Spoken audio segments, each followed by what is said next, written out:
Hi guys. I made a paid service in Telegram where you will find a great collection of fanfiction audiobooks organized and regularly updated. What you get? An unlimited access to the full audiobook library. New fanfiction audiobooks added regularly. You can play audios directly from Telegram anytime. Joining our service is available through a monthly subscription of $5. You can pay using PayPal or Ko-fi. So what are you waiting for? Send me a message on Telegram or Discord. I will provide the payment details. After the payment is confirmed, you will receive access to the private Telegram channel containing all audiobooks. If you enjoy fanfiction and prefer listening instead of reading, this library is made for you. Message me anytime to join.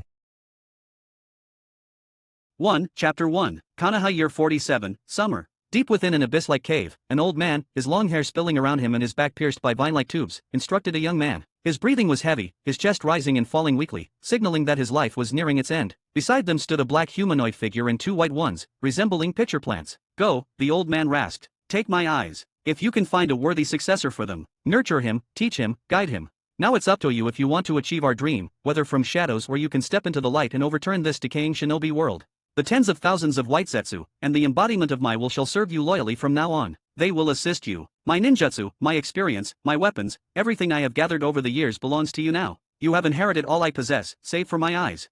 From this day forward, you are Madara Uchiha, the Azura of the shinobi world. Remember your mission. When I return, the world will be cleansed. Konoha Year 48, Autumn. The autumn night sky stretched vast and desolate. A few scattered stars flickered faintly before being swallowed by the darkness, a black expanse like spilled ink. A blood-red full moon hung high above, casting an eerie glow upon the pale earth below. A blood moon, a harbinger of misfortune. Within the Uchiha compound, Fugaku Uchiha, now a man in his 30s, stared up at the crimson moon, a knot of unease tightening in his chest. Why do I feel so uneasy? Fugaku paced his courtyard, the ominous feeling growing stronger with each passing moment. Given his strength, such premonitions were rare. The last time he'd felt this way was over 20 years ago, during the Second Shinobi World War. Just days ago, Minato and I discussed the Uchiha's future, he mused. The outcome seemed promising. Thanks to his wife Mikato's close friendship with Kushina, the Hokage's wife, Fugaku, as head of the Uchiha clan, had successfully forged a connection with the fourth Hokage. Their similar ages meant they had plenty to talk about. Fugaku admired the fourth's character, while Minato respected Fugaku's composure, forging a close personal bond between them. Few could find fault with the fourth Hokage's gentle nature and exceptional skill. Could the third Hokage have rejected my proposal? Or is someone interfering? The council? Danzo. Fugaku frowned. Even so, the Uchiha's future should be bright, as long as Minato fully secures his power as Hokage. As long as Minato is Hokage dash. Boom. Before Fugaku could finish his thought, a deafening roar tore through the air, the very ground shaking beneath him. Fugaku whipped his head towards the source of the sound, freezing instantly. His eyes widened, pupils shrinking to pinpricks, his face twisting in sheer disbelief. He had no time to dwell on it. Now he understood the source of his unease. Before him raged a colossal beast, dozens of meters tall, a monstrous, nine-tailed fox cloaked in crimson chakra. 9 tails. Roar. A hateful bellow echoed through Konoha. Damn it, Kushina. Fugaku realized instantly. His pupils flared blood-red, 3 black tomos spinning fast within them, the Sharingan. All Uchiha who haven't awakened the Sharingan, evacuate the elderly and children immediately. Escort them to safety. Elite Sharingan users, gather here now. Fugaku acted swiftly, organizing his clan while summoning his best shinobi, intending to provide aid. Knowing his bond with Minato, Fugaku understood how much Kushina meant to the fourth Hokage. He would protect her, even at the cost of his own life. The fourth Hokage was the Uchiha's only hope. He was the only one in Konoha's leadership who didn't mistrust the Uchiha clan. Nothing can happen to him. Just then, over a dozen figures in black cloaks and animal masks rushed before Fugaku. The leader, twin swords strapped to his back, blocked Fugaku's path, his voice is cold. Clan head Fugaku. By order of Danzo-sama, all members of the Uchiha clan are forbidden from leaving the compound. And take account for the whereabouts of every Uchiha immediately. The masked man paused before continuing. Anyone who fails to comply will be designated a missing nin and executed on the spot. No exceptions. What is the meaning of this? The command struck the gathered Uchiha like cold water hitting hot oil, igniting instant fury. Why target us? Just because you're Umbu. One Uchiha spat, his hand tightening on his kunao. Others glared, radiating hostility, ready for battle. Fugaku-sama, several Uchiha stepped forward, seeking permission to engage. With a single word from their clan head, they would tear these masked shinobi apart. But Fugaku wasn't listening. He stared blankly towards the village center, towards the rampaging Ninetails. A sinking feeling emerged in his stomach, as his hands felt numb. Bitter understanding washed over his face. The eyes of the Ninetails, they were unmistakably Sharingan. Someone was controlling the beast with the Uchiha's Kekkai Genkai, and the entire shinobi world knew only the Uchiha possessed the Sharingan. It was impossible to explain away. The proof was obvious, even if innocent. No one would believe them now. Fugaku-sama, the masked leader pressed with an undisguised threat. Are you defying Danzo-sama's orders? The air grew thick with tension. Fugaku knew these weren't the Hokage Sunbu, the masks, the cold efficiency. These were root shinobi, Danzo Shinura's private force. They were known to be more ruthless, more cold-blooded, and often more powerful than standard Umbu. He raised a hand, signaling his clansmen to stand down. Though displeasure flickered across their faces, the Uchiha obeyed, lowering their weapons but not dispersing. They gathered closer, a silent, simmering confrontation with the root operatives. Fugaku realized with dawning horror that Root must have already been near the compound. They couldn't have arrived so quickly otherwise. He couldn't tell if Root had always been nearby, monitoring them, or if their presence tonight was part of a larger, orchestrated event. If the former, Root was spying on the Uchiha. If the latter, it was a conspiracy aimed directly at his clan. Neither possibility boded well. Danzo. Fugaku's eyes narrowed. Trust Minato, he told himself desperately. Right now, I can only trust Minato. Meanwhile, the very man Fugaku placed his trust in, 4th Hokage Minato, had just used the Flying Thunder God to evade an attack, countering with a Rasengan that slammed a masked man into the ground. Catching his breath for only a moment, he vanished again using his spatial ninjutsu of Flying Thunder God. Beneath an altar, a blonde baby struggled to open his eyes. Where am I? He thought hazily. So cold, so tired. Wait, what? His vision cleared, focusing on a horrifying sight, a gigantic fox head, steaming breath fogging the air, fangs bared, looming impossibly close. His mind reeled, a single, frantic thought consuming him. Is the Nine Tails. 2, Chapter 2. Konoha, Year 50. A lone, tiny figure darted through the bustling streets of Konoha. Instantly, the once lively thoroughfare turned desolate. Men, women, and children alike recoiled, avoiding the small child as if he were carrying a plague. Faint whispers followed him, like shadows clinging to his heels. It's here again. Seeing him is such bad luck. Every time I do, I get sick. It must be stealing your life force. Why doesn't the freak just die already? The 4th Hokage died because of him. Die. Die. Vicious words mingled with cold indifference, disgust, and an almost palpable hatred. 3 years had passed since the Nine Tails rampage. Konoha had lost much in the chaos. Countless shinobi perished beneath the Kyuubi's devastating rampage. Countless others lost fathers, mothers, children. Minato Namikaze, Konoha's hero, the 4th Hokage, the man who had faced Iwagaku's army alone rather than concede defeat, had also fallen that night, sacrificing himself to seal the demon fox. Few knew his wife, Kushina Uzumaki, had died alongside him. Even fewer knew the 4th Hokage and his wife had left behind a child. Or perhaps, many did know. But for reasons unspoken, complex, and varied, no one ever mentioned it. It was taboo. A taboo understood by almost everyone. The small figure finished weaving through the hostile crowd, quickly crossing the street and vanishing down a wooded path. Behind him, the street slowly returned to its bustling rhythm, the tension easing as if a storm cloud had passed. Let's see what I've caught today. Having crossed the street and followed the forest path, the small boy finally stopped by a stream. He bent down, reaching into the cool water. His reflection shimmered back, golden hair framing a small, determined face. He lifted a segmented fish trap, crudely resembling a cage, from the water. Anyone familiar with foraging along riverbanks would recognize it, a simple net placed strategically to catch fish and shrimp. Sometimes, though, it caught stranger things. Naruto's treatment in the series wasn't this bad as I am experiencing. Am I in a or did the editors censor it? Konoha really sucks. Especially as an orphan, I still remember their faces, even as Kurama's claw impaling him. He had such a brilliant smile. Kushina was looking down at me with gentle warmth. If I had known that would be last time someone truly cared about me, I would have appreciated it more. It's been 3 years since I arrived in this world. The villagers are absolute assholes. 6 months ago, I left the little apartment they gave me and moved out here. The longer I'm here, the more memories from my past life surface. Naruto stood, glancing back towards the bustling street he'd just fled. I hate it there. And they really don't like me. Yet I am not strong enough to run away. I prefer it here. It's peaceful, surrounded by nature. Living off the land is tough, sure, but at least the food is normal. No mold, no sour stench or rot, no strange ingredients. Naruto picked up the fish trap, carefully inspecting his haul. He'd found the net discarded by the river, tattered and useless, and painstakingly repaired it himself. Looks like grilled fish and crab for lunch, he murmured, a rare smile touching his lips. 3 small fish, each about 10 centimeters long, and 1 palm-sized crab. Paired with some foraged wild vegetables and a bit of rice, it would make a decent meal. He tipped the remaining small fry and shrimp from the trap into a simple pond he'd constructed from stones and mud, a makeshift larder to keep his catches fresh. Nearby sat a small, cultivated patch where he transplanted edible greens and roots found deeper in the woods. A tiny wooden hut, barely 5 square meters, housed a simple bed and a few changes of clothes. This meager setup was the entirety of Naruto's possession. He efficiently killed, gutted, scaled, and began grilling the fish over a small fire. After finishing 2 fish and the crab, just as he reached for the last small fish, Naruto froze. He sensed a faint prickle of malice approaching from the distance. It was a very, very faint malevolence, tinged with other, more complex emotions. Malice sensing. It was an innate ability Naruto possessed in this life. He'd discovered early on that his physical senses were exceptionally sharp, eventually developing this uncanny perception, the ability to feel the hostility directed towards him by nearby living beings. It was the primary reason he'd moved out on his own at the tender age of 3. It was why he couldn't stand being in the populated areas of Konoha.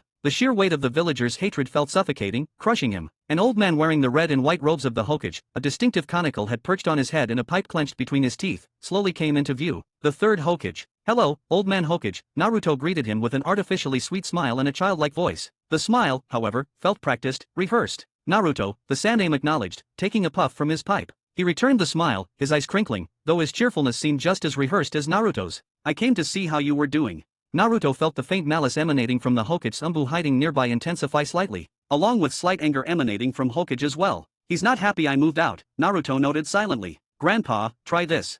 Naruto held out the remaining grilled fish, tilting his head with a troubled expression. "It came out a little bitter, but it's still pretty good." Hokage's expression softened, and the anger receded fractionally. "So, Naruto," the third Hokage began, taking the fish and nibbling on it, his tone carefully casual, "why did you decide to move out here?" "Well, everyone dislikes me anyway," Naruto mumbled, lowering his head, his expression suddenly crestfallen. "So I figured I should just leave." The casual words, that lost expression tinged with a hint of resentment, were designed to tug at heartstrings. "Feel guilty," Naruto thought, watching the Hokage closely. "Go on, feel guilty. As long as you feel guilty, maybe you'll let me live like this a little longer."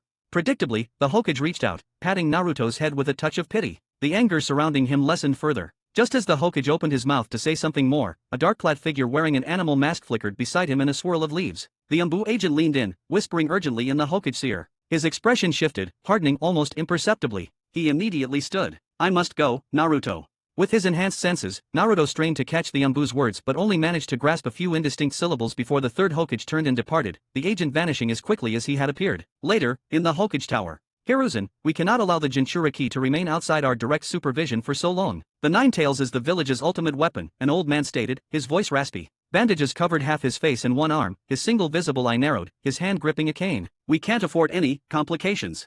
Danzo Shinura, Konoha Elder, Master of the Root Organization. If you lack the resolve, Hiruzen, then hand the boy over to me. My root will shape him into the perfect instrument dash. The Jinchuriki will not be handed over to you, Danzo," the Hokage interrupted sharply, his voice firm. "He is a child of Konoha, not your tool.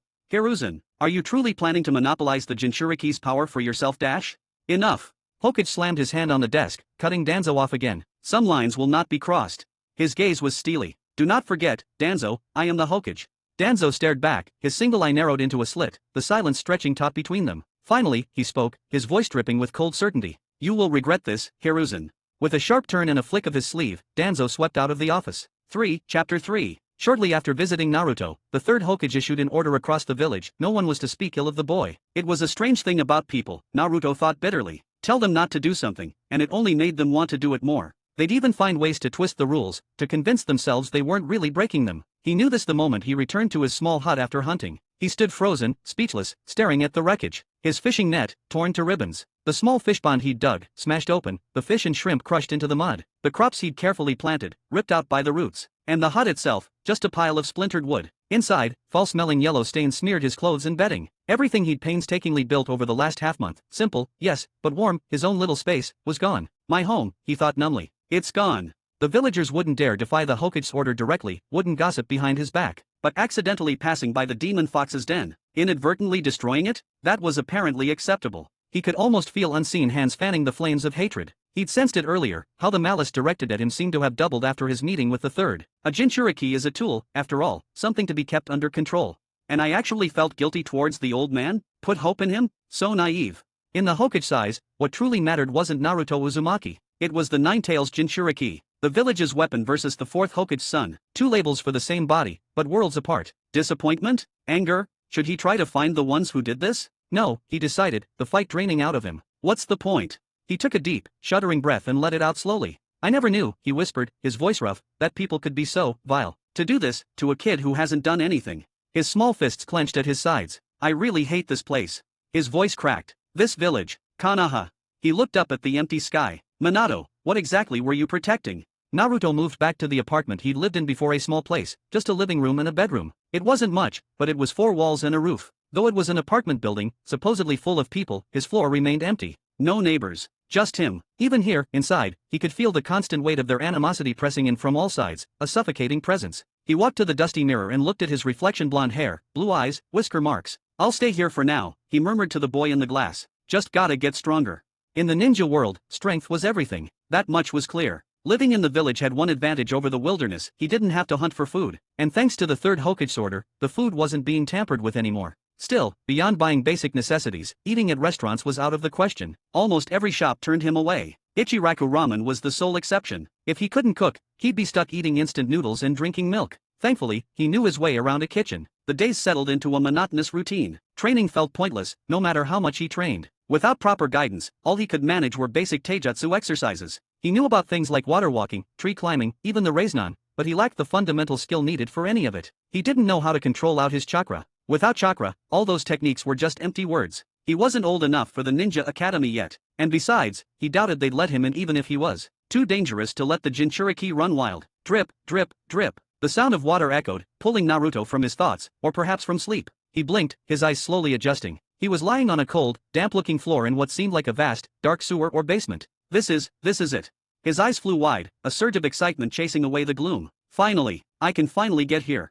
This had to be the seal space inside him, where the Nine Tails, Kurama, was imprisoned. He couldn't train himself properly, but if he could get help from Kurama, that was the key. The fox would know how to access chakra. Naruto scrambled to his feet. He paused, noticing something odd. He touched his clothes, looked down at the floor where he'd been lying. It looked wet, but he was completely dry. Weird. The light was dim, casting long, distorted shadows. He could barely make out his surroundings, mostly vast, empty space with water pooling on the floor. There seemed to be only one path forward. He followed it, his footsteps echoing eerily, until he reached a colossal set of iron bars, like a gigantic cage door. In the center, a single piece of paper was stuck, covered in complex symbols he couldn't decipher. A seal. Knew it, he breathed, trying to tamp down the giddy excitement bubbling in his chest. He'd thought about this moment, planned what he'd say. His cheat, his path to power, was finally within reach. The strongest of the tailed beasts, Kurama, the Nine Tails. Squinting through the bars into the darkness beyond, he saw a figure stirring, slowly moving closer. Naruto took a deep breath, wanting to make sure he was heard, and yelled with all his might. "Hey, fox, time to pay the rent."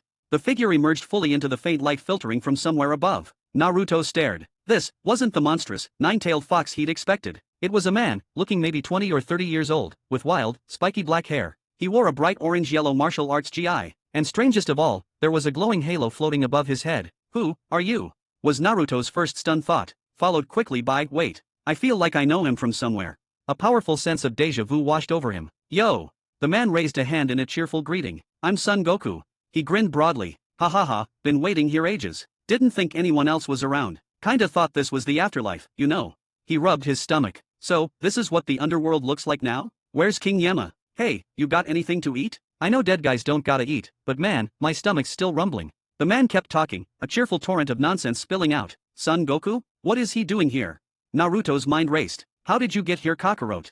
"Ha! The name Kakarot make Goku frown, looking slightly put out. "Only my brother Raditz had called me that," he muttered, before correcting Naruto more firmly. "Why you calling me that name like that too? I'm not Kakarot. I'm Son Goku, a Saiyan raised on Earth." E/N conversation between Goku and Naruto, even when happening in his head, would be encased in double quotes like speech, and when Naruto talks to Goku he doesn't speak it out loud, like an idiot. Thought I would clarify. 4, Chapter 4. A. Saiyan Jinchuriki. Naruto's mind reeled, the damp, sewer-like environment fading as impossible questions flooded his thoughts. Am I in Dragon Ball? Or some Naruto crossover? Where am I supposed to be? He forced himself to focus, trying to grasp the reality of the figure standing calmly behind the massive iron bars where a monstrous fox should have been. Okay, Saiyans, what do I know?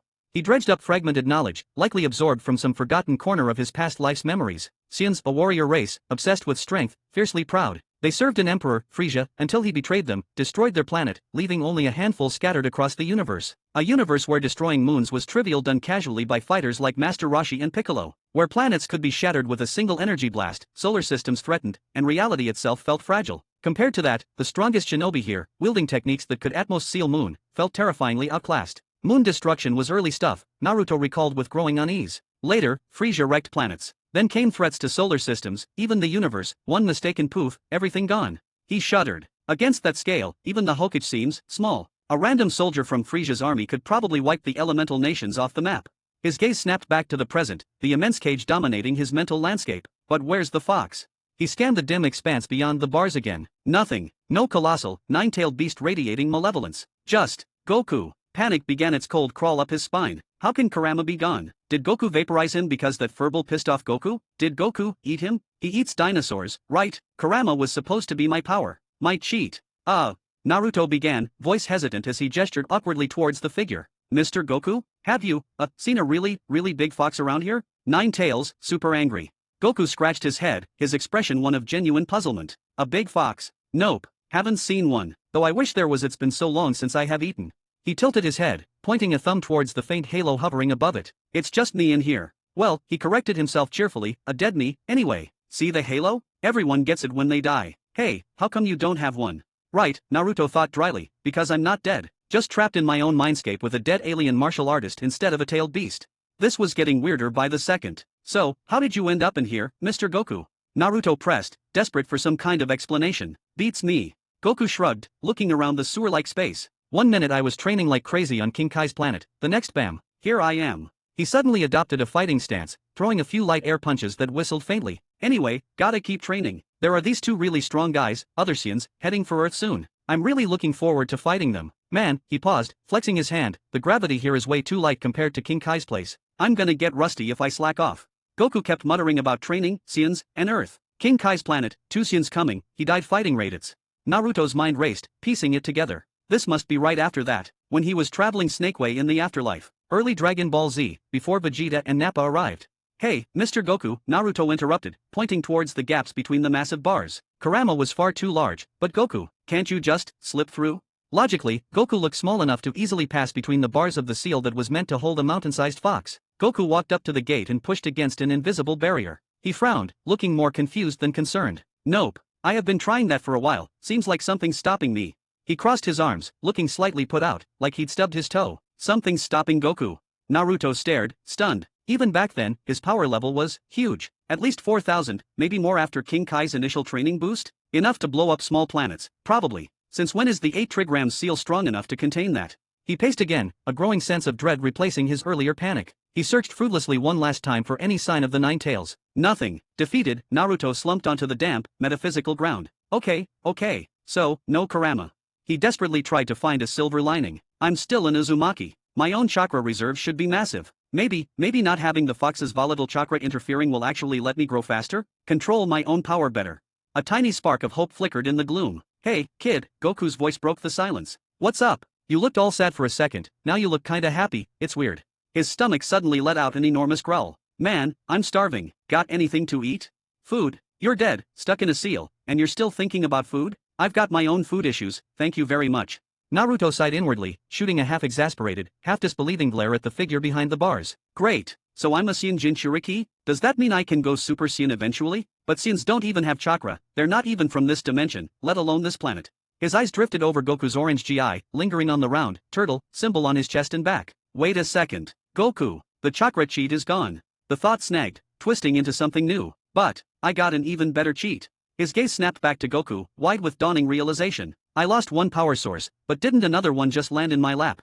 The main character from Dragon Ball Z and couple others. He went from a nobody with a power level of single digits, step by step, with blood, sweat and his enemies' tears, until he became one of the strongest beings in the universe. A martial arts master from a universe with a completely different, arguably far more potent, power system. Someone who punched the Emperor of the Universe, kicked android ass, surpassed the Supreme Kai, and beat Majin Buu, then fought God of Destruction, then fought even stronger beings in the sequel and games. After images, sensing energy, the Kamehameha. Flight, the Kaioken, the Spirit Bomb. Naruto's heart began to pound like a war drum. Even this early version of Goku possessed skills that were practically god tier compared to most shinobi techniques. If I could learn even one of those, just the basics, my strength would skyrocket. I could potentially become stronger than anyone in the village and this planet. Forget dusty old scrolls or grumpy teachers. He had a universe-class martial arts grandmaster literally living inside him. Naruto scrambled to his feet, eyes shining with the intensity of someone who'd just discovered an infinite ramen coupon valid for life. He faced the sealed gate, took a deep, steadying breath, and bowed deeply a perfect 90 degrees, filled with reverence and desperate hope. Mr. Goku. He yelled, his voice ringing with newfound determination. Please, teach me. Take me as your student.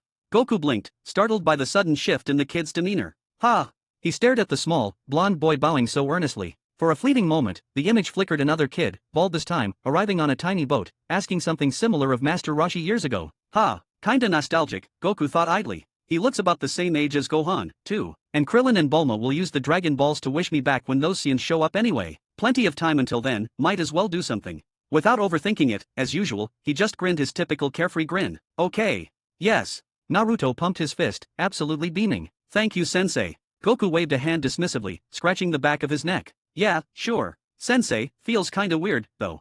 Naruto's mind was already racing, possibilities exploding like fireworks. Who needs to be a fragile ninja dodging Kuno? I've discovered a truth, ninjas have limits. Therefore, I reject my ninjahood, Sasuke.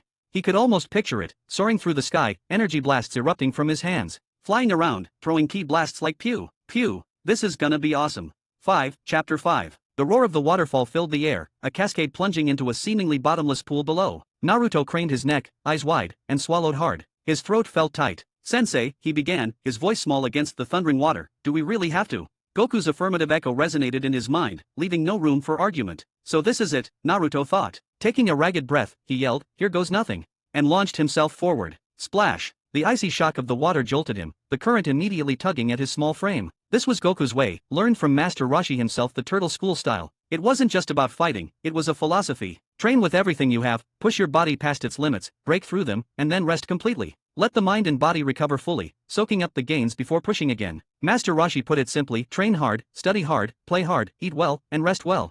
Sounds easy enough, but living it? That was the real challenge. Life always found ways to interfere. It demanded focus, a pure dedication that was hard to maintain. Eating, playing, resting, it wasn't just downtime, it was all part of honing the mind, stripping away distractions until only the essentials remained. Simple, pure, back to basics. Goku, shaped by Roshi's teachings through countless battles, was a true master. Yet the basic turtle school training remained deceptively simple: swimming, milk delivery, studying, plowing, and construction work. Mundane tasks, seemingly. Any worker could do them. But the turtle school way was different. Swimming wasn't just laps, it was crossing lakes, sometimes with sharks giving chase. Milk delivery meant outrunning dinosaurs. Plowing wasn't done with tools, but with bare hands tearing through earth. Construction wasn't teamwork, it was one person doing the job of an entire crew. Mastering these built the foundation. Body and mind, forged together. That was the secret. And right now, Naruto was swimming. Since Konoha lacked lakes and sharks, Goku had adapted. The waterfall provided the resistance, its powerful current and crushing pressure forcing Naruto to fight, to adapt, to survive. Goku knew that survival instincts unlocked incredible power, and that power would fuel Naruto's growth. Sometimes, you needed a push. Remember what I told you, kid? Goku's voice echoed in Naruto's head, steady and calm amidst the roaring water. Use your breathing, coordinate it with your movements. Don't just flail around with brute strength.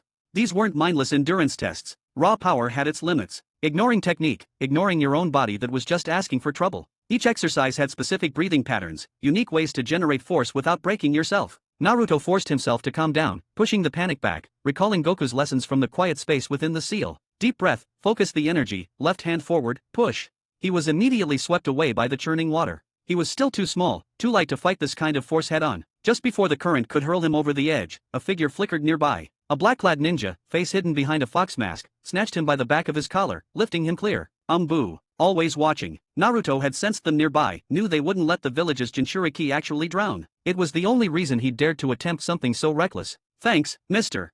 Naruto offered his brightest, sweetest smile, ignoring the wave of coldness rolling off the masked ninja. All he got in return was a sharper glare. He was used to it by now. Yeah, figures, Naruto thought, hiding his anger. Whatever. Hate me all you want, you still gotta save me. He felt a flicker of defiance. Go ahead. What doesn't kill me only makes me stronger.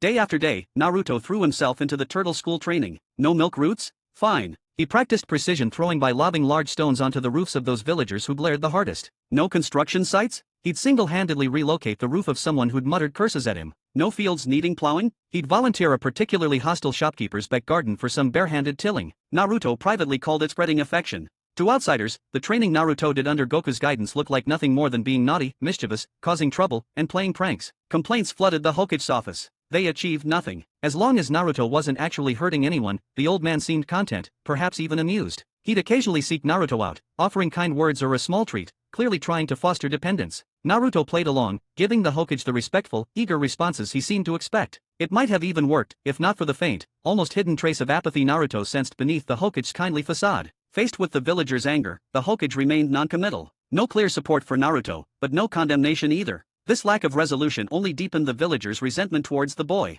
But the Hokage's unspoken decree held, no one was to physically harm Naruto. Not that many could. Even at 4 years old, fueled by turtle school training, Naruto was surprisingly strong and ridiculously resilient. He learned not to care what they thought. Being perfectly behaved wouldn't lessen their hostility anyway. Spring turned to autumn. Training became Naruto's entire world, an addictive cycle of exertion and recovery. A year flew by in a blur of sweat, strain, and small, hard-won victories. Like lifting weights, the constant push, the feeling of getting stronger, it hooked him deep. Another lovely morning, Naruto muttered to his reflection, sensing the familiar undercurrent of animosity from the village beyond his window. Gonna be another fun one. He grinned, a flash of defiance in his eyes. His constitution was uncanny. No matter how utterly exhausted he was the night before, a full sleep left him buzzing with energy, ready to go again. It was probably the only reason he could keep up with the relentless pace Goku set. "Alright, little guy," Goku's voice sounded in his mind, "starting today, we're doubling the intensity." Compared to Goku's 5 foot 9 inches, 175 centimeters, frame, the 3.5 foot, 106 centimeters, Naruto is a little guy. But Naruto didn't like the nickname. "Okay, sensei." He strapped on the familiar light purple turtle shell that now lived on his back outside of sleeping hours and trotted out the door. Weight training, another pillar of the turtle school. After the swimming, the spreading affection, the studying, the plowing, and the construction work, the shell went on. Its weight increased incrementally as he grew stronger. Right now, Naruto's shell weighed 100 kilograms, 220 pounds. He suspected he could handle more, physically, but he worried it might stunt his growth. He had a nagging suspicion that Krillin's short stature might have had something to do with hauling that shell around as a kid. Goku, being a Saiyan, didn't count different biology entirely. Wonder how much weight Rock Lee carried during the Chunin exams. Naruto mused, a competitive glint in his eye. As long as he kept growing taller, he figured he'd surpass Lee's weight soon enough. E/N, for those wondering why Naruto doesn't just remove the seal and release Goku, it's because he needs to have sufficient strength to release it, for his body to be able to handle the strain, and Naruto isn't Goku's Jinchuriki ki. He isn't getting any ki from Goku. If opened the seal as he currently is, he would die. MC does plan to release it after he gets stronger and older. There's also selfish reason that MC fears that if he releases the seal, Goku might get pulled into afterlife, and he won't meet Goku again. 6. Chapter 6. Inside Naruto's mind, Goku's thoughts drifted. Time flies. Wonder if those Saiyans made it to Earth yet. How are Krillin, Gohan, and the others doing? They were supposed to revive me or teleport me before Saiyans arrived. I hope it's not too late. Goku paused before shouting, "King Kai, can you hear me?" Sighing, Goku muttered, "Still nothing." Naruto chimed in, "Goku-sensei, I don't think we are in same universe as your Earth. It might be possible the time flows differently compared to your Earth and here, but don't worry, there are ways of crossing dimensions in this world. I just need to be super strong for it. As soon as I am able to, I will help you reaching your home, sensei." "Thanks, kid. I wish while I am waiting there were something to train with inside here. Man, I miss training on King Kai's planet. 10 times gravity, now that was a workout." A familiar enthusiasm crept into his mental voice. "You should try it sometime, kid. It'd do wonders for your strength." Naruto nearly tripped over his own feet. Seriously, he thought, rolling his eyes internally. Does he think I'm a Saiyan or something? 10 times gravity. It wasn't just feeling heavier, every organ would be under 10 times the strain. A normal person would be crushed instantly. Forget 10 times, even double gravity was a massive burden. Neo. Just then, a small white cat darted out onto the path ahead. It froze upon seeing Naruto, ready to bolt. Meow. Instead of chasing, Naruto crouched slightly and let out a soft, questioning sound, surprisingly close to a cat's meow. Muro. The little cat paused, its escape forgotten. It tilted its head, then cautiously approached, sniffing the air around Naruto, its whiskers twitching as if confirming something only it could sense. After a moment of silent appraisal, Naruto straightened up. Meow meow meow, Naruto chirped. Meow, meow, meow, meow. After this brief exchange, Naruto said, "Hey, can you take me to Nekoba's place?" The cat gave a distinctly affirmative dip of its head and then vanished into the undergrowth with a blur of white fur. Naruto didn't hesitate, plunging into the trees after it. Before long, they emerged into a hidden clearing dominated by a rustic, slightly weathered house. Stone statues resembling beckoning cats flanked the simple gate. The white cat gave a final flick of its tail along with meow. It disappeared around the side of the building. "No matter how many times I come here, I can never find it on my own," Naruto murmured, pushing the wooden gate open with a soft creak. Even with his heightened ability to sense others, this place remained hidden unless a cat led the way. "That's the protection of the Nico clan," came a calm voice from within. "Only a cat can find this place."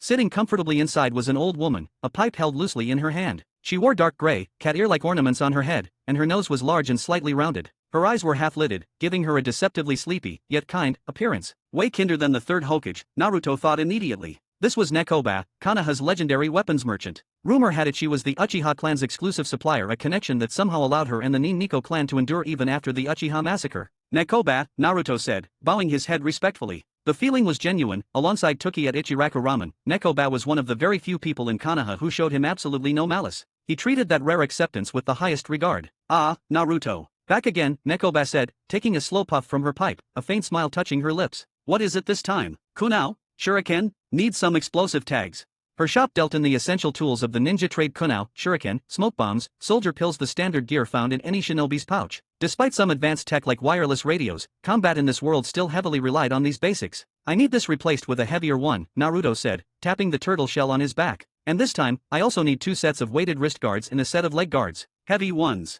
He still wasn't ready to double the shell's weight. Worries about his height lingered, but adding weight to his limbs felt like a good compromise. Nekoba let out a dry chuckle, shaking her head slightly. Naruto, this is a weapon shop. You can find training weights on Konoha's main street.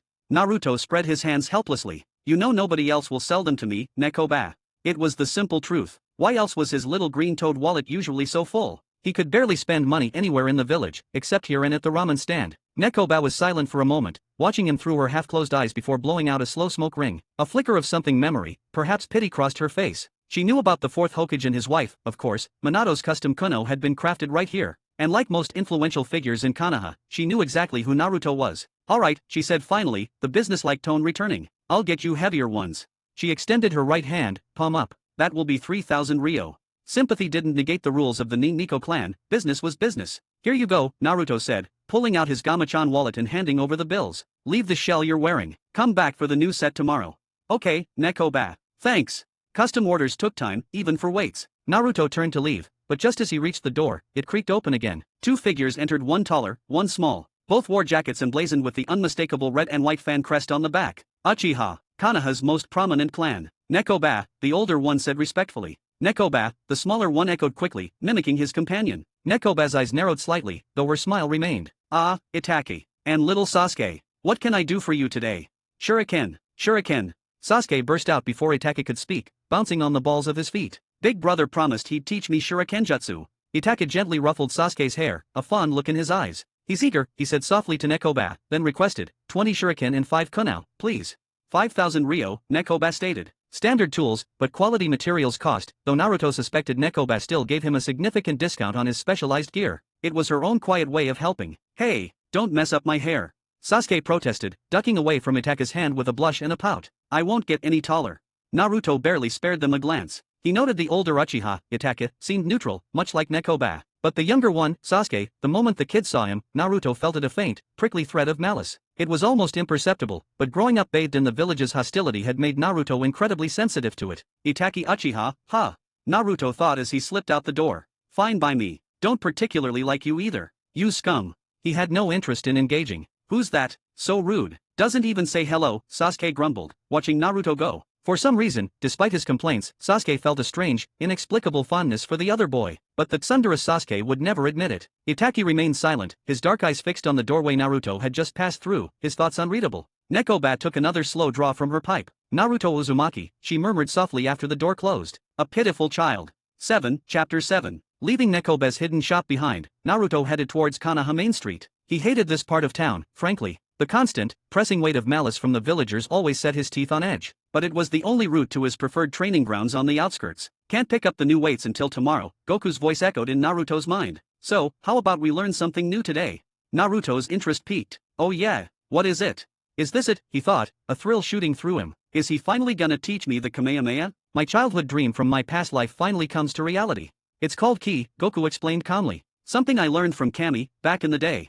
Ki. Naruto thought, glancing around to make sure no one was nearby focusing on him, just standing there. Yeah, think of it like the energy inside everything living. Most folks in the universe can tap into it a little, but Kami and the martial artists back on my Earth, they turned it into an art. Goku sounded almost nostalgic. That Kamehameha you keep asking about? Ki is needed for that. Flying, energy blasts, it all starts with Ki. Ki, like chakra, but different, Naruto mused. And you can use it to fly. The idea was intoxicating. Actually flying, free from gravity, soaring through the sky. In a world where almost everyone was bound to the ground, flight was an incredible, almost mythical ability. Only a handful of shinobi could manage anything like it. Your basic conditioning still needs a lot of work, Goku added, his mental voice taking on a slightly stern, teacher-like tone. Naruto could almost picture him standing before the seal gate, arms crossed, looking unimpressed. But I suppose it's time you started learning the fundamentals of Ki.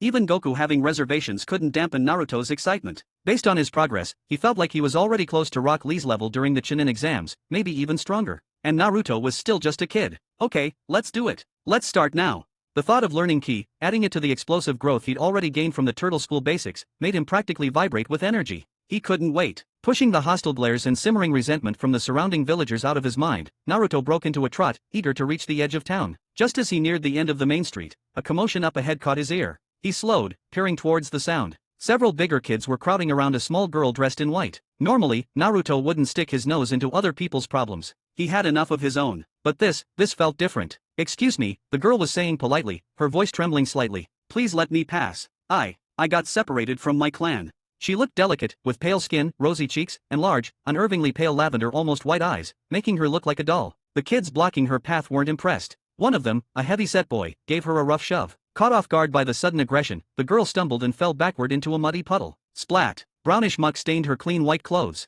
The chubby kid pointed right at her face and laughed cruelly. Haha, look, her eyes are all white. Yeah, creepy.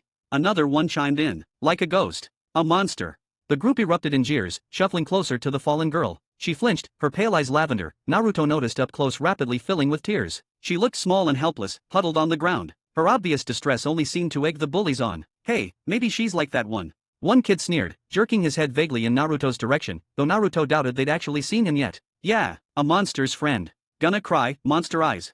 One of the boys bent down, picking up a jagged-looking stone. I'm gonna mess up her weird face, he declared, malice clear in his voice. No one stepped in. Villagers passed by, glanced over, and kept walking. It wasn't their problem. The kids grew bolder, their taunts becoming uglier. The boy with the stone raised his arm, aiming for the girl's face. She squeezed her eyes shut, bracing for the impact. Suddenly, Naruto was there. Get lost. He snapped. A swift, precise kick caught the rock-wielding boy off balance. The kid tumbled backward, dropping the stone, which bounced off the ground and clipped his own forehead. It wasn't a serious hit, just enough to break the skin and draw a trickle of blood. The boy immediately burst into loud, wailing tears. The other bullies froze, their eyes widening in recognition as they saw Naruto standing over their fallen comrade. That's that. The other kids pointed at Naruto, screaming, Mommy, he's gonna eat us. Run, the monster's gonna eat ya. Scared witless, they scattered like frightened rabbits. Naruto ignored them, turning to the girl still sitting in the mud. He offered her a hand. Are you okay? She hesitantly took his hand, letting him pull her to her feet. Her face was bright red, making her look surprisingly cute despite the tear tracks and mud stains. You know, Naruto said conversationally, tilting his head as he looked at her properly, with skills like yours, you probably could have handled them yourself, right? From what he recalled, Hinata received special training since childhood and clan kids aren't allowed outside compounds without some training. Father says, strength is for protecting, Hinata stammered, lowering her gaze, her voice barely louder than a whisper. And not for hurting others. If Naruto hadn't had sharp hearing, honed by years of listening for trouble, he might have missed it entirely. He gently placed his hand on her head, ruffling her dark blue hair slightly. That's good, he said softly. Being gentle is good. But sometimes people only understand force. Hinata's blush deepened, spreading down her neck. Her eyes widened slightly, and she looked like she might actually pass out. Wow, Naruto thought, a genuine smile touching his lips. I thought that was anime logic or something. I wonder if smoke will start coming out of her. Just then, the atmosphere shifted. Whispers started among the onlookers who hadn't fled. Low murmurs, growing louder, fingers pointing not at the dispersed bullies, but at Naruto. The familiar tide of malice surged back, thick and heavy in the air around him. Chapter 8. The whispers started low, insidious. It's that thing. Look, that thing is hurting people. I knew he'd cause trouble. What's he doing? Did he attack that boy? Is he going to eat Kitano? There's blood. See? Proof he's dangerous. Someone tell Hokage-sama. Get that thing out of our village. The same villagers who'd ignored Hinata's plight moments before now stopped, their faces hardening, gazes fixed on Naruto. Fingers pointed, murmurs grew into open accusations. No, you don't understand. He was helping me. Hinata cried out, desperately trying to make them see, trying to defend the boy who'd defended her. But her small voice was lost in the rising tide of anger. No one listened. No one wanted to believe her. Or perhaps, deep down, they knew. The truth didn't matter. Only their truth mattered. He was Naruto Uzumaki. The vessel. The demon fox incarnate. That was all they needed to know, all they wanted to know. It was easier than confronting their own fear, their own prejudice. Just like they turned on the White Fang years ago, their venom towards Naruto was even less restrained. This village. Naruto thought, a familiar bitterness rising. My lady. A figure flickered into place beside Hinata, a Hyuga shinobi, instantly recognizable by his clan's pale eyes and the headband marking him as part of the main family's guard. His sudden appearance momentarily stalled the villagers' advance. Civilians knew better than to provoke active shinobi, especially one from a powerful clan. But the Hyuga guard's first act was to shield Hinata protectively. Then, he turned a glare filled with pure loathing onto Naruto. Stay away from Hinata-sama, monster. His words were a spark in dry tinder. No, he saved me. Hinata sobbed, struggling against the guard's hold. Her pleas were useless. The Hyuga ignored her, swiftly lifting her into his arms and disappearing in a blur of motion, leaving Naruto utterly alone to face the mob. Hyuga.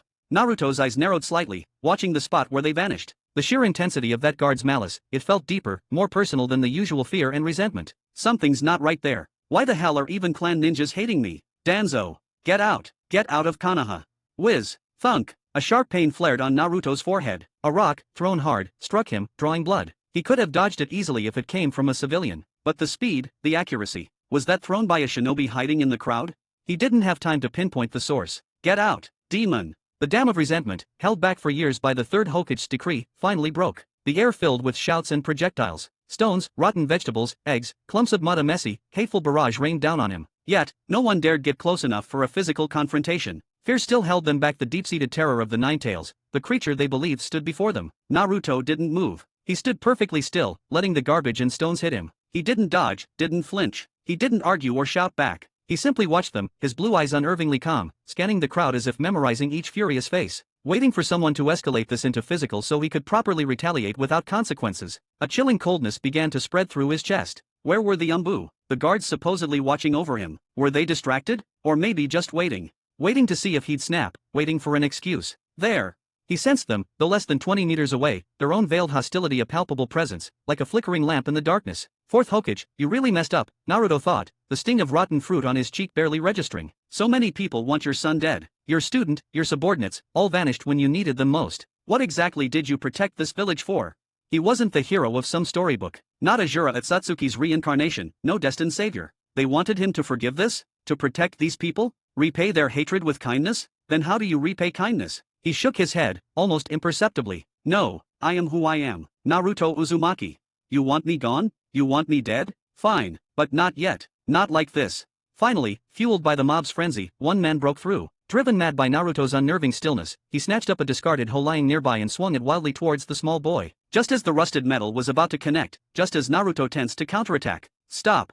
A sharp thwip echoed through the square. A shuriken embedded itself deep into the wooden handle of the hoe, pinning it against a nearby wall, inches from Naruto. A tall figure stepped deliberately between Naruto and the stunned crowd. On his back, the unmistakable red and white Uchiha fan of the Uchiha clan. Uchiha? They're the ones stepping in. Naruto watched, surprised. Assaulting a child? Inciting a riot? What is the meaning of this?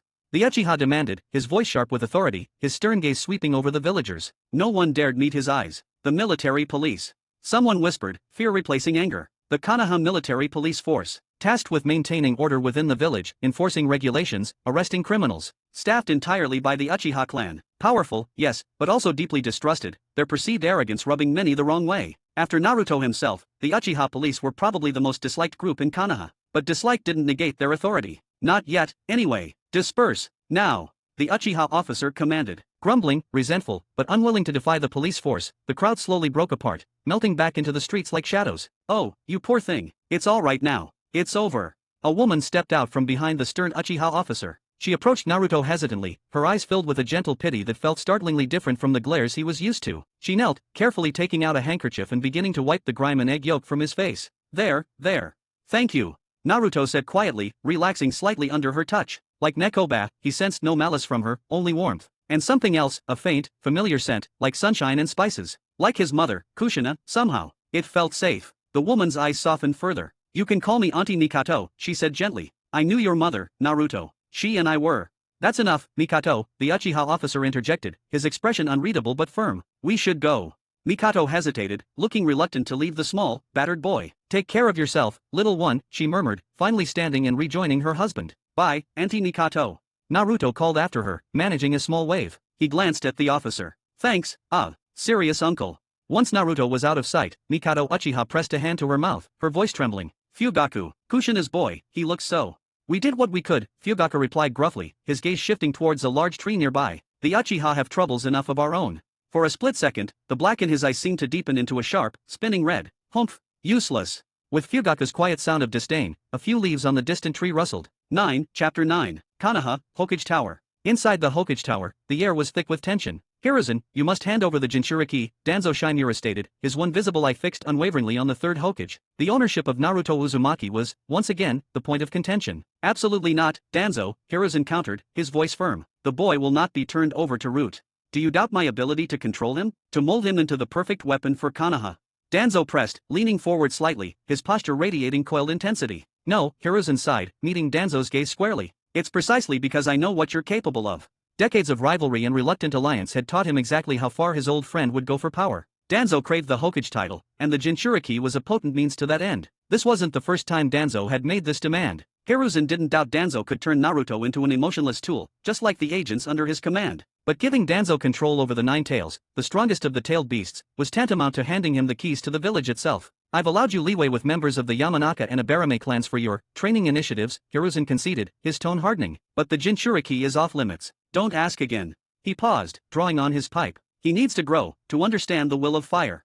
The will of fire. Danzo scoffed, disdain twisting his lips. He opened his mouth to argue further, but stopped as two figures flickered into existence simultaneously. One flickered before Hiruzen, clad in the standard Umbu gear bearing the Hokage's direct command sigil. The other appeared before Danzo, wearing the subtly different, blank-masked uniform of Root. They whispered urgent reports to their respective masters. Danzo's visible eye widened almost imperceptibly as he listened. Before he could react, Hiruzen slammed his hand down on the desk. Let's discuss something more important, Danzo. So you have met with couple of my Umbu members and tried to spy on my guards. The third Hokage's voice was low, trembling with fury. His usually calm eyes were narrowed into dangerous slits. You dared interfere with my Umbu? And manipulated the villagers again, after what happened last time? After what you promised me? Did you forget my warning? He took a deep, steadying breath, the anger barely contained. How dare you? His voice regained its iron authority. Effective immediately, Elder Danzo requires a period of rest. For health reasons. He paused, letting the weight of his words sink in. Konoha's root division is hereby sealed, pending review. Hiruzen, you can't. Danzo shot to his feet, his face contorted. Everything I do is for Konoha's strength. The Jinchuriki's potential can only be fully realized under my methods. Ninja are tools, emotions are weaknesses. I said. Hiruzen cut him off, his voice leaving no room for argument. Root is sealed, and you are confined to your residence. Or have you forgotten who the Hokage is? You will regret this, Hiruzen, Danzo snarled, his face a mask of fury. He turned sharply and stormed out of the office, leaving a heavy silence in his wake. Once again, the issue of Naruto had driven a wedge between them. Damn Hiruzen. Damn Uchiha. Danzo seethed inwardly as he stalked through the halls. The Jinchuriki will be mine. Meanwhile, far from the political storms brewing in the Hokage Tower, Naruto sat peacefully on the grassy outskirts of the Forest of Death, his usual training spot. Goku's voice resonated calmly in his mind. It's the energy inside everything, the life force sleeping in all things. Humans, animals, plants, even rocks and water, in a way. If it exists, it has ki. You can't see it, not usually, but it's there. Feel it. Quiet your mind, kid. Focus inward. Sense that flow, that power flowing deep inside you and everything around you. Now, gently, guide it. Naruto sat cross-legged on the grass, eyes closed, following Goku's instructions. Goku's instructions were simple, perhaps overly so. If Naruto had only the words to go by, he might never have grasped it. But having Goku within the seal was different. Goku could sense Naruto's internal energy directly, guiding his awareness towards the feeling, nudging him in the right direction. Naruto sat cross-legged, eyes closed, sinking into the meditation state Goku had taught him. Mind empty, distractions fading, just stillness, and the quiet instruction echoing within. He focused solely on that inner search, feeling his way through sensation and intuition. Time stretched, unmarked. The sun climbed, arced, and dipped below the trees. Days blurred into one another. Naruto remained motionless, his breathing slow and even, like an old monk lost in contemplation. He seemed both present and absent, blending into the sounds and stillness of the forest edge. Captain. An Umbu operative perched silently in a nearby tree, wearing an owl mask, murmured to his partner. The target hasn't moved in days. Should we report anything? He gestured towards Naruto's still form. The Umbu captain, wearing a fox mask, shook his head slightly. No abnormalities observed. Standard procedure is to monitor unless there's immediate danger or deviation. He paused. And his name is Naruto Uzumaki. Yes, Captain. The fox-masked captain continued watching the boy. Sensei's son. He thought silently. There's definitely something extraordinary about him. This was a new Umbu team assigned to Naruto following the incident on the main street. They had no ties to the previous watchers, who were made to take extra training. Umbu weren't meant to have opinions. If they failed again, then they would be retired. Peaceful retirement is only allowed for those Umbu who successfully complete missions. A few small birds, emboldened by Naruto's stillness, chirped and fluttered down, landing tentatively on his shoulders. Naruto didn't react. The birds seemed to accept him as part of the landscape. One even briefly considered his spiky blonde hair as a potential nesting site before apparently deciding it lacked structural integrity. The sun finally vanished, replaced by a sliver of moon hanging in the darkening sky. Slowly, Naruto opened his eyes. For a moment, his gaze seemed distant, ethereal, holding a clarity untouched by the world. Then, a spark ignited within them, a flicker of understanding, and his focus sharpened. He looked down at his own hands, flexing his fingers, a look of profound disbelief spreading across his face. I felt it, he whispered, his voice rough from disuse. Is this ki? A faint, warm current hummed beneath his skin, a feeling entirely new yet somehow familiar, controllable. He could direct it, shift it, almost as easily as flexing a muscle. Incredible, Goku's voice held genuine surprise. To grasp it this quickly. Took me ages to get the hang of ki back at Kami's lookout. A familiar note of complaint crept in. Seems you've got a real knack for this ki stuff, little guy. If only your physical training showed the same talent. He sounded almost eager. Maybe fighting you will be interesting someday after all. Naruto knew Goku wasn't exaggerating. Mastering ki had taken Goku years, and even prodigies like Vegeta had struggled initially. For Naruto to sense and manipulate it, even crudely, within a week, it was astounding. Guess everyone's got their own talents, Naruto muttered, stretching stiffly. I wish the seal would pass on, Shinjin's too. Sadly, it is made for Kurama and I don't think I am getting anything from Goku. Wait, some of Sensei's ki is leaking through. That's why I had easier time sensing ki, he added silently. Rumble. Just as he stood up, intending to shake out his cramped muscles, his stomach let out a deafening roar. A wave of profound exhaustion washed over him. Whoa, how long was I out here? He felt utterly drained and ravenous. I'm starving. Let's see, 1, 2, 6, 4, about 7 days, give or take, Goku calculated, managing to get the number right despite mixing up the order. Naruto groaned. 7 days? No wonder. I feel like I could eat a whole cow. Just one. Goku sounded genuinely unimpressed. Your appetite's still pretty weak, little guy. Dear readers and fans, for those eager to dive into next chapters earlier before others, I invite you to join us on Patreon. By becoming our patron, you not only gain access to exclusive advanced chapters but also help us continue this endeavor and expand it further. 10. Chapter 10. Spring gave way to autumn, and another year slipped by. October 10th arrived Konoha calendar year 53. Naruto turned 6. For once, Naruto skipped his relentless training. Instead, he spent the morning preparing a small feast, laying it out on his table. Birthday. Goku's voice echoed in his mind, happy birthday kid. I used to celebrate those with Shishi and Gohan, as I never knew what day mine is, as Grandpa Gohan didn't use to celebrate birthdays, so I used to celebrate mine with theirs.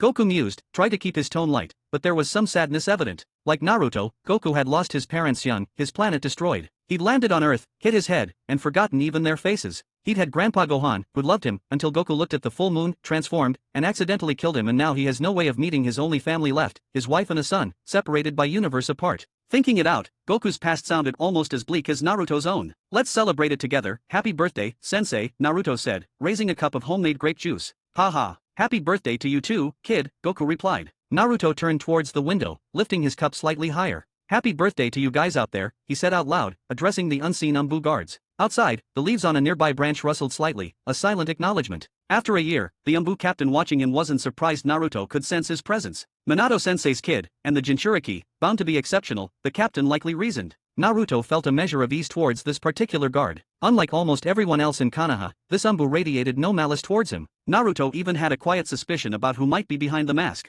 He reflected on the short list of people who didn't direct that familiar chill his way, Toki and Ayama Ichiraku, Nekoba, Hinata, Mikado Uchiha and her serious husband, and now, maybe this Umbu captain. 6 people. It wasn't many, but it was something. In another week, Naruto was scheduled to start at the Ninja Academy. Konoha regulations required all children with ninja potential to enroll at age 6. The decision hadn't come easily. Konoha's leadership had clashed over it, predictably. Danzo still pushed for Root to take Naruto, to mold him into a weapon for Konoha. Homura and Koharu, the advisors, chimed in, Danzo is right. Hiruzen countered, insisting Naruto needed bonds, needed to experience village life and learn the will of fire, just as his mother Kushina had, finding her own connections, and Minato, at the academy. The advisors, of course, agreed, the Hokage is right. Typical of the two, offered their usual measured agreement with whoever spoke last, contributing little substance. Danzo wouldn't relent, convinced Hiruzen's path would waste the Jinchuriki's potential. But Hiruzen held firm, reminding everyone that Kushina, despite her own immense power and tragic past, thrived within the standard system. The argument ended, as many did, with Hiruzen playing his trump card, I am the Hokage. Danzo's resentment, particularly towards the Hokage title he felt was rightfully his, deepened. And so, Naruto had his admission notice. The first day at the academy wasn't quite the festival some parents made it out to be, but the grounds buzzed with activity. More students milled about than at a typical school, parents anxiously fussing over their children. Konoha only had one academy, after all. Almost every child had an adult escort, except Naruto. He approached the registration table, handing the form Hiruzen had given him to the Chunin instructor stationed there. The man had a distinctive horizontal scar across the bridge of his nose and gravity-defying brown hair pulled back. Irika Umino.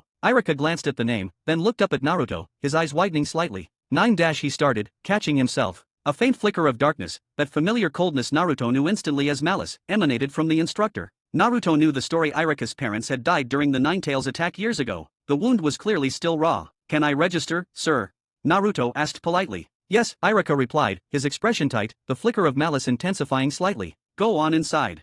Thanks, Naruto replied, politely turning toward the academy without a backward glance. Naruto offered a polite thank you and headed towards the academy building without a backward glance. He wasn't here to fix Irika's issues. If the teacher came around, fine. If not, whatever. Frankly, if the third hadn't insisted, he'd rather be training. The turtle school exercises were addictive. He felt the pull of getting stronger with every session. As he walked, ignoring the whispers and pointed fingers from other parents registering their children, Naruto occupied himself with his newfound ability, sensing ki. He could get a rough feel for the energy signatures around him, the subtle differences between individuals. He knew it wasn't a perfect measure of combat strength, technique and experience mattered hugely, but it was fascinating. He started mentally scoring everyone he saw. That one's a 30. Starfish head bringing a kid with a big forehead. That one's an 85. Big chubby guy, bringing a little chubby kid. That one's a 66. Pineapple head with a mini pineapple. That one's a 75. Kinda handsome for an old guy, bringing a little girl. That one's a 70. Shaggy-haired ant with a dog bigger than she is. That one's a 40. Just a regular ninja. That one's a 28.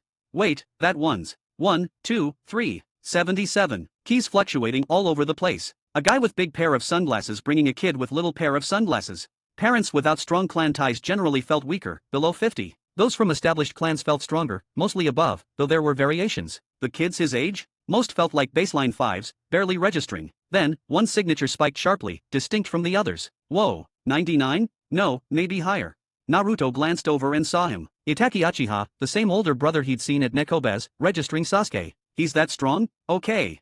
Naruto raised an eyebrow and shifted a few steps to the side, casually. It wasn't that he was scared of Itachi. The guy was just nuts, so best to keep his distance. Being strong wasn't scary. Being crazy wasn't scary. But being crazy and strong at the same time? That was a whole other level. He didn't want to catch whatever Itachi had. Dear readers and fans, for those eager to dive into next chapters earlier before others, I invite you to join us on Patreon. By becoming our patron, you not only gain access to exclusive advanced chapters but also help us continue this endeavor and expand it further. 11, Chapter 11. The academy classroom was already bustling when Naruto pushed the door open. He recognized a few faces from the registration area: the girl with the white forehead Sakura, the chubby kid already munching on snacks Koji, the boy with pineapple-shaped hair slouched in his seat Shikamaru, and the blonde girl chattering nearby Ino. The moment he stepped inside, the ambient hostility spiked. A familiar chill settled over the room as whispers erupted. Thankfully, not everyone radiated that coldness. Ignoring the stares and murmurs, Naruto scanned the room, his gaze settling on a small figure hunched near the back, the owner of those clear, pale eyes he remembered, remarkably free of the malice that usually greeted him. He headed straight for the empty seat beside her. The whispering intensified as he walked. Great, we're in the same class as him.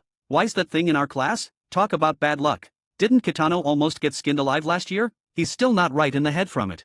Serves Kitano right for messing with him. You know he's the one who threw my dad's valuable and costly pumpkins into the river, right? That's nothing. He plowed up old man Kenji's entire back garden with his bare hands. You think that's bad? He tore down the roof of our house during rainy season. We had to sleep in neighbor's house for 2 weeks. Look, he's sitting next to the Hyuga girl. Think she's in danger. Is he gonna, eat her? Why don't you go stop him then, tough guy?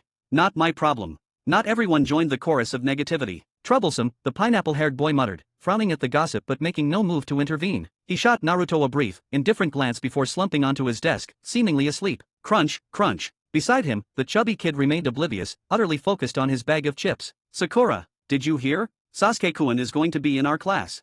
Really? Oh, that's amazing, Ino. The forehead girl and the blonde girl were lost in their own excited conversation, their attention fixed solely on the Uchiha boy Naruto had seen earlier. They giggled, oblivious to the tension surrounding Naruto. Naruto? Who's that? For them who could compare to Sasuke-kun? I am so sorry, Naruto-kun, Hinata whispered as Naruto sat down beside her. She kept her head bowed low, unable to meet his eyes, her pale lavender gaze hidden. A faint mist seemed to gather there anyway. Her face flushed crimson, and she nervously twisted the hem of her simple tunic between her fingers. Her heart pounded as she continued, about what happened that day. I wanted to find you, to apologize, but Yuchi and he was punished by the clan elders too. And father, he confined me to the house. Today is the first day they let me out.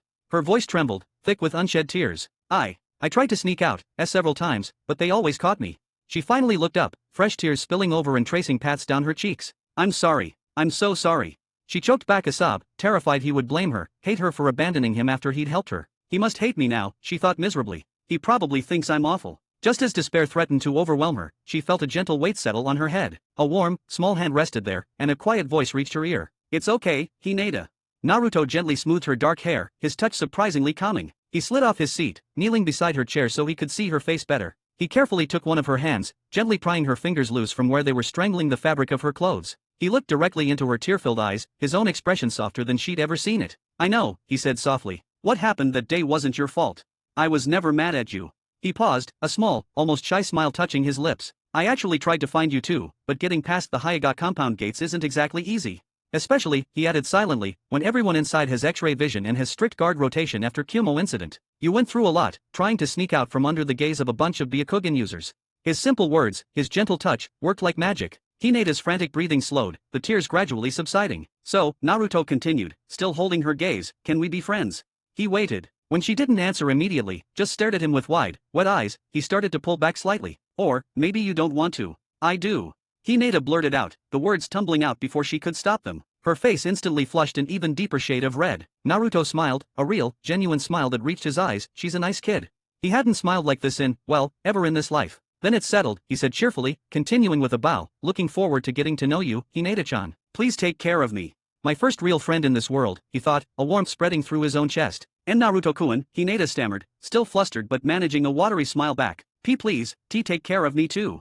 The moment wasn't quite as smooth as it seemed. Hinata's crying had, in fact, alerted the other students. Young and idealistic, plenty of them were eager to play the hero, punish Naruto, and rescue the damsel in distress. But before they could make a move, Naruto, sensing their intentions, scared them off with a single glare. Even without the nine tails, the pressure and intensity of his ki he'd honed through training was more than these academy kids could handle. Think of Master Roshi taking off his sunglasses. That intense look mixed in with ki is completely different from his usual goofy persona. Restraint and combat, two different sides of the same coin. Complete control. That was the essence of the Turtle School. A stark contrast to the Crane School, which reveled in displaying raw power. TCH. Troublesome, Shikamaru muttered again from his desk, cracking an eye open before seemingly going back to sleep, though his attention lingered briefly on the pair. More students filed in, Sasuke Uchiha, radiating a cool boredom that already captivated half the girls, Kiba Inuzuka, swaggering slightly with Akamaru perched on his head, faint red fawn markings on his cheeks, Shino Abarame, hidden behind dark glasses and a high collar, his ki signature still feeling oddly unstable to Naruto's senses. Soon, Iraka entered, clapping his hands for attention. Alright everyone, settle down. My name is Iraka Umino, and I'll be your homeroom instructor this year.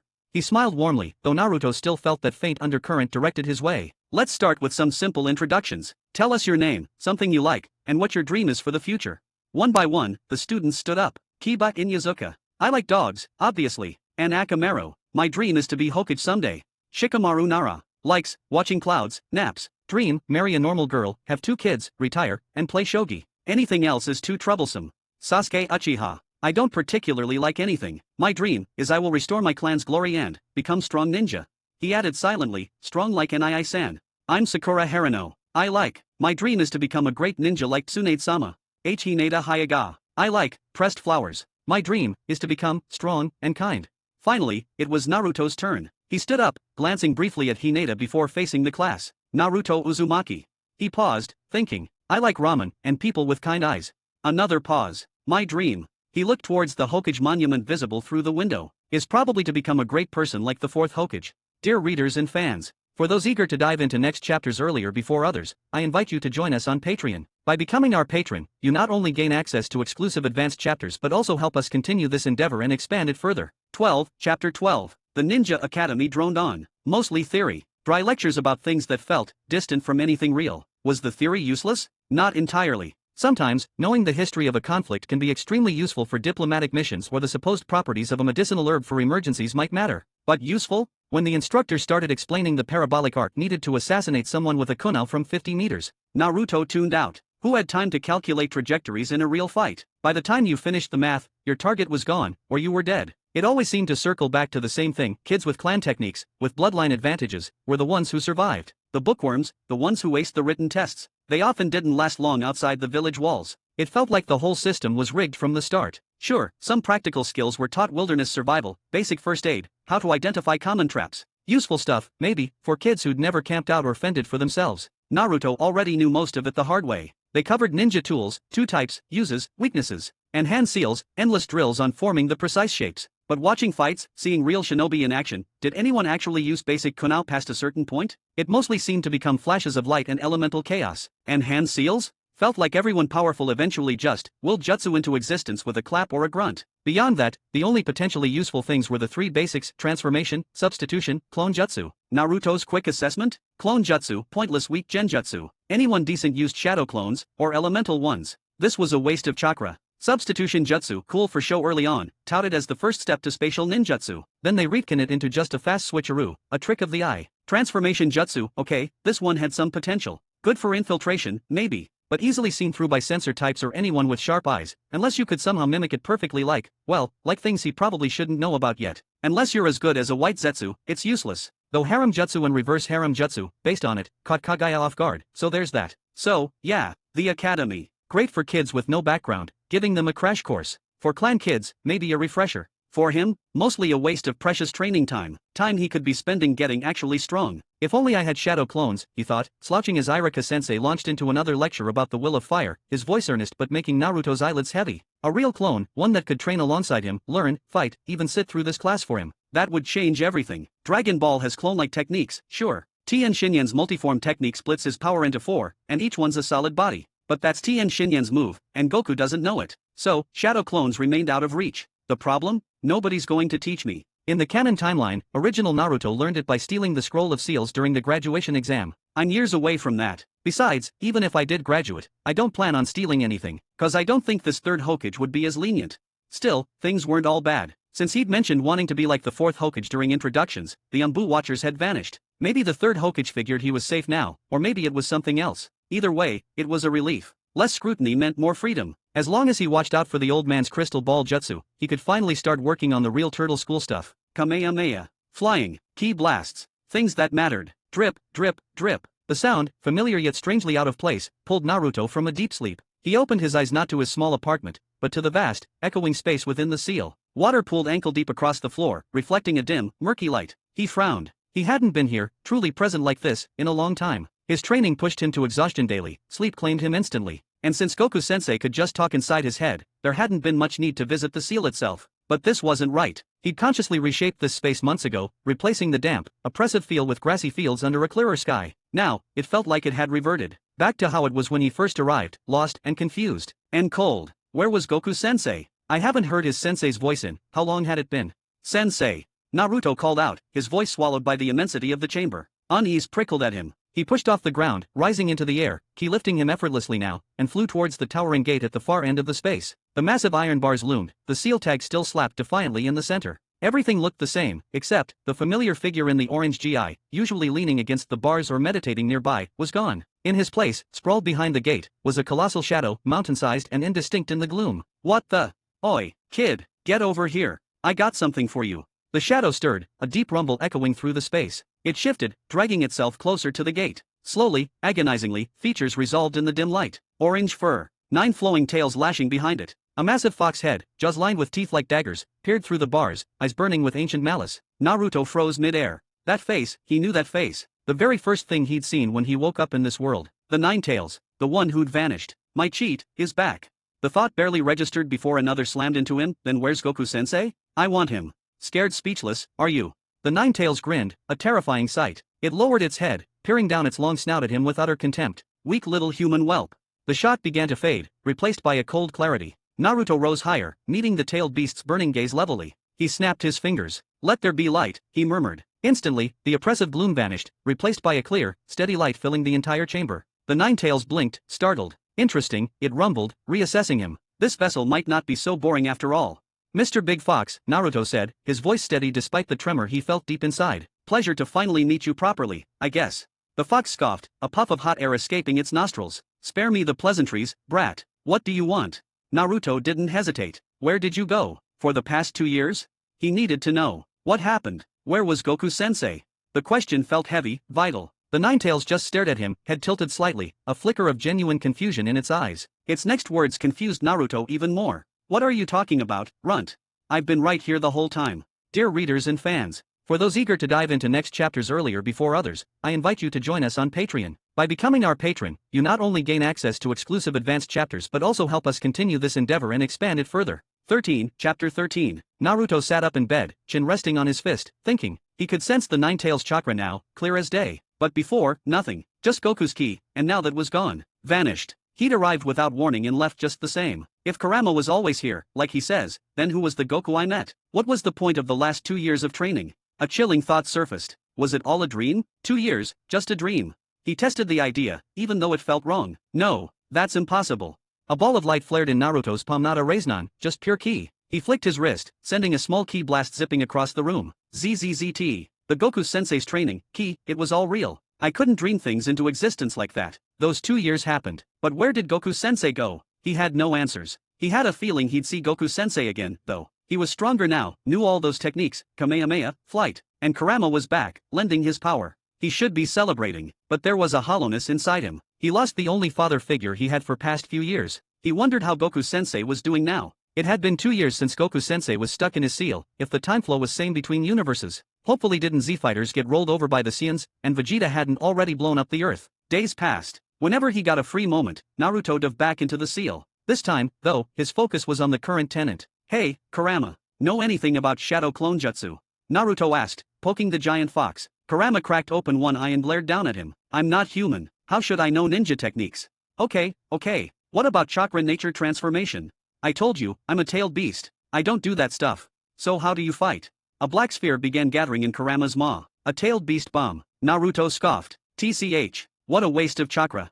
Tailed beast bomb. Exactly what it sounded like. A tailed beast move. Powerful, sure. One shot could level a small village. But the principle was embarrassingly simple, cramming chakra together, compressing it over and over, then unleashing it all at once. The power was undeniable, but the waste was criminal. Only a tailed beast, with their absurd chakra reserves, could pull it off. No ninja in their right mind would burn through that much. Why not just learn the 5 transformations? Like a basic ki blast versus the Kamehameha. Same amount of energy, vastly different output. Raditz with a power level of 1300 could only deal 1300 damage with a ki blast, while Goku, at only 400, could deal 900 damage with a Kamehameha. That was the difference. Kurama bristled. Is it my fault I have chakra to spare?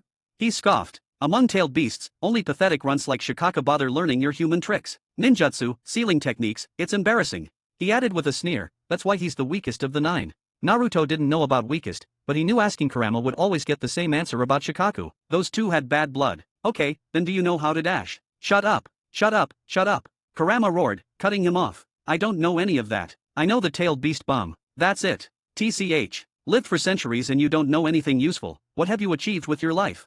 Naruto muttered. A vein pulsed on Kurama's forehead. He shot up, planting one paw on his hip, the other jabbing towards Naruto. Hey, don't get cocky just cause you beat me in arm wrestling, brat. I let you win. You're the one who said you could win with one hand. Naruto shot back, not backing down an inch. You even said you could win with one finger. Then you cheated after losing 3 times. Kurama hadn't thought much of Naruto at first. He'd even planned to crush Naruto's hand during the arm wrestle. Turned out, Naruto was stronger than him and left a deep impression on him. Mostly because he lost, and was forced to tell Naruto his real name. I was caught off guard. Kurama roared, sputtering denials. He'd never admit he lost to Naruto. Otherwise, I could crush you like a bug, no matter how many of you there are. Wanna go again? Naruto grinned, already rolling up his sleeves. No holding back this time. No way. Kurama folded his arms. Not a chance. As long as he didn't compete, there was no way Naruto could win. TCH. Boring. Naruto wandered over to the edge of the sealed space and kicked the wall idly. The whole dimension shuddered, dust raining down from the non-existent ceiling. Kurama's eye twitched. If the kid broke the seal from the inside, he didn't fancy being the first tailed beast buried alive. Watching Naruto, Kurama grumbled. Sometimes I wonder if you're even human. Your body, it's almost like ours. Even the tailed beasts didn't have physical strength like that. Not even close, Naruto said. Compared to my sensei, I'm small fry. He remembered Goku's assessment his physical progress was just average, his talent with ki was better. Impossible. Kurama scoffed. Absolutely impossible. A body like that? I've lived 1,000 years, brat, I've never seen anything like it. Not even the old sage of 6 paths. TCH. Lots you haven't seen, Naruto retorted. Lived 1,000 years and you still can't use ninjutsu. Kurama blew a fuse. He jabbed a paw at Naruto, ready to explode. Brat, today I'm going to teach you a lesson. Naruto rolled his sleeves up further. Come on then, big guy. Still not happy with how things turn out. I'm not fighting you. Kurama yelled back, refusing to move. Dear readers and fans, for those eager to dive into next chapters earlier before others, I invite you to join us on Patreon. By becoming our patron, you not only gain access to exclusive advanced chapters but also help us continue this endeavor and expand it further. 14, Chapter 14, Konoha, Year 55. Winter hung heavy over the village, the sky a flat, uniform gray. Naruto, 8 years old now, felt the gloom sink into his bones. It had been a year since Goku left, a year since the Ninetales returned to its cage inside him. The anniversary did nothing to lift his spirits. Even walking Hinata back to the Hyuga compound, her quiet presence beside him usually a small comfort, couldn't shake his distraction today. He felt listless, adrift. He'd hit a wall. That was the problem gnawing at him. His training, which had once brought such clear, satisfying leaps in strength, had slowed to a crawl. Gone were the days of explosive growth. Now, he was lucky to see even a sliver of improvement after days of work. Part of it was his age. He was growing, and his body was funneling everything into physical development. His ki growth had slowed with it. He needed time. A few more years until his body settled. Then he could expect real gains from training. Forcing it now wouldn't do much good. The bottleneck had him on edge. Sure, he could toss the Ninetales over his shoulder now, sure. The fox didn't even try matching him physically anymore, forced to rely on chakra bursts just to keep up. Still, it wasn't enough. Fear comes from weakness, Naruto thought grimly, echoing a sentiment he'd heard somewhere. And right now, he felt weak. Being stronger than the Nine Tails wasn't anything special. Plenty of people were stronger than the fox. The fact that Kurama had been sealed in the first place proved that. Besides, the Kurama inside him was only half of the beast. He had been defeated and sealed at his full strength. He had to learn from Kurama's mistakes. He had to get stronger, then stronger again. Since his ki and physical power were stalled, he'd have to find another way, which brought him back to chakra. The power of this world, the foundation of being a ninja. Chakra, the lifeblood of this world, the foundation of any ninja. Time to learn chakra control, he decided. Properly. Since no one in Konoha seemed willing to teach him, he'd just have to ask someone who wasn't exactly human. With newfound resolve, Naruto shifted his focus inward, his surroundings dissolving as his consciousness appeared inside the seal space. He walked towards the towering iron gate, ignoring Kurama's wary, pained gaze. Hey, brat, what do you want now? The Ninetales bellowed, scrambling back slightly as Naruto approached. I'm telling you, my stomach feels off today. Really? Lately, whenever Naruto got bored, he'd show up here looking to spar, leaving the fox reeling until he finally stopped. It wasn't just the beatings, the kid was relentless, annoying, a walking barrage of questions that grated on Kurama's nerves, even in his chakra form. He might be first-tailed beast to die from stress. He was genuinely starting to dread these visits. 8 years old, that bratty age everyone hated. Foxes included, apparently. Kurama watched Naruto's path, realizing with a flicker of relief that the boy wasn't heading directly for him. But then his eyes followed Naruto's gaze to the seals plastered across the gate, and a cold dread washed over him. You wouldn't dash.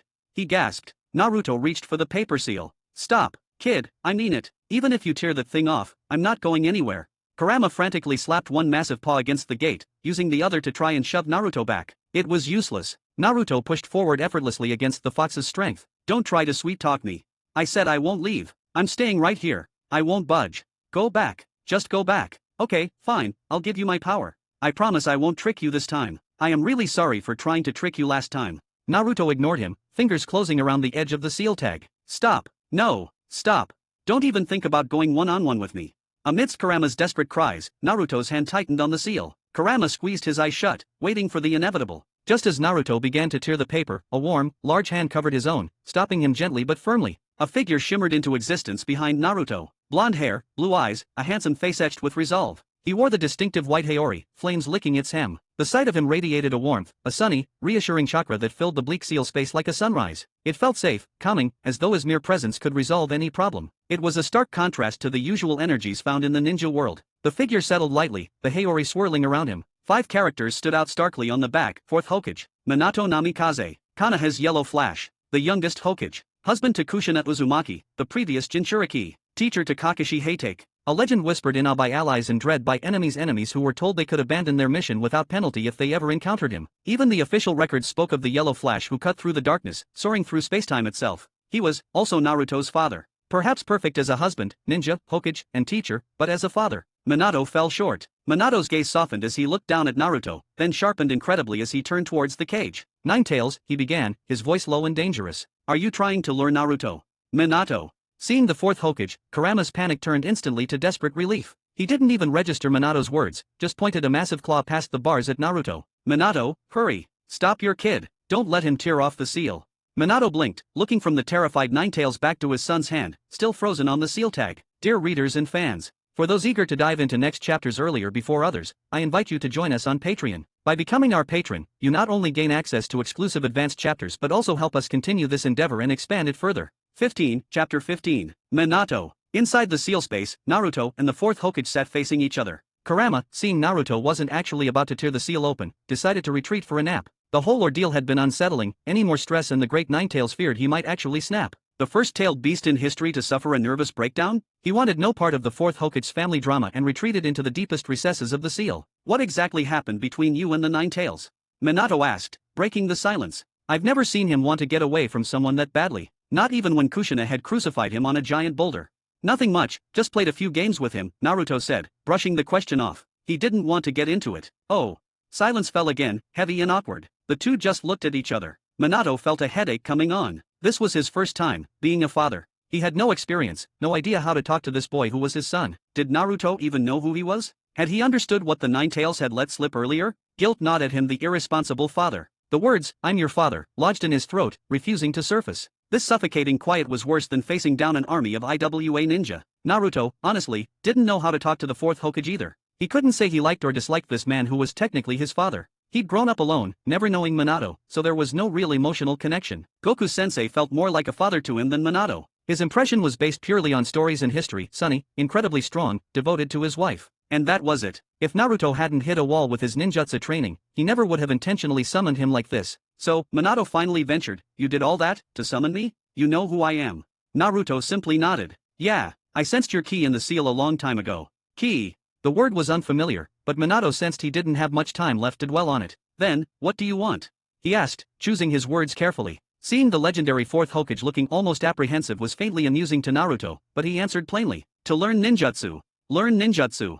Minato looked stunned. He thought of a lot of reasons, accusations, anger, anything, but never that Naruto would summon him for that. "If you want to learn ninjutsu, you can ask Sandaime-sama. Someone will teach you, you don't need to dash." "No one in Konoha will teach me," Naruto cut in, his voice suddenly cold, a mocking edge sharpening his features. The brief flicker of connection vanished. Who would teach him ninjutsu? Who would teach him ninjutsu? The Konoha villagers who hated him the most? Those few loyal Hokage guards that Minato trained, who vanished? His own student, Kakashi, barely holding himself together after his own losses, kept going on suicidal missions in hope that someday he would get unlucky. He couldn't even look after himself. How would he look after Naruto? The Toad Sage, Jiraiya, who hadn't shown his face once? The hypocritical third Hokage, Hiruzen? Or Danzo, the snake hiding in Konoha's shadows? No, Naruto thought bitterly. No one. I've always been alone in this village. Minato looked taken aback. How could that be? You don't believe me. Naruto raised an eyebrow, his blue eyes fixing on Minato, searching, probing. His gaze held a complex mix of weariness and challenge. Knowing the future, Naruto didn't actually hate Minato, but he couldn't deny the bitterness. Anyone else living his life would have broken, turned vengeful long ago. Even with his older perspective, sometimes the pressure felt unbearable. Not everyone could just turn the other cheek and smile. "Do you want to see it?" Naruto offered suddenly. "My past. Everything I've lived through." Minato, Kurama's voice rumbled from the depths of the seal space. "If I were him, I'd have leveled this pathetic village full of hatred ages ago. It's a miracle he's held on this long. Probably because he values the village you protected with your life." That furball acted like he wasn't gonna interfere in their family stuff, but in reality, he'd been eavesdropping the whole time. Minato started. Naruto's words gave him a bad feeling, and Kurama's words made him even more uneasy. Naruto's situation seemed a lot different from what he'd imagined. The desire to understand, to truly see, overruled his apprehension. "Yes," he said quietly. "Show me." "All right," Naruto said, his expression unreadable. "If you want to see, I'll show you." He held out his right hand. A ball of light emerged, pulsed, then exploded softly, scattering motes of light like fireflies. The familiar, stark landscape of the seal space shimmered, twisted, and reformed into a series of scenes. At the center of it all, a young Naruto. Ki had the power to share and sense emotions. Goku had once sensed their battles on Namek had gone by touching Krillin's head. Besides, this was Naruto's seal space. He could change its appearance as he pleased. Showing the past was even easier. Age 1, a blurred image of someone forcing something scalding hot down his throat. The memory of searing pain, of choking, nearly being mute forever. He'd survived, thanks to the Kyuubi's healing, but the damage left his voice with a permanent, distinct hoarseness. Age 2, being roughly handled, punished harshly by a caretaker for some minor infraction, left dangling until the third Hokage coincidentally passed by. Another brush with death averted by sheer luck, or perhaps calculated intervention. Weaning onwards, food that was never just food. Sand, dirt, weeds, small stones were routine finds. Insects weren't uncommon. Sometimes, worse things he tried not to remember. The third Hokage's decree prevented villagers from calling him Demon Fox. They settled for that thing. They were forbidden from direct violence, so the cruelty became insidious, shunning, cold shoulders, muttered curses. Parents poisoned their children's minds, encouraging them to torment him, to throw stones, to chase him. This only eased when Naruto grew strong enough that none of the other kids could physically hurt him anymore. Malice was the air he breathed. Yet, somehow, Naruto pushed through it, masking the hurt with a defiant grin. It wasn't just stubbornness, it was the awareness from another life that kept him from shattering completely. Refusing to eat the tainted food provided, he struck out on his own at age 3, learning to cook for himself. No shopkeeper would sell to him, so the meager allowance from the village piled up, useless. He scavenged materials, built a small, crude hut by the woods with his own hands, taught himself to farm a tiny patch of land, to fish, to hunt, storing what little food he could gather. He imagined a quiet life, self-sufficient, away from the hate. Until that home, the simple shelter he'd poured his heart into, was destroyed by fearful, hateful hands. No one saw the wreckage of more than just wood and earth. They saw the destruction of a shack. They didn't see they were tearing down the last fragile walls around Naruto's heart. Dear readers and fans, for those eager to dive into next chapters earlier before others, I invite you to join us on Patreon. By becoming our patron, you not only gain access to exclusive advanced chapters but also help us continue this endeavor and expand it further. 16, Chapter 16. Minato, he didn't understand the human heart. The hatred Naruto endured from childhood was 10 times worse than anything Kushina had faced. At least Kushina had Mito Uzumaki looking out for her when she was small. Naruto had no one. When he was hungry, he had to find food himself. No one checked if he'd eaten, or eaten well. He couldn't sleep, surrounded by hostility, and no one cared when he finally drifted off. He cried himself to sleep some nights, clutching his blanket, and no one knew how exhausted he was. When he fell, he had to get up on his own. No one tended his scrapes. He came home aching from training, and no one saw the effort he poured into it. No one. Ever. Naruto was utterly alone. And then, even the one link he should have had his identity as the fourth Hokage's son was stolen. They hid it, claiming it was for his protection, to shield him from his father's enemies. All they really cared about was whether he was obedient, whether the Jinchuriki was stable, whether he might develop a rebellious heart towards Konoha. They treated him like a weapon, not a child. Only later, as Naruto got a little older, did the third Hokage start appearing occasionally. An old man stopping by, pretending to care, trying to win his trust, sometimes even taking the few grilled fish Naruto had managed to catch for himself. He's just a child, they must have thought. He won't remember. He's alone. It felt like charity, tossed his way. But Naruto remembered. He remembered everything, from the moment he was born until now. Every detail, crystal clear. As these images flashed before Minato's eyes, he fell silent. His usual sunny expression clouded over, replaced by a grim intensity. It was clear his mind was reeling. He and Kushina had given their lives to protect Naruto and the village. He'd sealed the Nine Tails into his own son, believing the village would see him as a hero. Instead, they treated him like a curse. He wasn't just disliked, he struggled for the basic necessities of life. The disconnect was staggering, almost impossible to accept. The villagers' coldness, the third Hokage's failure to act. Even Kakashi, the disciple he had entrusted his life to, his Hokage guard platoon he spent so many months training, where were they in Naruto's memories? Where had they all gone? Sandaime-sama. But why? Minato whispered, a tremor in his voice, clinging to a shred of hope. He'd trusted the third. Trusted him enough to leave Konoha's reins largely in his hands even after becoming Hokage. Trusted him enough that his dying act was to place Naruto in his care. Because he respected him. Because he trusted him. And it seemed that trust had been misplaced. Utterly. Naruto's childhood was nothing like what he'd envisioned. Why had the path he laid turned out so wrong? If Naruto could have answered, the words would have been simple, because you died. Loyalty fades when the leader falls. It's an old, hard truth. Minato might have been brilliant in every other way, a gifted ninja, a master strategist, sunny, charismatic, the perfect Hokage in many eyes. But he didn't understand the human heart. People change. Their hearts change. Faced with power, with self-interest, even a respected elder like the third could become hypocritical. Even loyal guards, men he considered brothers, could choose self-preservation. Never test people's deepest natures, you won't like what you find. Naruto's next words shattered whatever hope Minato had left. I am a Jinchuriki, Naruto stated flatly. The strongest one, the Nine Tails Jinchuriki.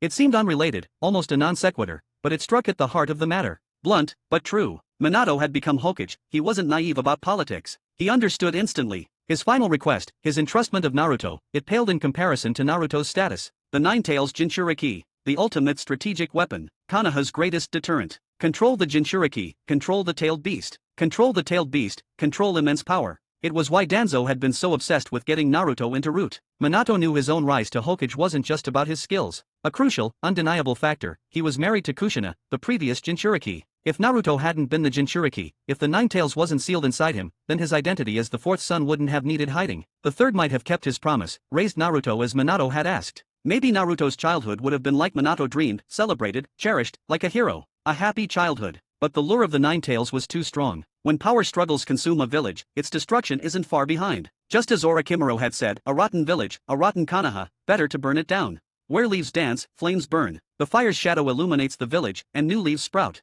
It sounded profound once, but it felt like nonsense now. Fire just burns the tree. It doesn't bring life. The fire's shadow illuminates the village, and burns it to ash. That felt closer to the truth. Only when the rotten tree falls, decays completely, and becomes nourishment can new life truly grow. I'm sorry, Naruto, Minato choked out, guilt raw in his voice. His eyes flickered, unable to meet his son's identical blue gaze. I didn't know. It's okay, Naruto said, his voice unnervingly calm, as if discussing someone else entirely. I'm used to it. Those words "I'm used to it" hit Minato harder than any physical blow. Heartbreak and guilt twisted inside him. His son, his and Kushina's only child. The boy who carried all her hopes, trampled like this. If Kushina knew, she'd tear Konoha apart to avenge him. Minato's chakra, usually as warm as sunlight, grew cold, heavy. People saw the fourth Hokage as pure sunlight, the perfect leader, gentle and kind. That's how Konoha knew him. But the brighter the light, the deeper the shadow. Ask the ninja of IWA or Kumo. To them, Minato Namikaze was death incarnate. The name Yellow Flash wasn't earned through pleasantries. It was earned with speed that defied sight, with battles won in heartbeats.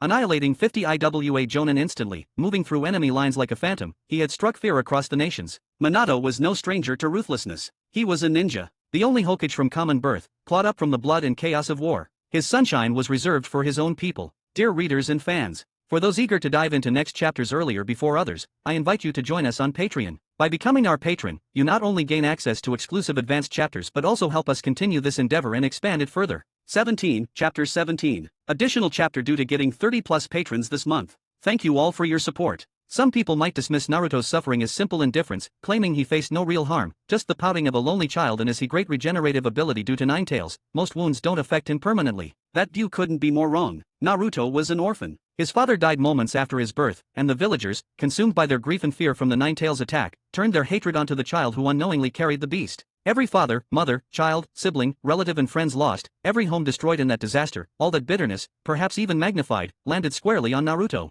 Humans need connection. Even now, isolation can feel unbearable. Naruto faced the cold shoulder, the exclusion, the whispers, from an entire village. It was more than just loneliness, it was a constant, grinding pressure that could break an adult, let alone a small boy who understood none of it. He faced that for 8 years. Sakumo Hatake, an elite jonin with a son, couldn't even handle it for more than couple months before abandoning his kid and taking his own life. To tell Naruto to simply forgive, to just get over it, one would have to have never known such profound rejection, such deep, unending pain. Naruto felt like the Minato's ki had shifted. No longer the warmth of the sun, but something off. A hint of darkness? He couldn't quite place it, but after seeing what he'd been through, Minato-sensei's aura had changed. Not necessarily for good or bad, he was still the fourth, but his ki was different. Ki reflects a person's state of mind. You hear it in Dragon Ball all the time, that evil ki. It's subjective, sure. What can I do?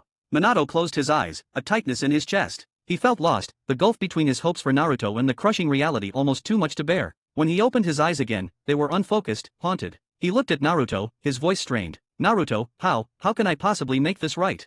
Before he could continue, Naruto cut him off, his voice sharp. I don't need you to make it right. It's not you who owes me, Naruto thought fiercely. It's Konoha. No, I mean. Minato stumbled over his words, the usually composed Hokage awkward and uncertain before his son. It wasn't fear, but a desperate need to offer something, anything. What should I do now? Teach me ninjutsu, Naruto said, his voice decisive. This was the reason he'd brought his father here. Minato sighed softly. I might not be able to help much with that. My time here, it's limited. He looked away, a wave of dejection washing over him. Finally, a chance to do something for Naruto, and he was constrained. If I stay too long, Kushina might not get her chance to speak with you. He trailed off, frustrated by his helplessness. He figured he only had about an hour left. Don't worry about that, Naruto replied casually. He knew his father's time was borrowed. He stepped closer to Minato, extending his right hand. A soft, milky white light gathered in his palm. Gently, he pressed it towards Minato, and a faint white halo enveloped his father's form. It was ki. Naruto was sharing his own ki. What is this power? Minato looked down at himself, surprised. He could feel it, the fading sensation lessened, the time he had left seemed to be stabilizing, even extending. Natural energy, he wondered. No, it feels similar, but it's different. It's ki, Naruto stated simply. Minato was curious about this ki, a power system totally different from chakra. But seeing that Naruto wasn't offering any explanation, he kept his questions to himself. The magical thing about ki in Dragon Ball is that even though it's life energy, it can affect the soul. Frieza, with half his body destroyed and on death's door, sprang back to life after Goku gave him ki, even managing a sneak attack. Ki works on the dead as well as the living, with the same effect. Ki really is something. As the first Hokage not born into one of Konoha's elite clans, Minato Namikaze possessed a deep understanding of ninjutsu theory and fundamentals, alongside masterful practical skills. He excelled in ninjutsu, taijutsu, and even had a grounding in genjutsu. With chakra affinities for fire, wind, lightning, yin, and yang, nearly everything but earth and water, his breadth of knowledge was vast. While perhaps not quite the professor the third Hokage was, Minato could execute techniques up to A rank with ease and had even created his own signature A rank jutsu, the Raiznan, requiring no hand seals at all. His teaching ability was exceptional. Receiving personal instruction from the fourth Hokage was an incredible opportunity. Even for Naruto, whose raw power was already immense, Minato's guidance could sharpen his skills significantly. Shadow Clone Jutsu. With a familiar poof of smoke, an exact copy of Naruto appeared beside him. The Shadow Clone Jutsu. A B-rank technique developed by the second Hokage, Tobirama Senju. It created solid clones using chakra, each capable of independent thought and action. They carried the user's skills and knowledge, and crucially, their memories and experiences returned to the original user when dispelled. It was said they possessed all the user's abilities, limited only by the amount of chakra allocated to them. As long as they weren't hit with a decisive blow, they could persist. Naruto looked at his clone with satisfaction. The clone mirrored his expression, then started mirroring his actions. It was a strange sensation, the same mind, the same thoughts, yet perceiving the world from two different points, having two separate sets of immediate feelings. Fascinating. So, how does it feel? Stop copying me. Stop copying me. I'll pop you if you don't stop. Alright. Geez, let me have a bit of fun. Naruto and his clone laughed. For most shinobi, shadow clones were auxiliary tools useful for diversions, scouting, or gathering intel. Tobirama had originally designed it for espionage. The chakra drain and relative fragility of the clones usually prevented them from being a primary combat force. But for Naruto, it was different. He immediately saw the potential. For a taijutsu-focused fighter like himself, the shadow clone jutsu was revolutionary. The fact that clones remained solid unless struck decisively was incredibly powerful. Genjutsu users relied on illusion, ninjutsu users on powerful techniques. Clones could only mimic those to a degree. But taijutsu users relied on their physical prowess, their speed, their strength. And the shadow clone perfectly replicated the user's body. Imagine how scary that is? Imagine Goku fighting Raditz, but Raditz is facing several Gokus. Even if it only takes one hit to pop them, Raditz would still have a hard time. Raditz had 3 times Goku's power at that point. By learning Shadow Clone, Naruto's combat power could double, easy. It's like a jutsu made for Naruto the taijutsu master. A few guys who can beat the Nine Tails with their bare hands, now that's something. Dear readers and fans, for those eager to dive into next chapters earlier before others, I invite you to join us on Patreon. By becoming our patron, you not only gain access to exclusive advanced chapters but also help us continue this endeavor and expand it further. 18. Chapter 18. If the Shadow Clone Jutsu could effectively double Naruto's combat strength, the next technique promised an even greater leap. It was the jutsu that became synonymous with him in another life, the multi-shadow clone jutsu. Naruto threw a sharp punch at the clone he'd just created. The clone crossed its arms, blocking defensively. Thud! The impact echoed dully, the force of the blow scattering nearby leaves. The clone flickered, unable to withstand the hit, and vanished in a poof of smoke. A portion of its chakra flowed back into Naruto, while some simply dissipated. He closed his eyes for a moment, absorbing the fleeting sensations, the clone's final instant of existence. He opened his eyes and glanced down at his right elbow, the spot where the clone had blocked his punch. A faint throb lingered there. No visible injury, but a phantom ache remained, a ghost of the impact carried back through the dispersed chakra. Naruto frowned. That was the technique's drawback. The returning memories didn't just bring information, they brought the echo of sensation, including pain, exhaustion, even the shock of dispersal. It seemed minor now, but in the heat of battle? A sudden jolt of phantom pain, even for a fraction of a second, could be fatal. Mastering this jutsu meant learning to filter that feedback, to push past the mental static, even if a clone met a violent end. And the multi-shadow clone jutsu would only amplify that effect. It was the shadow clone technique pushed to its extreme, an infinitely scalable version, limited only by the user's chakra reserves. Theoretically, someone could create countless clones, an overwhelming army springing from a single person. If one clone's dispersal caused a phantom ache, imagine hundreds being wiped out simultaneously by a wide-range attack. The sudden influx of disorientation, pain, and shock could be mentally overwhelming, potentially incapacitating the user. Without strong regeneration factor, the amount of stress and pressure might lead to popping of blood vessels and brain causing stroke. It was precisely because of these dangers that the second Hokage, Tobirama Senju, had classified the multi-shadow clone jutsu as an A-rank forbidden technique. Used improperly, it was a weapon more dangerous to the user than the enemy. This was why Minato had initially argued against Naruto learning it, worried his son would push himself too far, too fast. But Minato's concerns couldn't deter Naruto. At his insistence, Minato eventually relented and taught him the forbidden jutsu. Despite the drawbacks, the advantages were undeniable.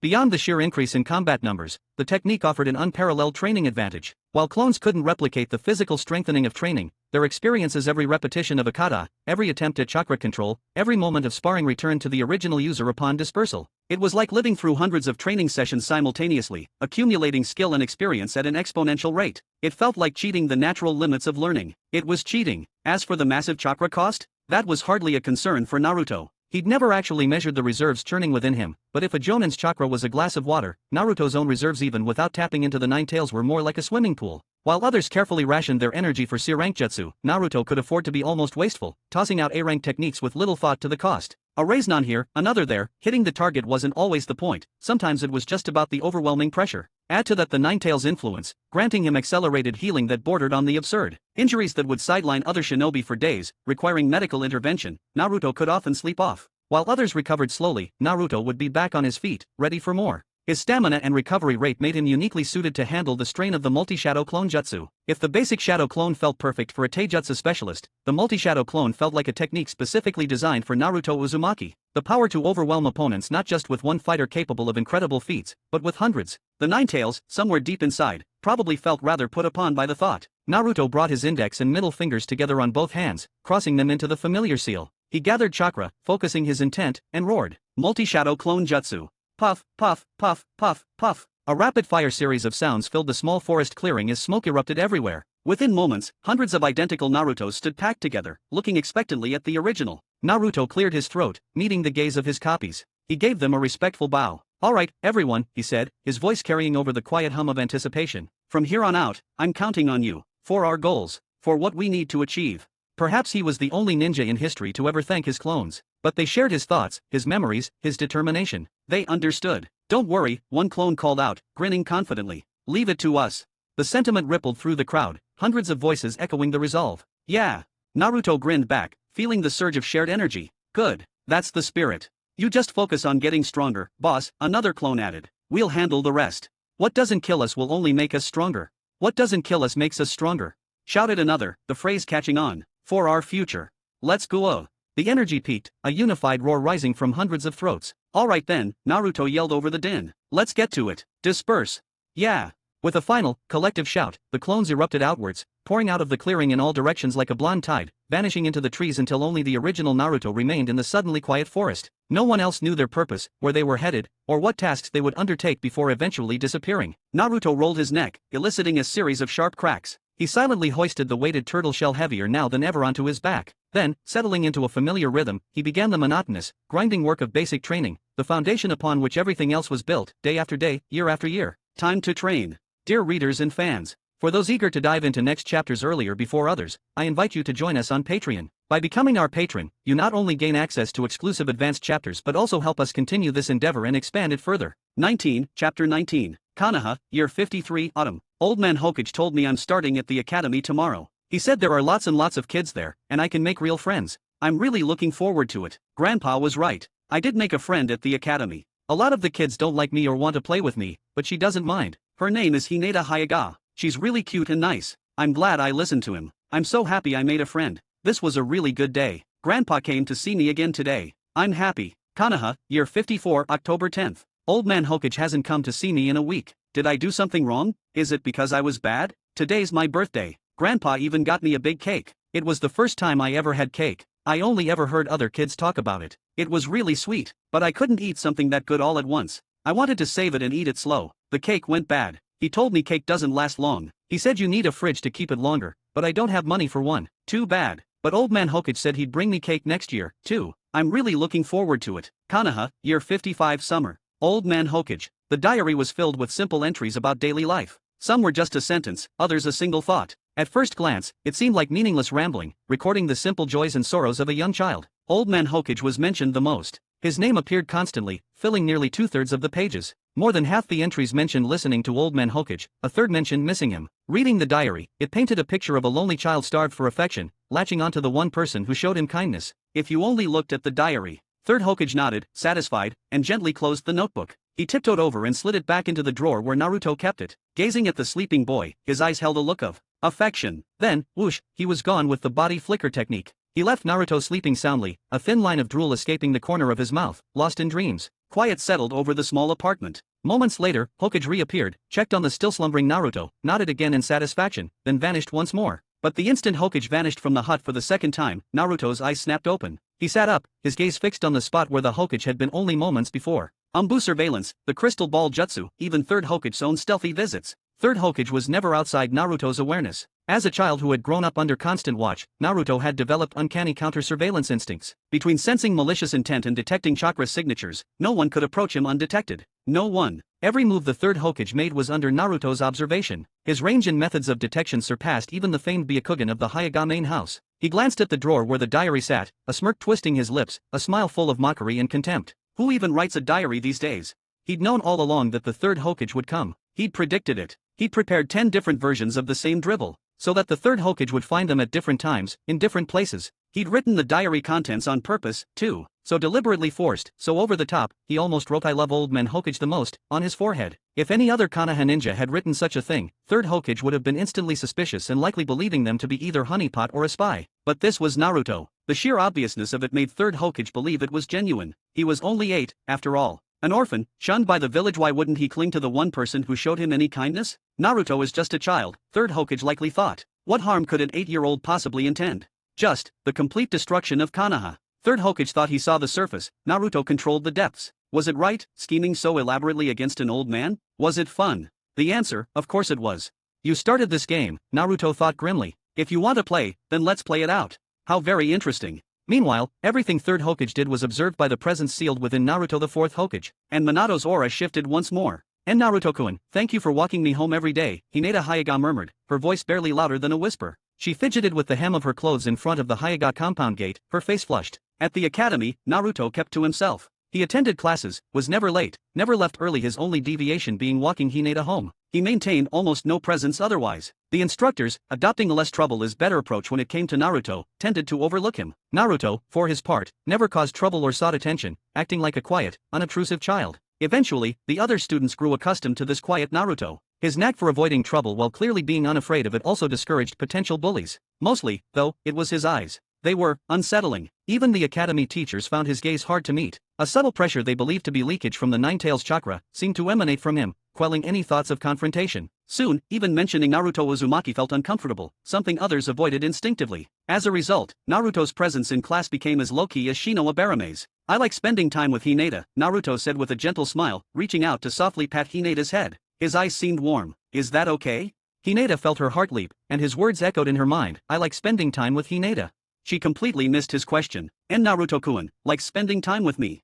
Hinata's face bloomed crimson, heat rising from her skin like steam. "Naruto-kun, I.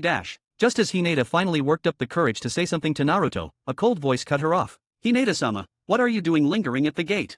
It was a boy with the same pale eyes as Hinata, his features sharp beneath long, dark hair. His gaze held a faint mockery as he looked at her. "It's time to come inside. The clan head-sama was asking for you."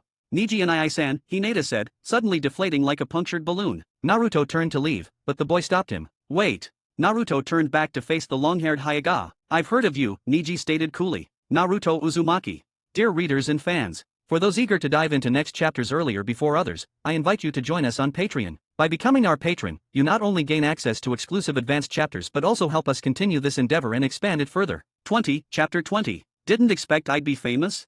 Naruto thought, puzzled. He hadn't exactly been causing trouble. How had his name gotten around more than the prank-pulling original? Even upperclassmen knew who he was. Neji Hyuga, from the branch house of the Hyuga clan. His father, Hisashi, was Hayashi Hyuga's twin brother Hinata's uncle. Because Hisashi was born mere moments after Hayashi, he was relegated to the branch house, destined to serve the main house under the caged bird seal. He had ultimately taken his own life to protect his brother and fulfill his duty. Neji, unaware of whole story, blamed Hinata and main house for his father's death and him getting branded with caged bird seal. Neji crossed his arms, intending to look down on Naruto, but found himself nearly half a head shorter. He suddenly shifted back half a step, positioning himself on the stair behind him to gain the height advantage, taking high ground advantage, tilting his head back slightly. "Stay away from Hinata-sama," he said coolly, his voice laced with the arrogance of the Hyuga. "The heiress of the Hyuga clan is not someone you should associate with."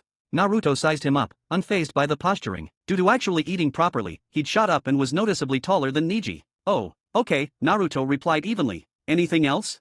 Neji blinked. That's not how this was supposed to go. Normally, the other person would argue, get angry, maybe spout some nonsense about destiny and proving people wrong. He'd been ready for a confrontation. His fists were clenched. And this was the response? Just agreement? So pathetic and spineless.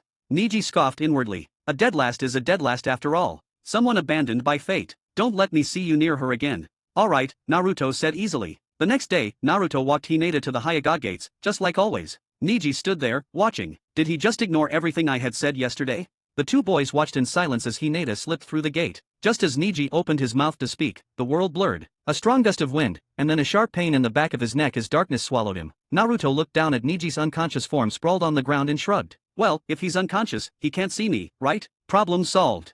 The third day, Naruto walked Hinata home again. Neji stood waiting, face flushed with embarrassment. How could I fall asleep outside the gate yesterday? Must have been too tired from training. What a disgrace. He resolved himself. This time, I'll teach him.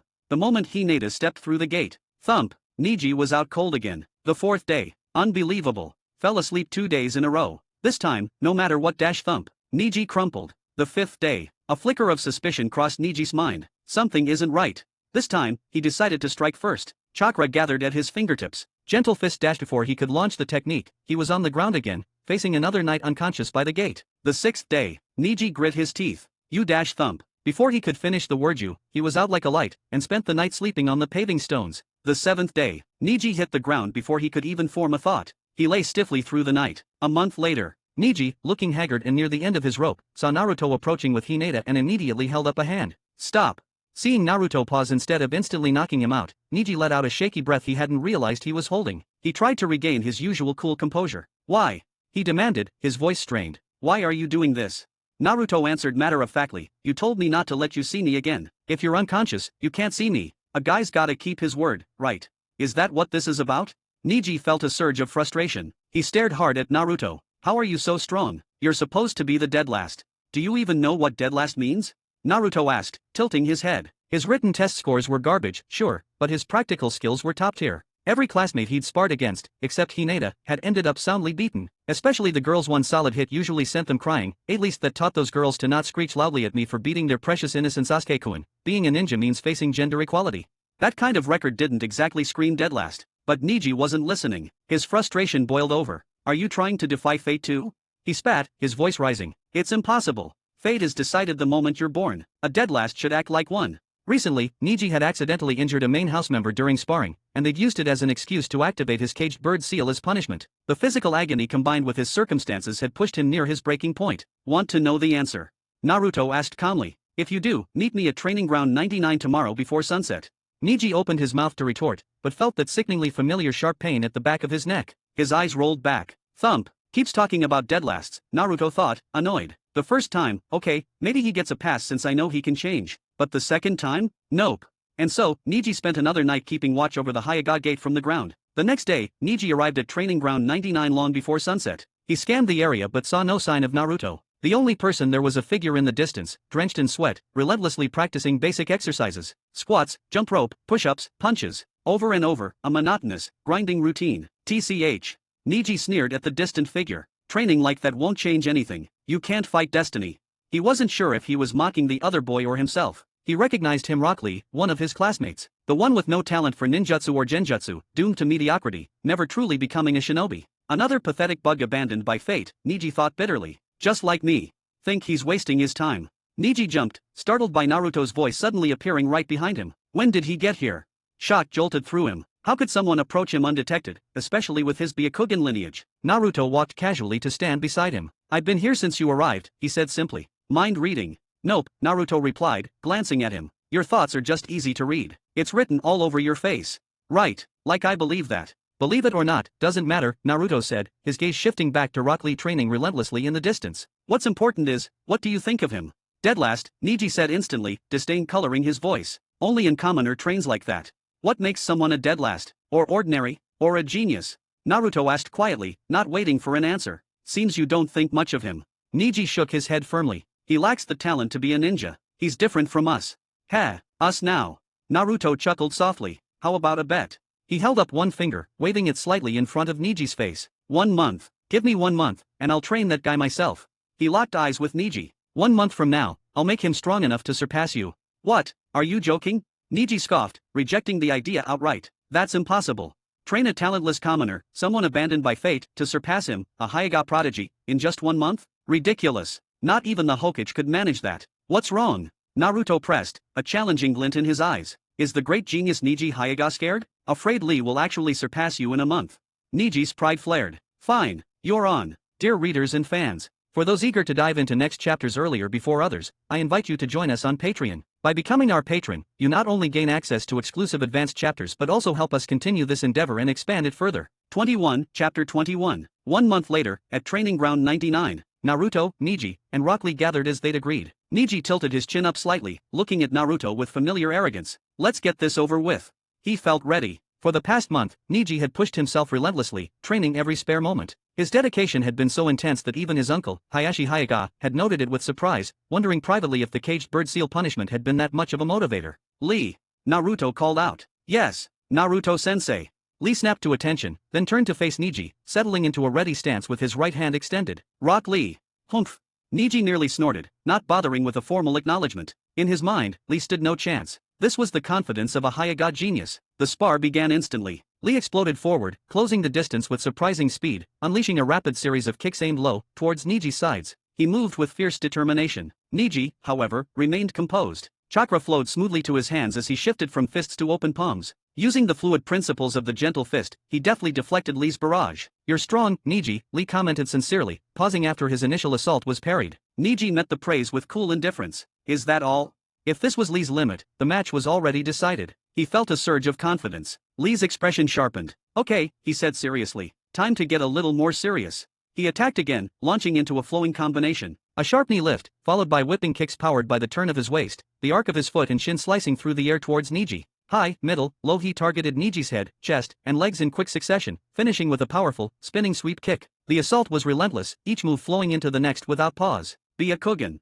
Faced with such ferocity, Neji had no choice but to unleash his trump card. Chakra surged, causing veins to bulge around his eyes, forming a web-like pattern. The Byakugan, the Hyuga clan's Kekkai Genkai. Known for its 360-degree field of vision, the ability to see chakra points, and the flow of chakra. With its X-ray vision, telescopic sight, and incredible observational skills, it was considered the best dojutsu in the ninja world for surveillance. And Neji could amplify it even further, extending its range to a kilometer, E/N 0.6 miles, 1,093 yards, 3,280 feet, 9,842 hands. I'll stop now. With his Byakugan fully active, Neji tracked Lee's movements, predicting the trajectory of each strike. He met the fierce attacks with the gentle fist, deflecting and redirecting Lee's force. Such strength, such speed, Neji thought, shaking his slightly numb arms. He was shocked by Lee's improvement, but he wouldn't show it. Is that all you've got?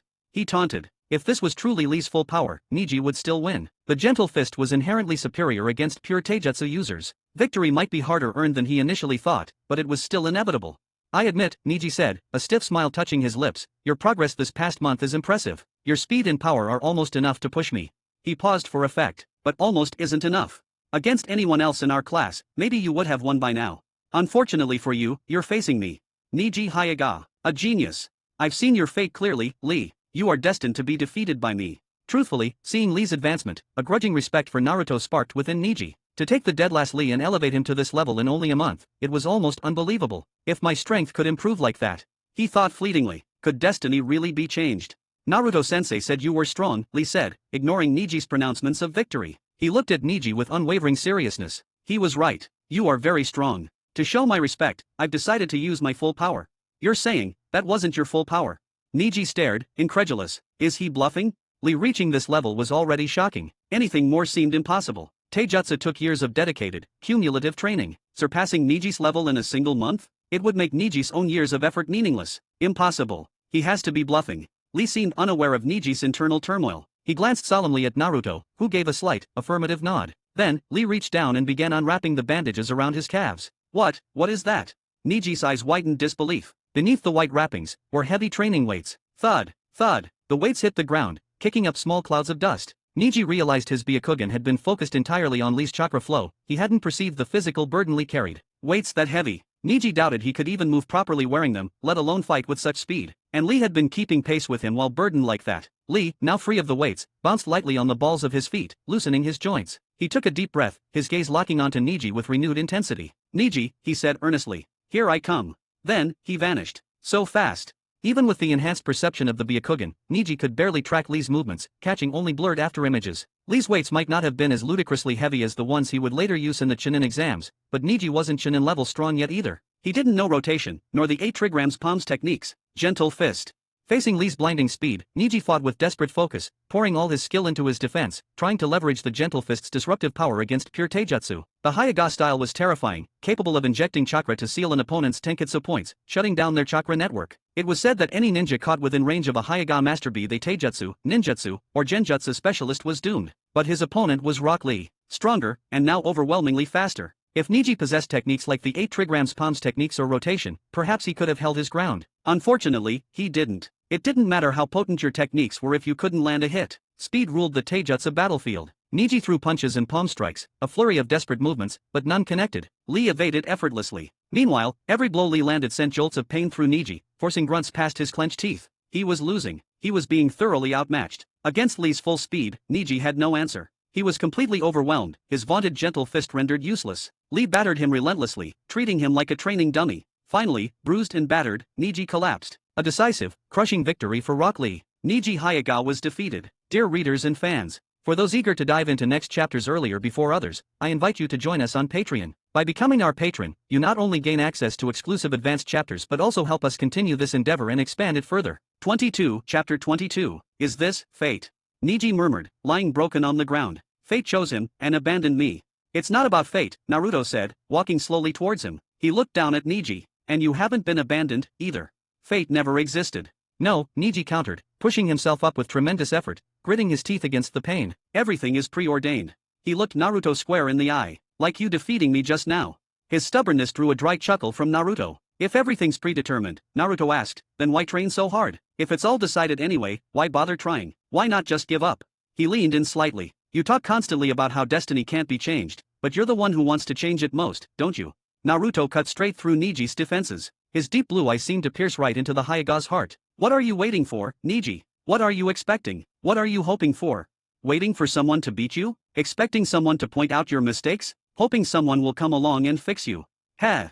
Naruto gave a short, humorless laugh. You're no princess trapped in a castle. No prince on a white horse is coming to save you. The only one who can save you is yourself. So there's no such thing as fate. Naruto clenched his fists, his voice hardening with conviction. Even if there is, my destiny is in my hands. It was why he trained so relentlessly, why he always felt like he wasn't strong enough. He remembered the searing powerlessness he felt watching his parents die. He refused to experience that ever again. Fate. Since the day he was born into this world, there was no such thing. The only one I believe in is myself. You can't change the past, Naruto continued, his gaze unwavering, but you can change the future. Use your own hands to shape it. In that moment, Naruto radiated a confidence that was almost dazzling. To Neji, it was like seeing a golden sun rise behind him. Naruto extended his hand. Neji Hyuga, want to take control of your own fate with me? Humph. Neji scoffed, but his hand reached out, grasping Naruto's firmly. Fine, let me stand by your side and see just how far you can really go. Naruto Uzumaki, Neji thought, feeling the strength in Naruto's grip. Your eyes see clearer than mine. Don't let me down. The days that followed fell back into a familiar rhythm, training, and more training. Only this time, Naruto wasn't always alone. Two other figures often trained alongside him now. Rock Lee, and Neji Hyuga. Konoha Academy, Ninja Tool Target Practice Range. A Konoha instructor stood with a white notebook, taking notes. Alright, listen up. The instructor called out. Today's assessment is shuriken accuracy. You need 6 hits out of 10 to pass. He scanned his list. First up, Sasuke Uchiha. The black-haired boy, the Uchiha clan's fan crest stark white and red on his back, strolled forward, one hand casually tucked in his pocket. He drew a handful of shuriken from his pouch and, without seeming to count, sent them flying towards the targets in a single, fluid motion. Exactly 10 flashed through the air. What's with the sloppy throw? Kiba scoffed from the sidelines, Akamera perched comfortably on his head. The boy, known for the distinctive red fawn markings on his cheeks and his clan's partnership with ninja hounds, looked unimpressed. Humph, just watch, I'll show everyone real skill later. Just as Kiba finished speaking, the airborne shuriken spun violently. Clink, clink, they ricocheted off each other in pairs, suddenly changing trajectory, striking the wooden target posts from impossible angles. Thank. All 10 shuriken struck dead center. Perfect score. The instructor announced. Sasuke Uchiha, full marks. Sasuke coolly put his hands back in his pockets and walked off the range without a backward glance. Humph, Itachi and I taught me this shuriken jutsu, he thought, a flicker of pride mixing with dissatisfaction. Though, it's nothing compared to his 5 shuriken ricochet. Mine only hitting in pairs is still far off. Kya! So cool. That's Sasuke-kun for you. Amazing. A chorus of sighs and squeals followed Sasuke's retreating figure, the girls in the class practically swooning. The perfect score and the fangirl reaction left Kiba flushing slightly. TCH, what's so great about that? He muttered, though his voice trailed off, lacking conviction. Hitting the bullseye wasn't beyond Kiba, but not with Sasuke's nonchalance, and certainly not ricocheting 10 at once. Flashy, a voice drawled nearby. Kiba turned, eager to find an ally, right? You think so too but froze when he saw who it was. It was Naruto. You take that BA-1 of the girls started, ready to leap to Sasuke's defense, but the assembled Sasuke fan club faltered as they realized who had spoken. They huddled together, shrinking back as Naruto approached, suddenly resembling a flock of nervous quails. Whispers erupted as he passed. It's the bully. Why don't the teachers do anything? Shh, quiet. Remember last time? He made Sakura-chan cry with one punch. He even hits girls, he's awful. TCH, he even beat up Sasuke-kun. Naruto ignored them, walking straight over to stand beside Hinata. She immediately averted her gaze, nervously fiddling with the hem of her jacket. To onlookers, however, it looked less like companionship and more like intimidation. See? I told you, one girl whispered urgently. The Hyuga heiress must be scared of him. Exactly. Hinata-chan is so gentle, why would she willingly stand next to? The whispers died instantly. Naruto hadn't said a word, hadn't even looked directly at them, but a palpable chill emanated from him, silencing them like cicadas in winter. His reputation preceded him, anyone who crossed him in sparring, even Sasuke, usually ended up regretting it, those who badmouthed him often ended up crying. Humph, Sasuke snorted from where he stood, arms crossed. The memory of being brought to tears by Naruto's punch still stung his pride, and he jumped at any chance to cut the blonde down. Don't just talk big. If you think you're so good, let's see you do it. Dear readers and fans, for those eager to dive into next chapters earlier before others, I invite you to join us on Patreon. By becoming our patron, you not only gain access to exclusive advanced chapters but also help us continue this endeavor and expand it further. 23, Chapter 23. You looking for a fight? Naruto raised his eyebrows, tugging at his sleeves. Sasuke glared, looking like he faced an unbeatable foe. Let's settle this with skill. My throws are perfect, Sasuke countered. Since you're so strong, why don't you go first? Oh. Naruto grinned, sizing Sasuke up. Trying to bait me? Look at you, using your brain. Your head must be hurting from thinking too much. Sasuke's face flushed red. He wanted to beat Naruto up right then and there. If he could. Sadly for Sasuke, that hasn't happened even once. But Sasuke couldn't win against Naruto in fight, nor even in argument. Ugh, so annoying. Alright then, Naruto said, his voice laced with amusement. Let me show the genius of Uchiha clan how it's really done. With that, Naruto pulled a shuriken from his pouch. A ninja strikes from the shadows, he declared, his arm whipping forward. Like a snake.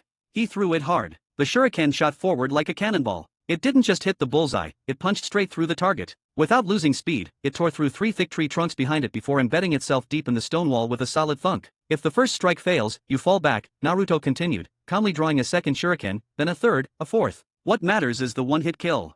Each throw was the same. Each shuriken didn't just hit, it obliterated the target board. Crack! The 10th target couldn't take the force and shattered into splinters. See? Naruto dusted off his hands. No need for a dozen perfect little taps.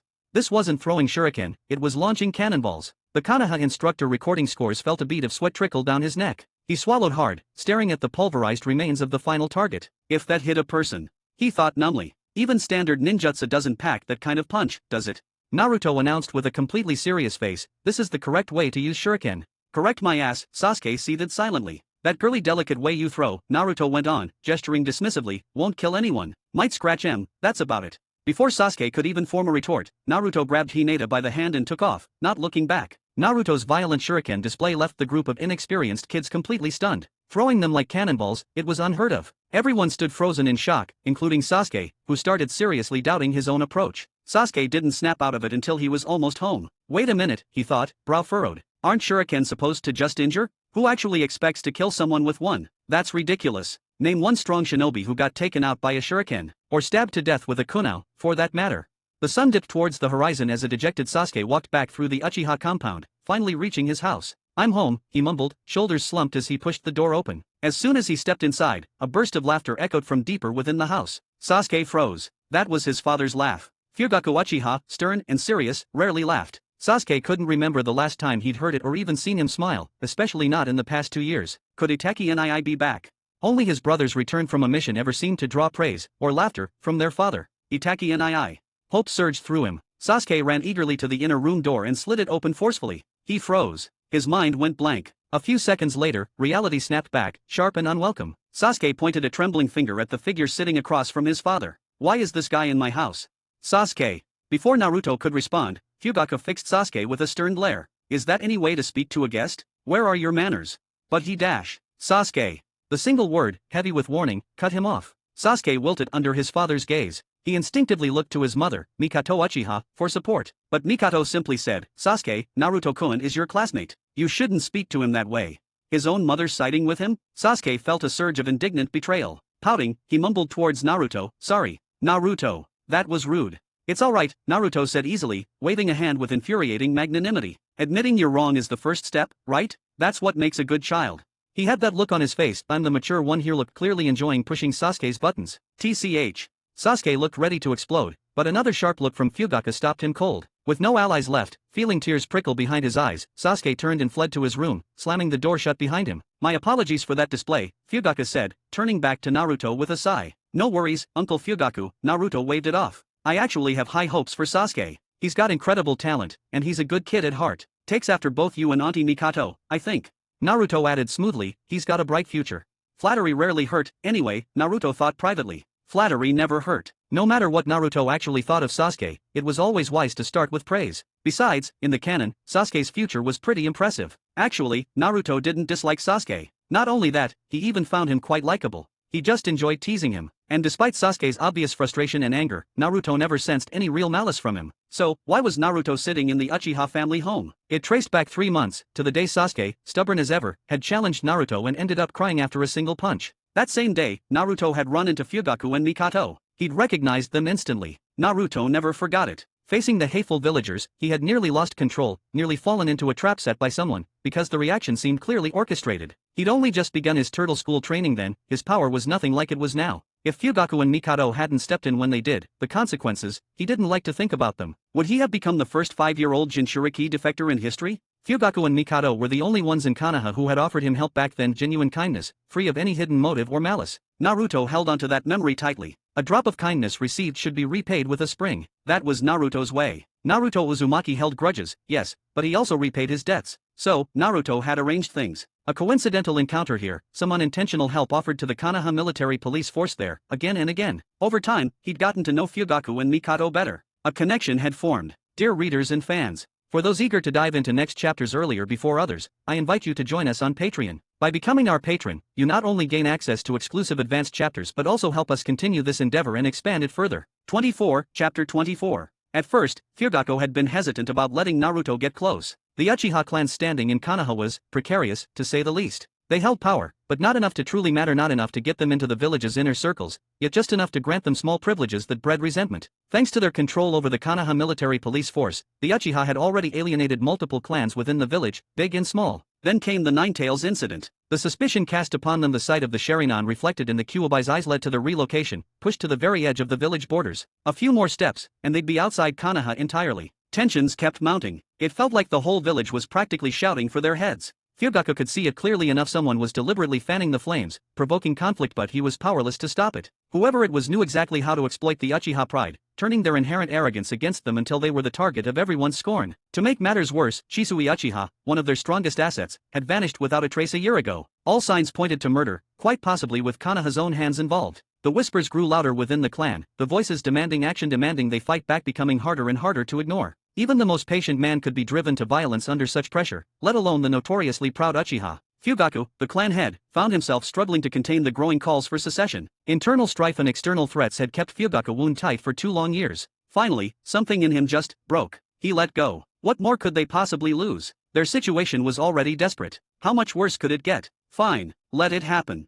He'd just take things one day at a time. His son, Itachi Uchiha, had joined the Umbu, acting as a fragile link between the Uchiha and the village leadership. Buy time, delay. That was the strategy. When the clan's warhawks grew restless, suppress them. Stall. Delay as long as humanly possible. And if the dam finally broke? If suppression failed? Then let it all fall apart. Let everyone end together. Just let it all burn down quickly, Fugaku thought, weariness settling deep in his bones. I'm tired. Whoever thought they could lead these stubborn Uchiha was welcome to try. Fugaku had done all he could. With that weight lifted, or perhaps simply accepted, Fugaku stopped trying to keep Naruto away. The boys' situation wasn't so different from their own, was it? Konoha wouldn't be what it was today without the Uchiha's strength at its founding. And without Naruto, without the Minato and his wife, Konoha would have been wiped out by the Ninetales. Heroes, all of them. Yet none were treated as such. Only suspicion greeted them. They were dealing with people who had forgotten, or perhaps never cared, about gratitude. Both Naruto and the Uchiha were ostracized, feared by the leadership, treated as dangerous elements needing control. Once Fugaku gave his tacit approval, Mikado needed no further encouragement. Her heart ached for her late best friend's child, seeing the state he'd been left in, but her reserved nature meant she'd never push the matter with her husband or add to his burdens. Now, given the chance to care for Naruto, she embraced it wholeheartedly. You want to help Fugaku and the others? The Minato's voice resonated in Naruto's mind. Their time together had given Minato a sense of Naruto's character. The boy rarely acted without reason. Coming to the Uchiha compound like this? He had a purpose. Of course, Naruto admitted freely. He did want to save the Uchiha, or, more accurately, he wanted to save Fugaku and Mikado. Saving the entire clan? That was a long shot, especially given their internal divisions. They might even see his interference as an obstacle to their planned coup. You couldn't trust the Uchiha not to twist things that way. Why? Minato asked. Call it paying back a debt, Naruto replied. Or maybe I just can't stand watching how some people operate. Konoha driving its own people to destruction, Kirigakure's bloody mist policy. Naruto considered them the 2 greatest acts of self-sabotage in the ninja world. It was sheer luck that Kumigakure hadn't swept in after the Uchiha massacre in canon timeline. Could the village, in that state, have truly repelled an invasion from Kumigakure? Who would have stopped them? The aging 3rd Hokage? Danzo Shimura, who could barely fight couple Jonins without using Izanagi? The advisors, who only knew how to nod agreement? Or the crop of Jonin who hadn't yet hit their prime? No, they couldn't have stopped them. The Hyuga affair, just 2 years after the Ninetales attack, had already exposed Konoha's fragile state, strong in appearance, weak beneath the surface. Politics aside, they almost handed over the head of one of their own major clans. What did that tell you? Too bad the rakeage is mostly muscle, Naruto mused internally. Looks imposing, thinks he's clever, but mostly just charges ahead. If he'd been smarter, he could have allied with Suna after the Uchiha were gone, crushed a weakened Konoha, and taken everything. 4th Hokage, Naruto continued aloud, if you were still alive, things probably wouldn't have gotten this bad for the Uchiha. No, Minato agreed softly. A month before I died, Fugaku and I had already discussed breaking up the military police force's singular power, bringing the Uchiha clan head formally into the village council meetings. But before we could make it official, Minato trailed off. He hadn't been the second Hokage student, hadn't inherited the deep-seated paranoia about the Uchiha. He believed in unity. Keeping his people together, that was the path to strength. So, can you help them, Naruto? Minato asked, a hopeful note in his mental voice. He wished his old friend didn't have to face this. The Uchiha were Konoha's citizens, they didn't deserve this treatment. They're beyond help, Naruto stated flatly, without a second thought. Incurable. Might as well just wait for them to die. Minato was momentarily stunned into silence. What? He expected Naruto to offer some kind of plan, some possibility. Not that. How can you say that? Look, the Uchiha have two paths right now, Naruto explained calmly. Compromise with Konoha, or launch a coup. And when I say compromise, I am becoming invariably crippled in a manner that would make them no better than Hyuga branch house, and even that might not stop their demise. They definitely can't win a fight against Konoha. Minato started. Exactly. Launching a coup is suicide, Naruto confirmed. Sure, they have the Sharingan, awaken 3 Tomo, and you can maybe match a Konoha Jonin. Sounds impressive, right? But how many Uchiha actually have 3 Tomo? And how many can even awaken the Sharingan at all? Taking a pause, Naruto continued, it's way harder than activating the Byakugan. Plenty of Uchiha have no ninja talent whatsoever. Even with 3 Tomo, how many Jonin can one person fight off? 10. They'd get swarmed. A single clan trying to take on an entire village? The last ones who tried that were the Kagaya clan, and all that's left of them is one Kagaya clansman. Unless you have someone like Madara Uchiha leading the charge, it's just a fantasy. So, the second path, Naruto continued, his tone grim. Compromising with Konoha? That's also a dead end. The village leadership wants the Uchiha gone. They're actively pushing them towards destruction. No matter how much they compromise, no matter how much they give, in the end it wouldn't matter. You want to compromise with people who are trying to kill you? Maybe it buys you a little time, but the end result, it's still death. Breaking out of this cycle? For the Uchiha, it was almost impossible. Minato sighed mentally. So we just watch. Fourth Hokage, Naruto said suddenly, a knowing look crossing his face. Don't tell me you didn't already figure this out. You don't need to keep asking simple questions to gauge me. Minato didn't become Hokage by being naive. He'd seen the problem brewing even before his death and had a plan with Fugaku that might have actually worked. He couldn't possibly be playing the naive listener this whole time. Caught, Minato gave a sheepish mental chuckle. I just wanted you to feel a sense of accomplishment.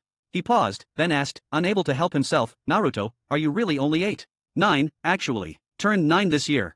E/N massacre was pushed further by couple years due to Hiruzen and Danzo being suspicious of Naruto's behavior, as he wasn't behaving like they expected him to. While Naruto acted in accordance to their estimation to an extent, they still focused more on their most powerful asset they have, i.e. their Ninetales Jinchuriki, and once they felt their suspicions were unwarranted, they focused back on Uchiha. Dear readers and fans, for those eager to dive into next chapters earlier before others, I invite you to join us on Patreon. By becoming our patron, you not only gain access to exclusive advanced chapters but also help us continue this endeavor and expand it further. 25, Chapter 25. There's a third option, Naruto thought, weighing the Uchiha's grim prospects. Beyond fighting a losing battle or surrendering to slaughter. Leave Konoha, he murmured aloud. It seemed simple. If they couldn't win and wouldn't bow, why not just run? Given their compound's location on the village outskirts, the Uchiha clan could likely break through Konoha's defenses if they committed to fleeing. Some civilians might not make it far, true, but surely a few skilled shinobi with the Sharingan could escape and survive. Find a quiet corner of the world, live out their days in peace. The Uchiha bloodline would endure, perhaps even rise again someday. Unfortunately, there was a catch. That's straight-up defection. Could the proud Uchiha truly stomach running like stray dogs, abandoning their history and position? Giving up all their efforts and sacrifices they've made for Konoha over the years? Their infamous arrogance wouldn't allow it. They'd rather die, Naruto considered grimly. Just like those warmongering fools of Kagaya clan from Kirigakure, not just eager to fight, they would shift circumstances in a manner that they will have no choice but to fight. They were blinded by their own pride, unable to see the bigger picture. For the sake of honor, a flimsy concept for shinobi, who weren't samurai, they'd choose annihilation over retreat. Minato had seen this fatal flaw in them. He and Fugaku had even worked out a potential solution, a way forward. But before they could act, Minato died during the Ninetales attack. With the fourth Hokage gone, Fugaku hesitated. The village elders clamped down, isolating the Uchiha, forcing them into the corner they were in now. Barring some miracle, like every Uchiha suddenly awakening the Mangekyo Sharingan with strong abilities and manifesting Susanoo capable of leveling the village, their fate seemed sealed. The odds of that were practically zero. That left only one painful choice: cut off a limb to save the body. Sacrifice some to save the rest, Naruto explained. Abandon those two blinded by pride to see reason, and transfer the others, the future of the clan, somewhere safe. It sounded like fleeing, but it was different. One path meant letting Konoha dictate terms, the other meant the Uchiha retain some control over their destiny. Minato listened intently, nodding slowly. It was, tragically, the only viable path he could see. So, Naruto, he asked, his voice echoing slightly in the seal space, do you have a way to transfer that part of the clan? To get them out? Naruto gave a wry shake of his head. Me? How would I manage that? He still hadn't learned instant transmission from Goku, and besides, the Goku he met didn't even know it back as he had just finished training with King Kai. Leading a mass escape wasn't exactly his forte. Fighting was one thing, but this. It's not like I can just Kamehameha Konoha out of existence the way I am now, though the thought held a certain dark appeal, but blowing it up just didn't feel like enough sometimes. Minato just stared at him, a spectral eyebrow raised. Then why bring it up, his expression seemed to say. I don't have a way, Naruto clarified. But you do, fourth Hokage. The fourth Hokage had the power of the fastest speed in the shinobi world, capable of freely traversing space. Flying Thunder God. Exactly. The fourth Hokage etherealized dimmed. He shook his head decisively. Me? That's impossible. I'm dead, Naruto. Maybe, Naruto countered, but that doesn't mean you can't still use the Flying Thunder God. Minato paused. How about you learning it? I want to learn this technique, Naruto nodded, not hiding his desire for the Flying Thunder God, but not now. There isn't enough time. Then. I have an idea, Naruto said quietly, leaning forward conspiratorially. Theoretically, it could work, but it depends on whether you're willing. Fourth. Minato's expression grew serious. What is it? Naruto lowered his voice, explaining his plan. Behind the massive seal gate, the Nine Tails, curiosity peaked, strained its massive ears to listen. He could only faintly make out 3 words: ki, chakra, shadow clone. The principle was simple, really. A fusion of Naruto's unique energy and Minato's chakra. Naruto would create a shadow clone. Minato would then infuse a portion of his own spectral chakra into it. Since a shadow clone was essentially a projection of the user's consciousness manifested as chakra, Minato's infusion could, theoretically, allow him to control the clone remotely, provided Naruto didn't actively wrest control back. Minato mulled it over, analyzing the mechanics. It's feasible, he conceded internally. Almost like a puppetry, but without the chakra threads. The main drawback was proximity. The clone couldn't stray too far from Naruto himself. Later that night, the wind picked up under a dark, moonless sky. Perfect conditions for infiltration, or murder. Inside the Uchiha compound, Fugaka sat alone in his study, cross-legged, nursing a cup of bitter tea. The clan's position grows weaker by the day, he thought, the lines on his face deepening. Today's clan meeting had been particularly tense. The Warhawks were gaining ground, their calls for action growing louder, fiercer. Nearly 70% of the clan now favored confrontation, and even he, the clan head, could barely keep them in check. He'd heard whispers they held another, smaller gathering after the official one adjourned. Plotting? Probably. The resentment towards Konoha felt thick enough to choke on. That wasn't his only worry. His eldest son, the supposed bridge between the Uchiha and the village leadership, had been distant lately, secretive. He's hiding something.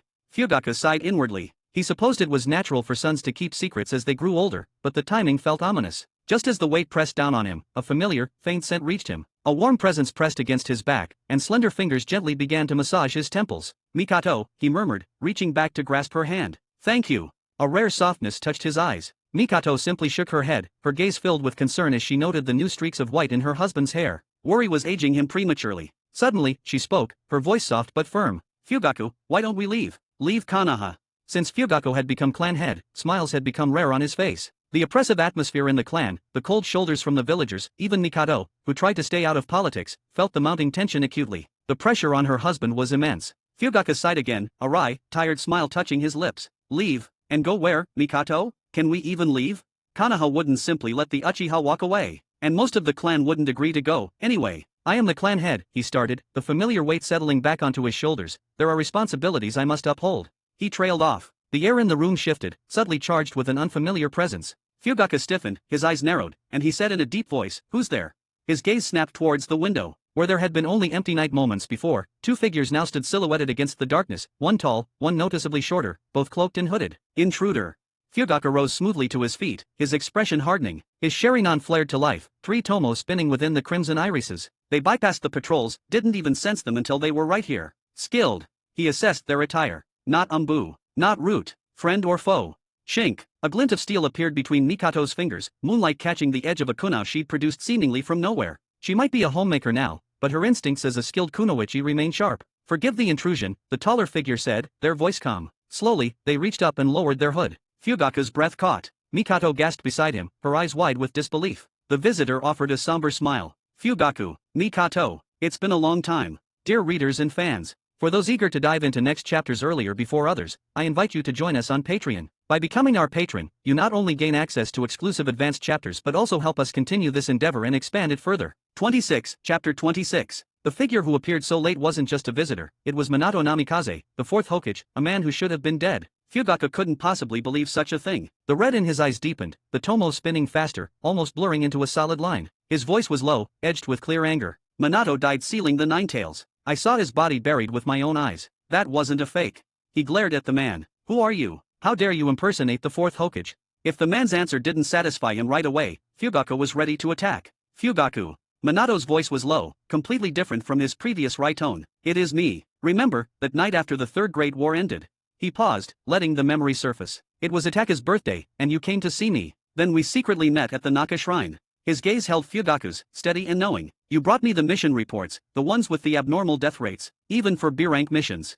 He continued, his voice soft but clear, recounting a secret buried deep between them. You didn't have concrete proof, but strongly suspected that someone high up was manipulating assignments or accessing the mission files, rigging them to fail. Another pause, heavy with shared weight. You had to suppress this information to minimize the conflict within the clan. Fugaku froze. No one, absolutely no one outside of himself and Minato would know about that meeting. Minato paused as he offered a wry smile, scratching his chin a little awkwardly. He spread his hands. As you said, I died that night, sealing the Nine Tails. This is a bit tricky to explain. That line genuinely took Fugaku by surprise. But my soul didn't entirely cross over to the Pure Land, Minato continued. A part of it stayed inside Naruto's body. And then, well, I ended up like this. He kept it short, explaining his impossible state in just a few sentences. A soul. Fugaku's expression tightened further, the initial shock giving way to solemnity upon hearing this. You're saying you're just a soul now. The concept of souls was a known secret in the ninja world. Forbidden jutsu like the impure world reincarnation, while less known, and the spirit transformation jutsu used by Dan Kato, which was well known in Konoha, were proof enough that souls existed. But a soul leaving the Pure Land and manifesting on its own? That was unheard of. Fugaku then looked towards the smaller figure standing nearby. Naruto. Uncle Fugaku, I'm sorry for visiting so late, Naruto said calmly. As he spoke, he pulled back the hood covering his head. Some things are better discussed under the cover of darkness. It really is Naruto. Fugaku and Mikado exchanged glances, their shock visible. Countless questions flooded their minds in that instant. While the fourth's presence and chakra signature felt strangely different from the man they'd known, Naruto was undeniably the same Naruto they knew. What exactly happened?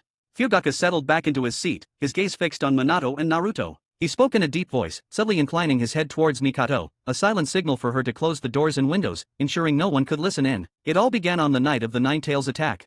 Minato's familiar voice filled the room, and as he spoke, Fugaku's thoughts drifted back to that terrifying night years ago. The Nine Tails descent, the Root's interference, the fourth Hokage's sacrifice. Everything had changed since then. You're saying a masked man attacked you that night? After hearing Minato's account, Fugaku's already serious expression grew even sterner. His brows were furrowed deep enough to crush a fly. And that masked man Sharingan was the real reason the Nine Tails was controlled. As Fourth finished his speech by mentioning sealing a part of his soul into Naruto, did Fugaku regain his composure. So that's the truth of that night. He murmured. It was because of a masked man, an Uchiha with the Mangekyo Sharingan who had appeared out of nowhere. An Uchiha wandering outside, shouldn't exist, Fugaku said, thinking aloud. Since that night, I've reviewed every piece of information on every Uchiha clan member since Konoha was founded. All our clan's records are complete. He paused, eyes narrowing. There isn't a single Uchiha unaccounted for outside the village. He blinked, then spoke again, a new thought dawning. Wait, he possessed Mangekyo, right?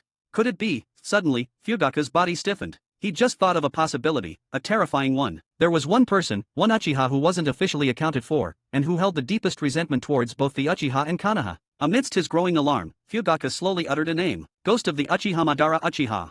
He corrected himself. Or perhaps, a descendant of Madara Uchiha. Madara Uchiha, an ancestor, practically a legend, among the current Uchiha generation. Years ago, Madara had returned from wandering the world, declaring his intention to lead the clan away from Konoha. But the clan, content with their place in the village, refused to follow him. Betrayed, Madara ultimately fought the first Hokage in the Valley of the End, where he was supposedly defeated and killed. Madara Uchiha did die in that battle, but who knew if he'd left any descendants in his travels? If Madara did have descendants outside the village, one of them could very well be the masked man who fought the fourth. And if the masked man was truly Madara's descendant, they would undoubtedly continue his grudge against the Uchiha and Konoha, avenging his ancestor, destroying the clan that betrayed him. It all made a twisted sort of sense. A descendant of Madara Uchiha. Minato murmured the name, considering it carefully. Having grown up hearing stories of the first Hokage, Madara often featured as the ultimate villain, so the name was certainly familiar. To think he might have faced the descendant of such a legendary figure. Fugaku, Mikado, and Minato all wore grim expressions. Only Naruto seemed unfazed, with an expression that didn't quite match theirs.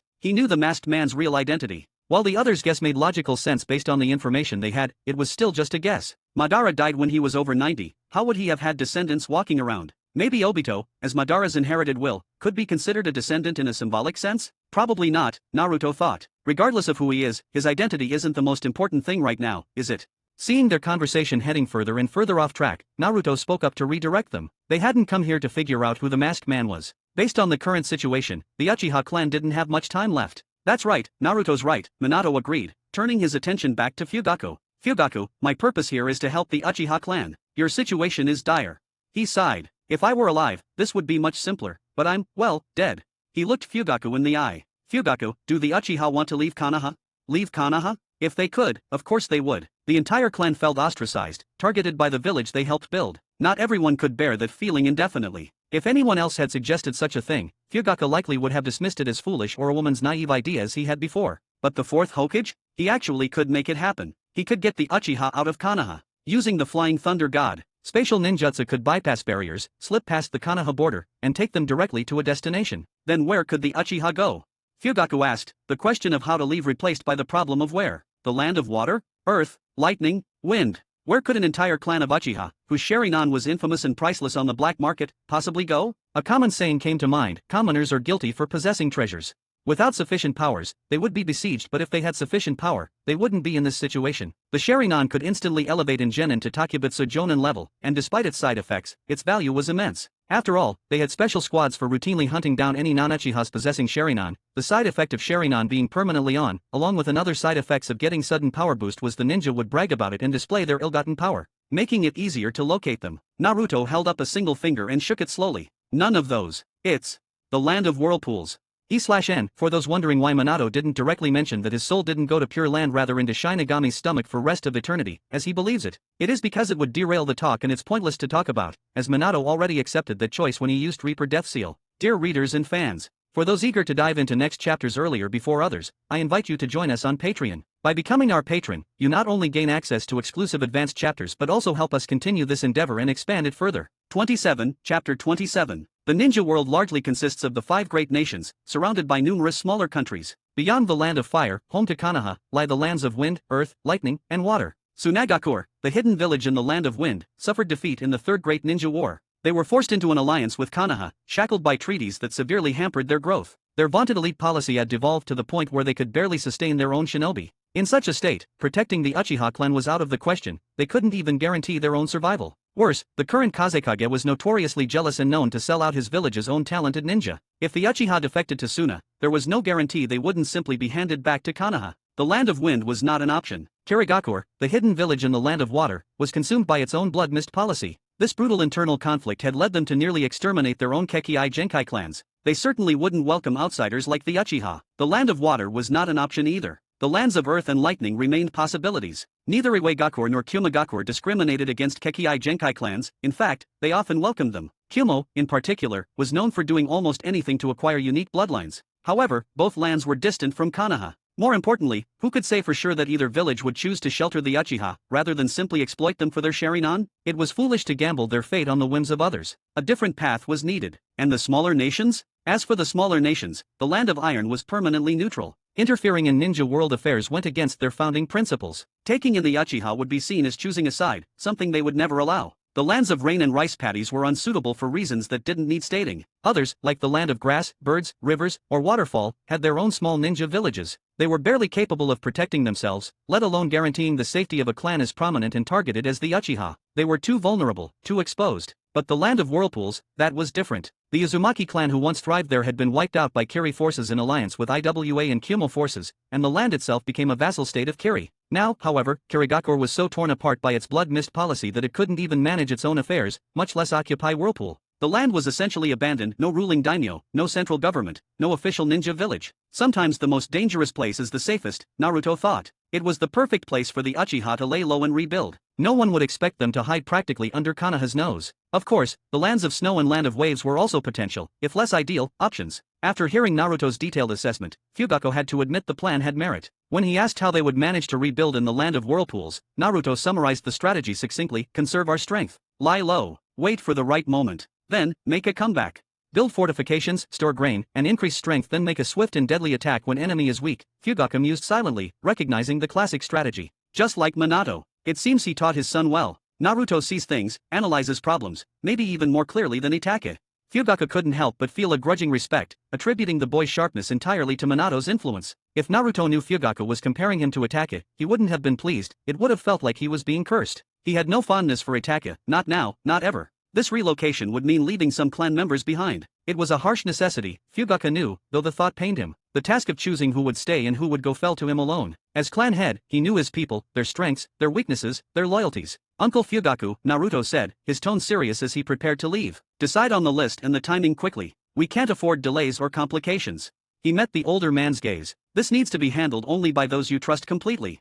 Naruto's reasons for helping the Uchiha weren't simple. There was a sense of repaying a debt, a disapproval of how Konoha had treated them, but also self-interest. The current Konoha leadership was Naruto's enemy, just as it was the Uchiha's. As they say, the enemy of his enemy. Helping the Uchiha served his own goals too. And choosing the land of whirlpools, well, that had its own advantages beyond what he'd stated. Everything went smoothly. Leaving the Uchiha compound, Naruto met up with the figure who looked like Minato deep within the Konoha forest. Minato nodded, a touch of melancholy in his voice. I expected more resistance. Fugaku agreed almost too easily. He's usually much more cautious. It seems he truly felt backed into a corner. Like a drowning man clutching at reeds, Fugaku had grasped the lifeline offered, perhaps not even caring if it was real. It was his only hope. Though, in this case, what Naruto and the disguised clone had offered was real. A shame, still, to see Konoha's once proudest clan brought so low. Poof. With a burst of white smoke, the Minato vanished. The chakra flowed back into Naruto, its source. The figure Fugaku had spoken with was merely a clone, skillfully manipulated by the real Minato sealed within Naruto, its appearance crafted by the reverse harem jutsu.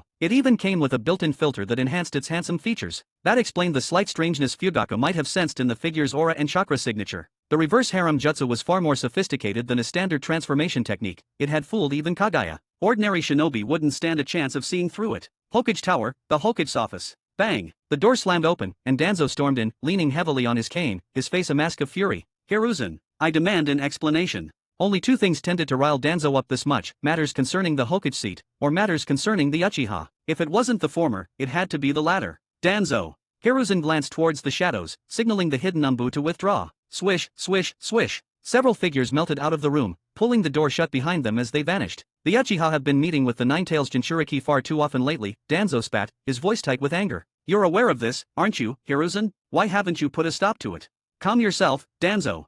Hiruzen knew all about it. He'd read Naruto's diary, which clearly explained everything. Why did Naruto have such a good impression of Fugaku and his wife? Because of the sins you committed back then, Danzo. You should know, Danzo, Hiruzen thought wryly, Naruto isn't a child anymore. He can't be handled the way he once was. He needs. Hiruzen suppressed a sigh, the influence of love. The Ninetales Jinchuriki can't even access the fox's power yet. Danzo paced, growing more agitated, gripping his cane tightly. That cursed clan cannot be allowed near him. If they somehow gain control over the Ninetales, the consequences would be catastrophic. According to his academy instructors, the boy shows promise in taijutsu, Hiruzen said, deliberately changing the subject. I was thinking Guy might be a suitable jonin sensei for him. Hiruzen, are you listening to me? Danzo almost roared, incensed by the deflection. The Uchiha are meeting with the Jinchuriki. This is dangerous. His voice grew strained. Have you forgotten what happened 9 years ago? If the Ninetales breaks loose again, there won't be another Minato to stop it. Mentioning the Minato was a mistake. Danzo Shinura.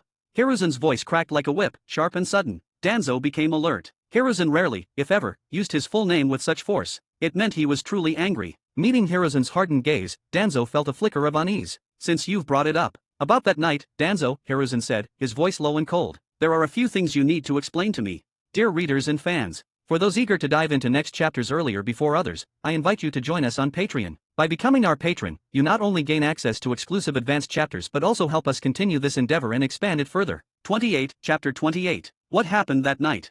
Hiruzen sat upright, his expression cold as he looked at Danzo. He knows something, Danzo thought. Hiruzen must have found some evidence I don't know about, otherwise he wouldn't be so certain. Could it be? Impossible. No one else knows about that except me. I made sure of that by discarding even my root operatives present for it.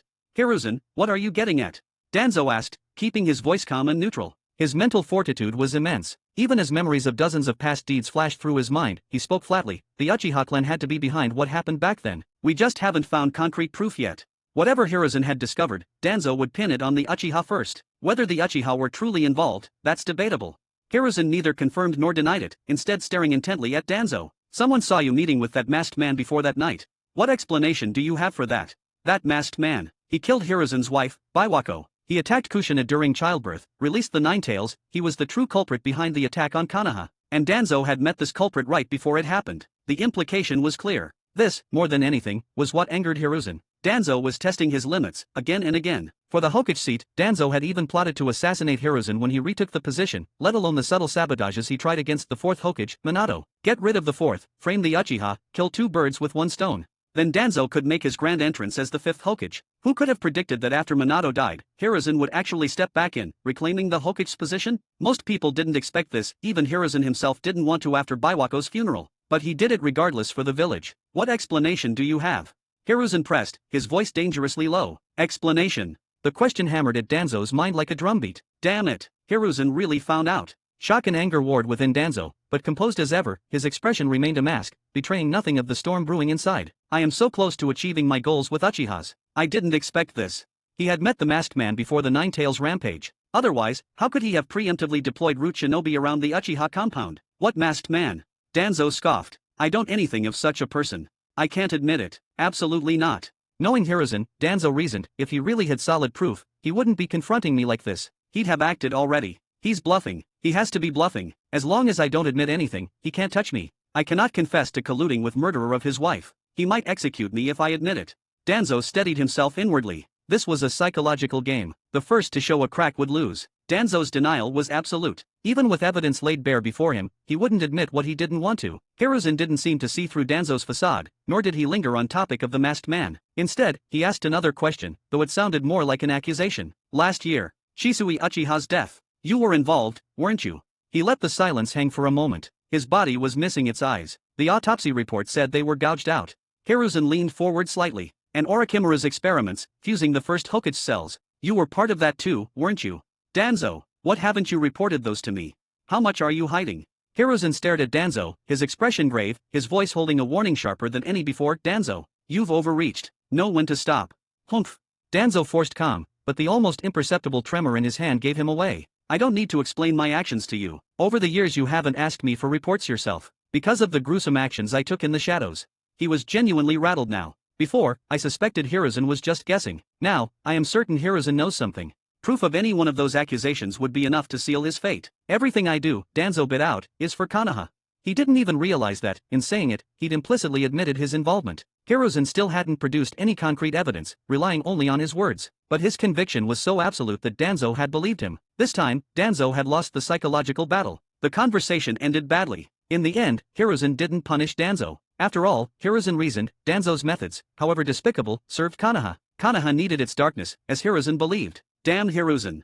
Danzo seethed as he walked away from the Hokage's office, his expression dark. Accusing me of colluding with outsiders.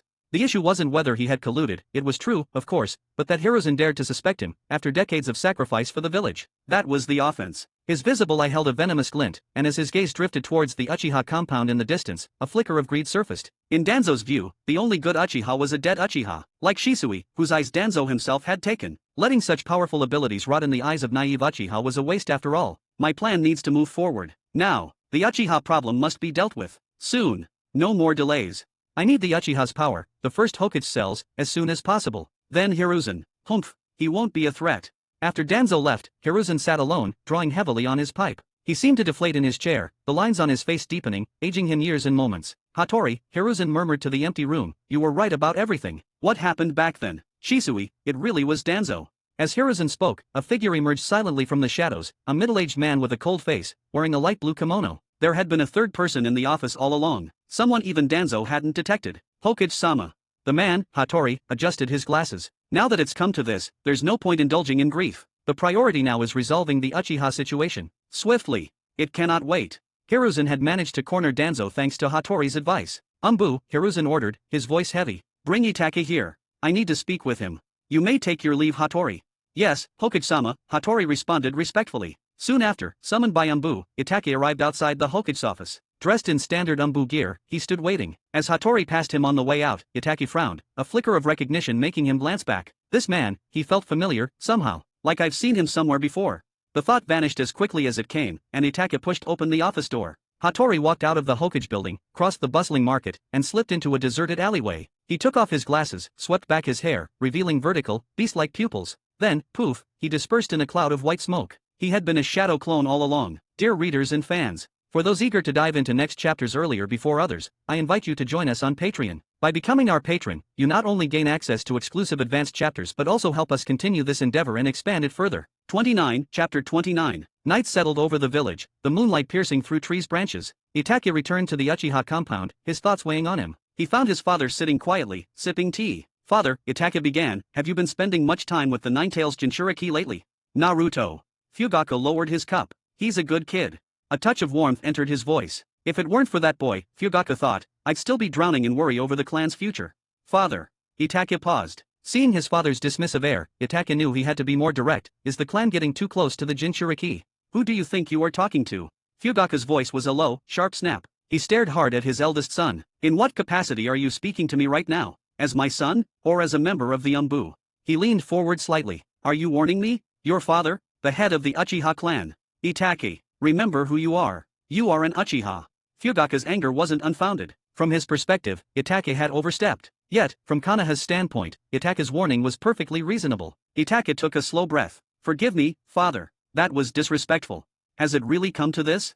Fugaku wondered grimly. Can Konoha no longer wait? For the clan's last hope, for Sasuke, I have to accelerate the plan. Itachi watched his father, considering another angle entirely. Father's been different lately, less stern. The worry lines on his face aren't as deep. And this connection to Naruto, the Ninetales Jinchuriki. Then it clicked. So the Uchiha can't hold back any longer, he thought. They intend to control the Jinchuriki, control the Ninetales itself? Use its power for a coup. So many people will die. I have to act quickly.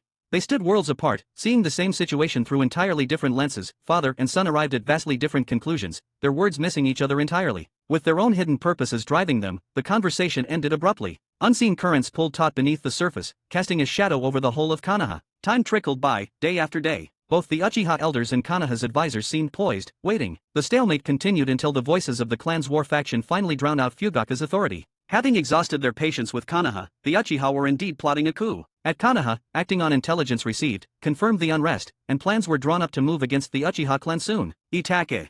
The voice came from the shadows. A figure emerged, black robe, orange spiral mask. Your clan is preparing to make its move. Those arrogant fools, the masked man continued, his voice dripping with disdain. They have no idea their choice leads only to the grave. Always the same. Short-sighted, grasping, they never learn. Itachi stared at him, the man from the night the Ninetales rampage. He had approached Itachi some time ago. Their objectives, however different their reasons, aligned on one terrible point, the Uchiha clan's annihilation. Itachi said nothing, methodically wiping his katana clean as the masked man spat his venom against the clan. When will you act? The masked man's tone shifted, seemingly finished venting, his tone returning to its usual calm. As we agreed, I will assist you. Itachi paused his polishing. Tonight, Sasuke will be training late at the grounds. Such a considerate older brother, the masked man chuckled, a dry, rasping sound. Can't bear for him to see the slaughter? He'll know soon enough.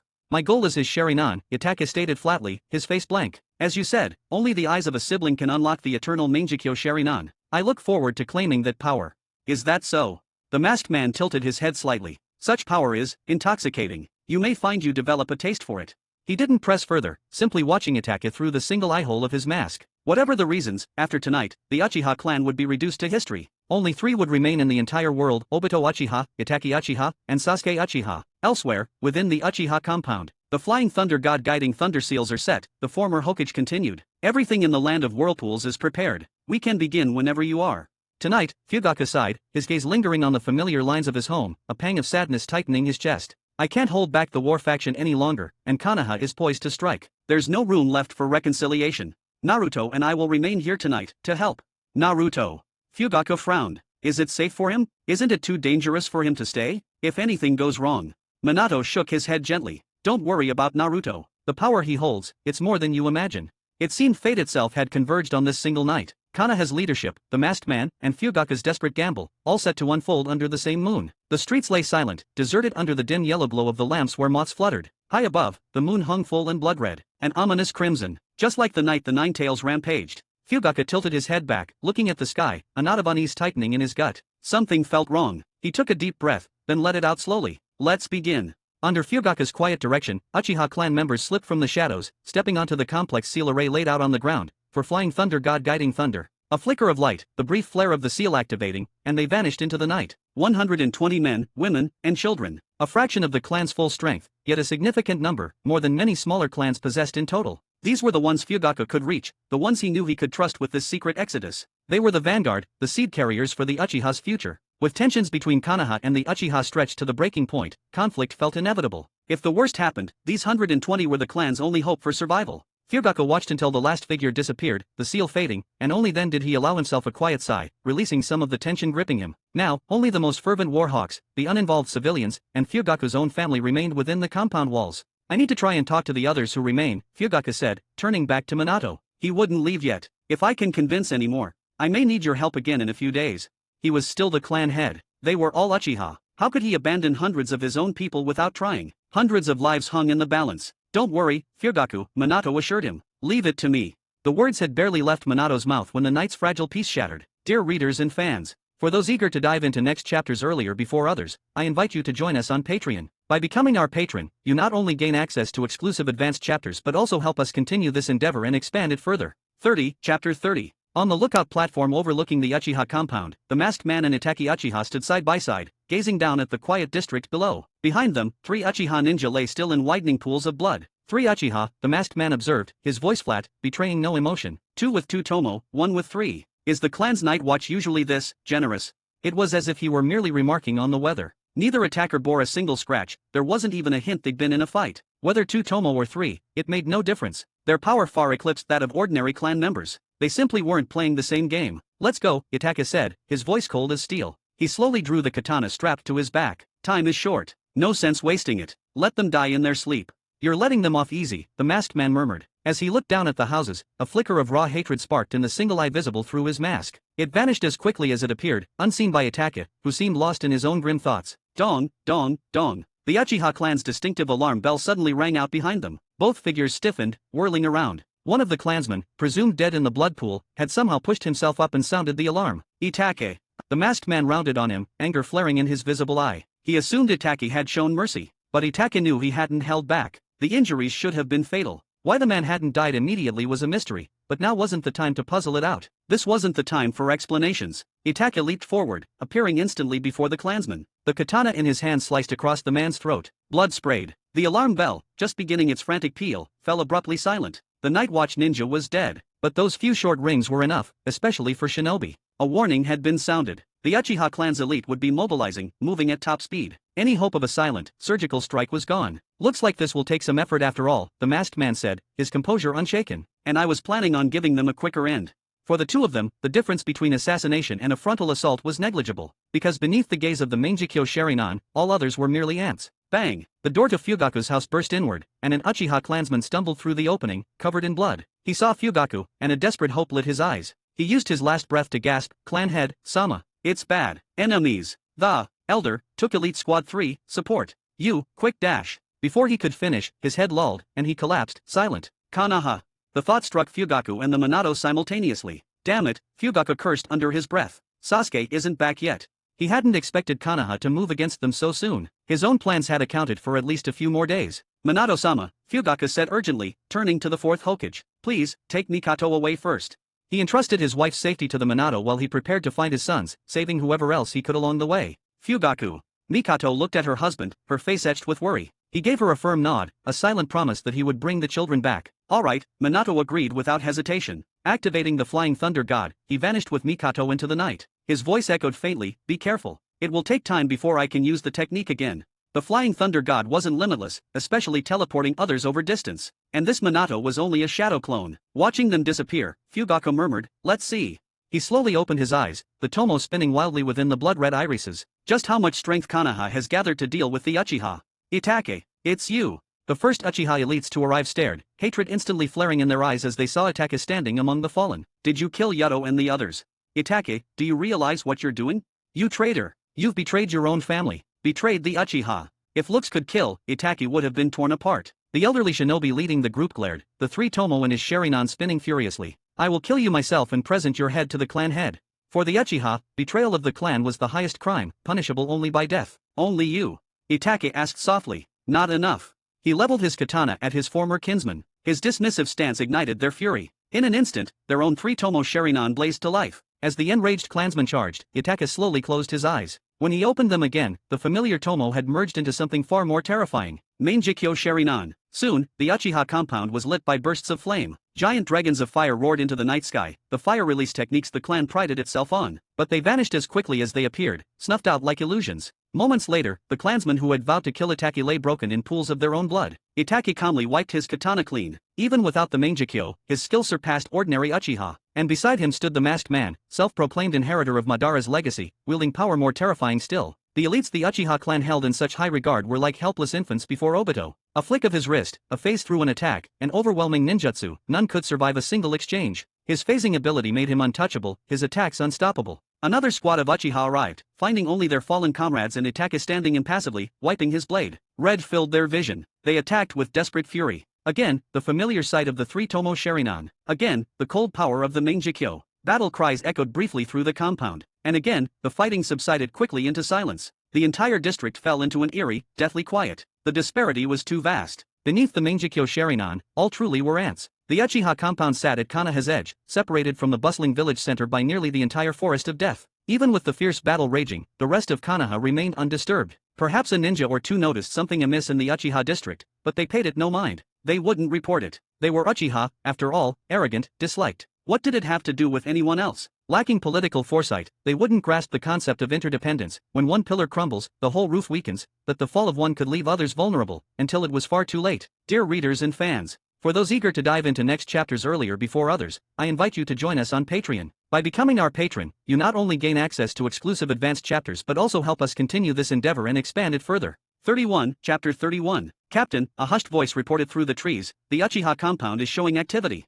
Flickering firelight briefly illuminated the Uchiha district before plunging it back into shadow. Hidden nearby, concealed within the dense forest, were figures clad in black, their faces obscured by animal masks. 135 shinobi lay in wait, each one pulsed with chakra levels easily matching an elite shinin. In any other village, or even within Konoha's clans, a single one of them would be hailed as a talented. As many of them were talented shinobis of clans taken by Danzo. Most shinobis don't rise above genins, even fewer rise above chinin becoming elite shinin, on verge of becoming takebutsu jonin. They were the elite. Danzo's route. Their orders were stark: annihilate the Uchiha clan. Should Itachi Uchiha falter, these route operatives were the blade meant to finish the task. Danzo had clearly spared no expense, mobilizing nearly the entirety of route to ensure the Uchiha's extermination. The restrictions placed on him by the third Hokage had been lifted years ago, granting him the freedom to deploy such a force. These 100+ shinobi represented the peak of the strength he had grown since taking command of route, and perhaps his most vital asset in his ambition to claim the Hokage title. Had it not been for the losses sustained in a megacorps some years back, their numbers might have doubled. Ignore it.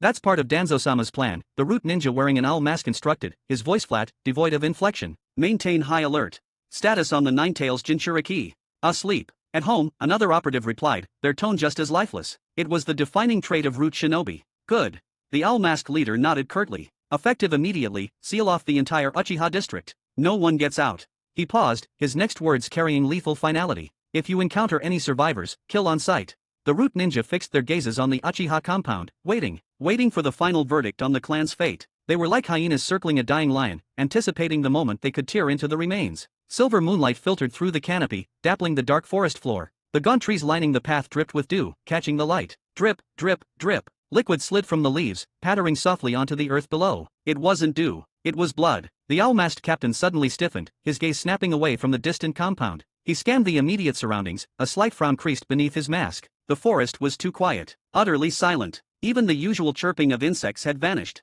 An autumn wind rustled through the leaves, sharp and cold, feeling like it could pull the soul right out of your body. Branches swayed restlessly, painting countless dancing shadows in the moonlight. Dark clouds drifted across the moon, plunging the world into deeper darkness. The forest, which had seemed menacing moments before, now felt steeped in a deathly stillness, utterly limp and powerless. A faint, coppery scent tainted the air. The word died in his throat. A sharp crack echoed through the unnatural quiet. The sound jolted every root operative. They snapped their heads towards the source, only to see a hooded figure standing where their all-masked captain had been just a second ago. The captain himself now hung limply from a nearby branch, his neck twisted, hanging limp. Dead. Night Owl, report. What just happened?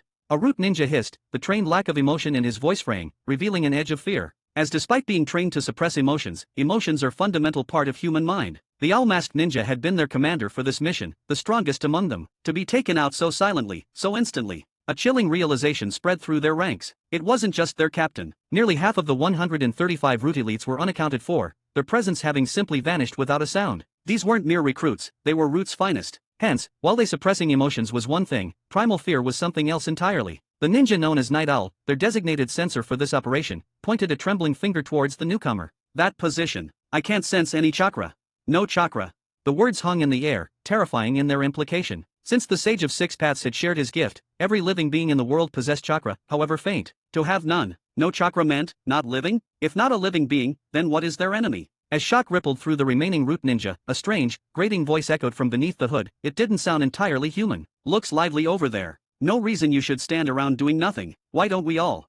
The figure tilted its head. Come play. Before the last syllable fully formed, the hooded figure vanished and reappeared beside a root ninja. A sphere of pure white light bloomed in its hand, engulfing the ninja. Pop! The operative dissolved into fine dust, scattering instantly on the wind. Just as a slaughter had begun in the Uchiha compound, another had started here. Only this time, root, so often the butchers, were now the ones being carved apart. Over 100 elite root ninjas were as helpless before this hooded figure as newborn infants, much like the Uchiha were proving against Obito. Their ninjutsu, their secret techniques, dissipated harmlessly before reaching the figure. Yet, the slightest touch from those white spheres of light meant instant oblivion or crippling injury. Ninjas, for all their skill, were fragile. Against an opponent faster and overwhelmingly more powerful, the result was simple annihilation. It was a massacre. Even so, the remaining root ninja held their ground. Their orders were clear: eliminate the Uchiha. Retreat without a command from Danzo-sama was unthinkable, even facing certain death. Their emotionless conditioning was both their strength and their fatal flaw. Finally, the relentless slaughter proved too much. A few operatives, their minds shattering under the pressure, broke ranks by mentally justifying their reasoning. Risking mission failure, risking the cursed seal that would kill them, they sprinted desperately towards the village. The hooded figure didn't pursue. It merely watched them go. Just as the fleeing ninja reached the edge of the forest, nearing Konoha's outer boundary, there was a brilliant white flash. Suddenly, they were back.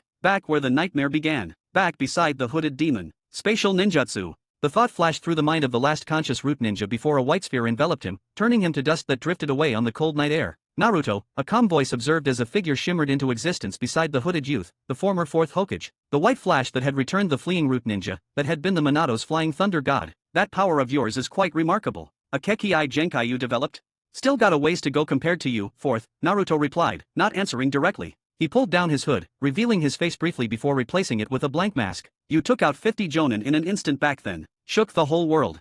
He looked towards the distant, dying fires of the Uchiha compound. Me? I'm just following examples. Nothing special. Dear readers and fans, for those eager to dive into next chapters earlier before others, I invite you to join us on Patreon. By becoming our patron, you not only gain access to exclusive advanced chapters but also help us continue this endeavor and expand it further. 32, Chapter 32. Those are some good eyes, Madara, Obito, remarked, his gaze condescending as he looked down at a member of the Uchiha clan. He waved a hand casually, effortlessly deflecting the opponent's attack. Before him stood a beautiful woman in a purple kimono, wrist guards cinched on each hand. Her long, jet-black hair framed a face marked by a beauty spot just below her right eye. She gasped for breath, Kuna clutched tight, her beautiful eyes blazing with fury as she glared at her enemy. This was Izumi Uchiha, a genius of the clan. She'd awakened her 3-tomo Sharingan at 13, a rare feat for an Uchiha Kekii Genkai user. Bodies of several Uchiha lay scattered around her. Among them was her mother, Hojuki. The tomo in Izumi's eyes spun fast. She usually disliked relying on her Sharingan, but facing the enemy who just murdered her mother, she couldn't hold back now. But the gap in power between them was simply too vast. It's useless, Madara said, dismissively. You can't possibly defeat me. The genjutsu the 3-tomo Sharingan prided itself on was meaningless to him. Its copying and observation abilities? Even less worth mentioning. Madara easily knocked Izumi down with just a single finger. It was a widely accepted fact in the ninja world, and Uchiha with the 3-tomo Sharingan had strength comparable to a Jonin. Gaining the Sharingan brought a qualitative shift in power. Most Uchiha fought relying entirely on their eyes, it was their greatest tool for rapid growth. More tomo meant more power. Except for a few rare individuals, the vast majority poured all their training into mastering that single pair of eyes. A person's energy is limited, focusing so much on the Sharingan naturally meant other foundational training suffered. This had become the Uchiha's defining fighting style. Perhaps it was true for many Kekii Genkai clans. Why bother with repetitive, boring basic training when you had a built-in cheat code? But this system held a fatal flaw: over-reliance on the Kekii Genkai, on the Sharingan's power. Without that advantage, an Uchiha's strength became fragile. And in situations with extreme level suppression, lower-tier eyes were utterly useless against higher ones. 3-tomo could perfectly suppress 2-tomo, 2-tomo easily suppressed 1-tomo. But before the Mangekyo, 1-tomo, 2-tomo, 3-tomo it made no difference. If a Chunin could easily overcome a 1 genin, and a Jonin's could easily overcome 10 Chunin, then the Mangekyo's user can overcome 100 the 3-tomo. It's why the saying went, below the Mangekyo, all are ants. Just like now. Facing the Mangekyo of Madara and Itachi, these so-called 3-tomo elites were little more than easy targets, no matter their numbers. An absolute counter. The natural enemy of the Sharingan wasn't some other jutsu or Kekii Genkai, it was the Sharingan itself. These Uchiha elites might have been strong if placed individually in the wider ninja world, but here, they were made by the Sharingan and ultimately broken by it. Wounded, Izumi bit her lip hard, a trickle of blood running down her chin. She glared fiercely at her enemy, who loomed like some dark entity. She knew she was no match for the invader, but she couldn't possibly retreat. Behind her was the Uchiha clan's shelter, filled with children, from 10 years old, to just a few, to infants not yet a year old. The young children were huddled together, peering through the gap in the shelter's iron door, their eyes filled with panic and fear. Izumi had never hated herself more than in this moment. If only she had trained harder, maybe she could have landed a blow, even just injured him. Fire release, great fireball jutsu. The giant fireball passed right through the masked man, unobstructed, as if he didn't exist. In the same instant, masked man appeared before Izumi like a ghost, his hand closing around her neck. Suffocation seized her, twisting Izumi's features into a mask of pain. Still, she held his gaze with her three-tomo Sharingan, staring intensely at the masked man, trying to burn his image into her memory. Itake. Itake won't let you get away with this, Izumi choked out, forcing the words through clenched teeth. Itake. The name made her enemy pause, and the pressure on her neck eased slightly. Seizing the chance, Izumi immediately counterattacked, pulling the short sword from her waist and slashing at Madara. His body became intangible again, the blade passing right through him, the attack hitting nothing but air. But this gave Izumi the opening she needed. She used a body flicker, flashing to the side, buying herself a moment to breathe. Are you talking about Itake Uchiha? Madara didn't seem to care at all. In his eyes, killing Izumi was a trivial matter he could handle whenever he pleased. He looked at her with renewed interest. So, he said, your hope is Itake. You know Itake? Izumi asked with difficulty. She gently rubbed the spot on her neck where he'd choked her, the 5 finger marks clearly visible. Hold on, Izumi thought desperately. Just a little longer. Reinforcements have to arrive soon. All I can do is buy time. He'll be here soon, she insisted. He's a genius of the Uchiha. No matter how strong you are, you're no match for him. Madara let out a low chuckle that quickly swelled into booming laughter. Ha ha ha ha. You said, Itake? Ha ha ha. It sounded like he'd heard the funniest joke in the world. He repeated the name, Itake. Itake. Then, as if a new thought struck him, he tilted his head, focusing on Izumi. A cruel smile twisted his lips beneath the mask. Pitiful girl, he said, his voice low. Do you know, it was Itake you spoke of who brought me here? He wants to destroy everything in this compound. To destroy the Uchiha clan. Itake, he's the one behind all this. He chuckled again, a dry, cruel sound. And you think he's going to save you? The great genius of the Uchiha? That's rich. Absolutely hilarious. Consider yourself congratulated. You actually made me laugh. At her enemy's words, Izumi's expression flickered, faltering for just a moment. But then her eyes hardened, becoming resolute again. Impossible. You're lying to me. Izumi had grown up with Itake. She believed she knew better than anyone what kind of person he was. Itake was such a gentle, kind person, he would never betray his clan and his comrades. She believed it with every fiber of her being. She wouldn't let this masked monster twist the truth. Lying. Madara snorted, his eyes narrowing behind the mask as he studied Izumi. Let me guess, you and Itake are quite close, aren't you? Closer than quite close. She was Itake's childhood sweetheart, his lover. Masked man's gaze seemed to pierce right through her, guessing everything. Ah, he murmured, a new note of cruelty in his voice. No wonder he left you for me to deal with. He went to the other side while I handle this. It's because of you. He wants me to kill you. Doesn't want to dirty his own hands with his precious lover, does he? I don't know if I should call that merciful, or just plain cruel. He paused, then his voice shifted, almost conversational, but chilling. Wouldn't you agree, Itake? Dear readers and fans, for those eager to dive into next chapters earlier before others, I invite you to join us on Patreon. By becoming our patron, you not only gain access to exclusive advanced chapters but also help us continue this endeavor and expand it further. 33, Chapter 33. You talk too much. Itake. A familiar voice cut through the chaos. The moment Izumi heard Itake, a wave of relief washed over her. But it vanished the next second. When she saw him, her eyes flew open, she clapped a hand over her mouth, frozen in place. Shock and disbelief twisted her features. How? Impossible. Impossible. This isn't real. The heavy scent of blood clung to Itake. His katana was stained crimson, and he had emerged from the Uchiha shelter, the very place Izumi had risked her life to protect. The shelter gate stood ajar, and through the hazy moonlight, dark, still flowing blood was vaguely visible inside. Izumi felt the blood drain from her face, her body freezing from shock. She couldn't speak, her lips trembling uncontrollably. It felt like a sharp knife had been plunged into her chest, twisting. One moment, she was clinging to hope, the next, she was plunged into a nightmare. Are you finished? Yes. Madara's calm question, Itake's flat reply, they confirmed the sickening truth twisting in Izumi's gut. A gentle breeze stirred, rustling leaves around Itake. They scraped together like whispers, like countless wrong souls weeping, their silent cries telling Izumi of the horrors within. They were just babies, barely toddlers. They were your own clan, your family. How could you? Izumi wanted to scream, to demand answers, but when she opened her mouth, only a choked gasp escaped. The overwhelming smell of blood from Itake, the horrifying contrast between her image of him and this reality, made her dizzy. Weakness flooded her limbs. She sagged, gasping for air, hot tears mixing with snot streaming down her face. The person who had been her last hope was, in truth, the architect of the Uchiha's destruction. Itaki walked past her without a glance, as if she were a stranger. In that moment they passed, something inside Izumi shattered, broken into irreparable pieces. Why? She whispered with ragged voice. Why did you do this? Itaki paused. He raised a hand, pointing to the spinning pattern in his eye. To test my capacity. For these eyes, he said, his voice flat, devoid of emotion. You can only gain them by killing the person closest to you. The main Jikyo Sharinan. His tone was cold, as if discussing the weather. Just for that? You killed our clan, everyone, even the children. Yes. The simple, affirmative reply stole the last flicker of light from Izumi's eyes. Clap clap clap. The masked man's slow applause broke the silence. Quite a performance, Itake. He tilted his head. Kill her. If you can't bring yourself to do it, I can finish the job. I will execute her myself. Itake's voice remained emotionless. He drew his katana and vanished, reappearing instantly before Izumi. The blade plunged into her chest, piercing her heart. There was no hesitation, no flicker of doubt in his movement. Blood welled from the wound, quickly soaking the ground red. Izumi Uchiha didn't react at all. Her vacant eyes stared sightlessly at the pooling blood. As Itake reached out to gently close her eyelids, a new voice, grave and filled with shock, rang out. Itake. Fugaku had arrived with the last remaining Uchiha elites. He took in the scene, Itake, the masked man, the ground littered with Uchiha bodies, and spoke, his expression grim. Colluding with an outsider, you have betrayed the Uchiha. Don't say that, Madara chuckled, a cruel sound. I was part of the Uchiha once. He surveyed the scene with twisted amusement. A lover first, now family? What's next? Let's see how much more entertainment tonight holds.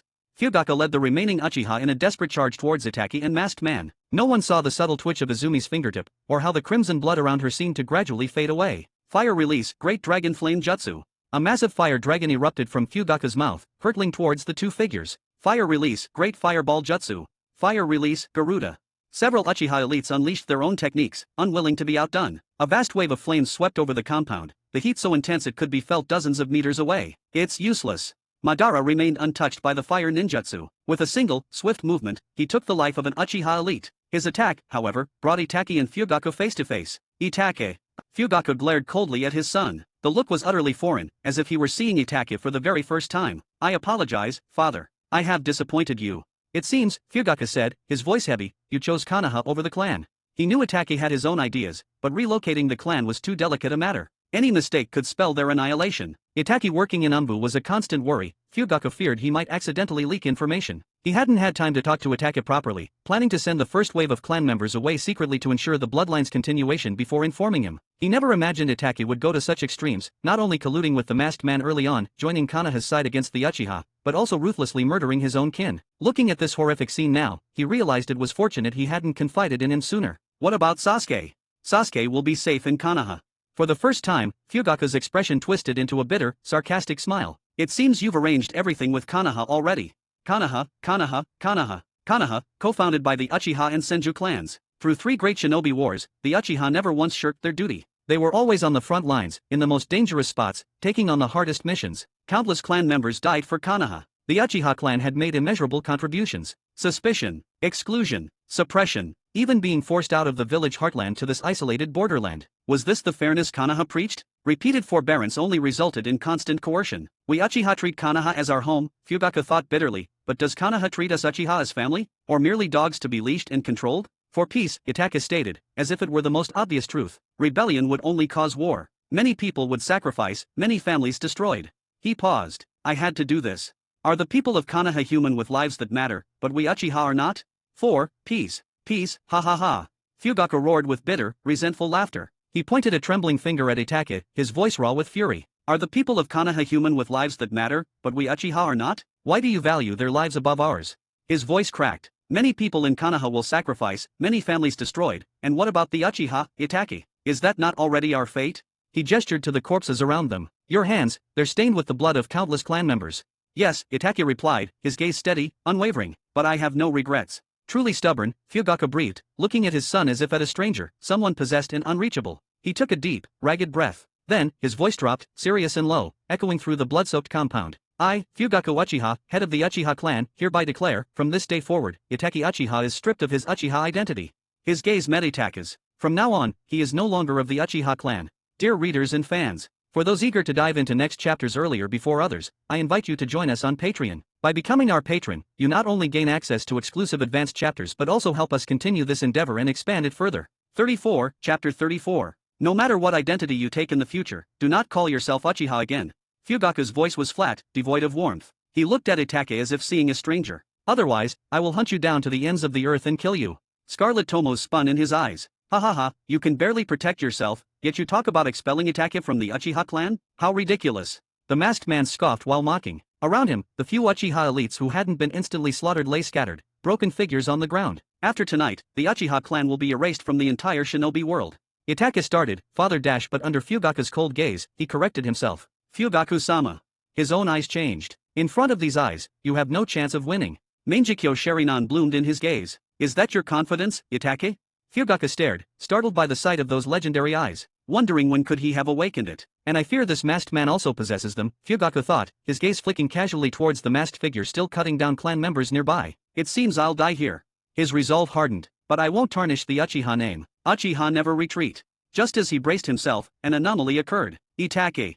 A shrill scream tore through the air. Izumi Uchiha, who should have been dead moments ago, somehow pushed herself upright. The wound that had pierced her heart was gone, as if time had rewound, but one of her eyes was now completely white. This was Izanagi, a forbidden Uchiha jutsu that could cast genjutsu on reality itself to restore the caster's body state at the cost of permanent blindness in the activated eye. Staring at Itachi, her one remaining eye blazed with hatred. The three tomo within it spun frantically, blurring faster and faster, until they fused into a single, swirling pattern. As Mangekyo Sharinan bloomed in Izumi's eye. Itachi, I swear I will kill you.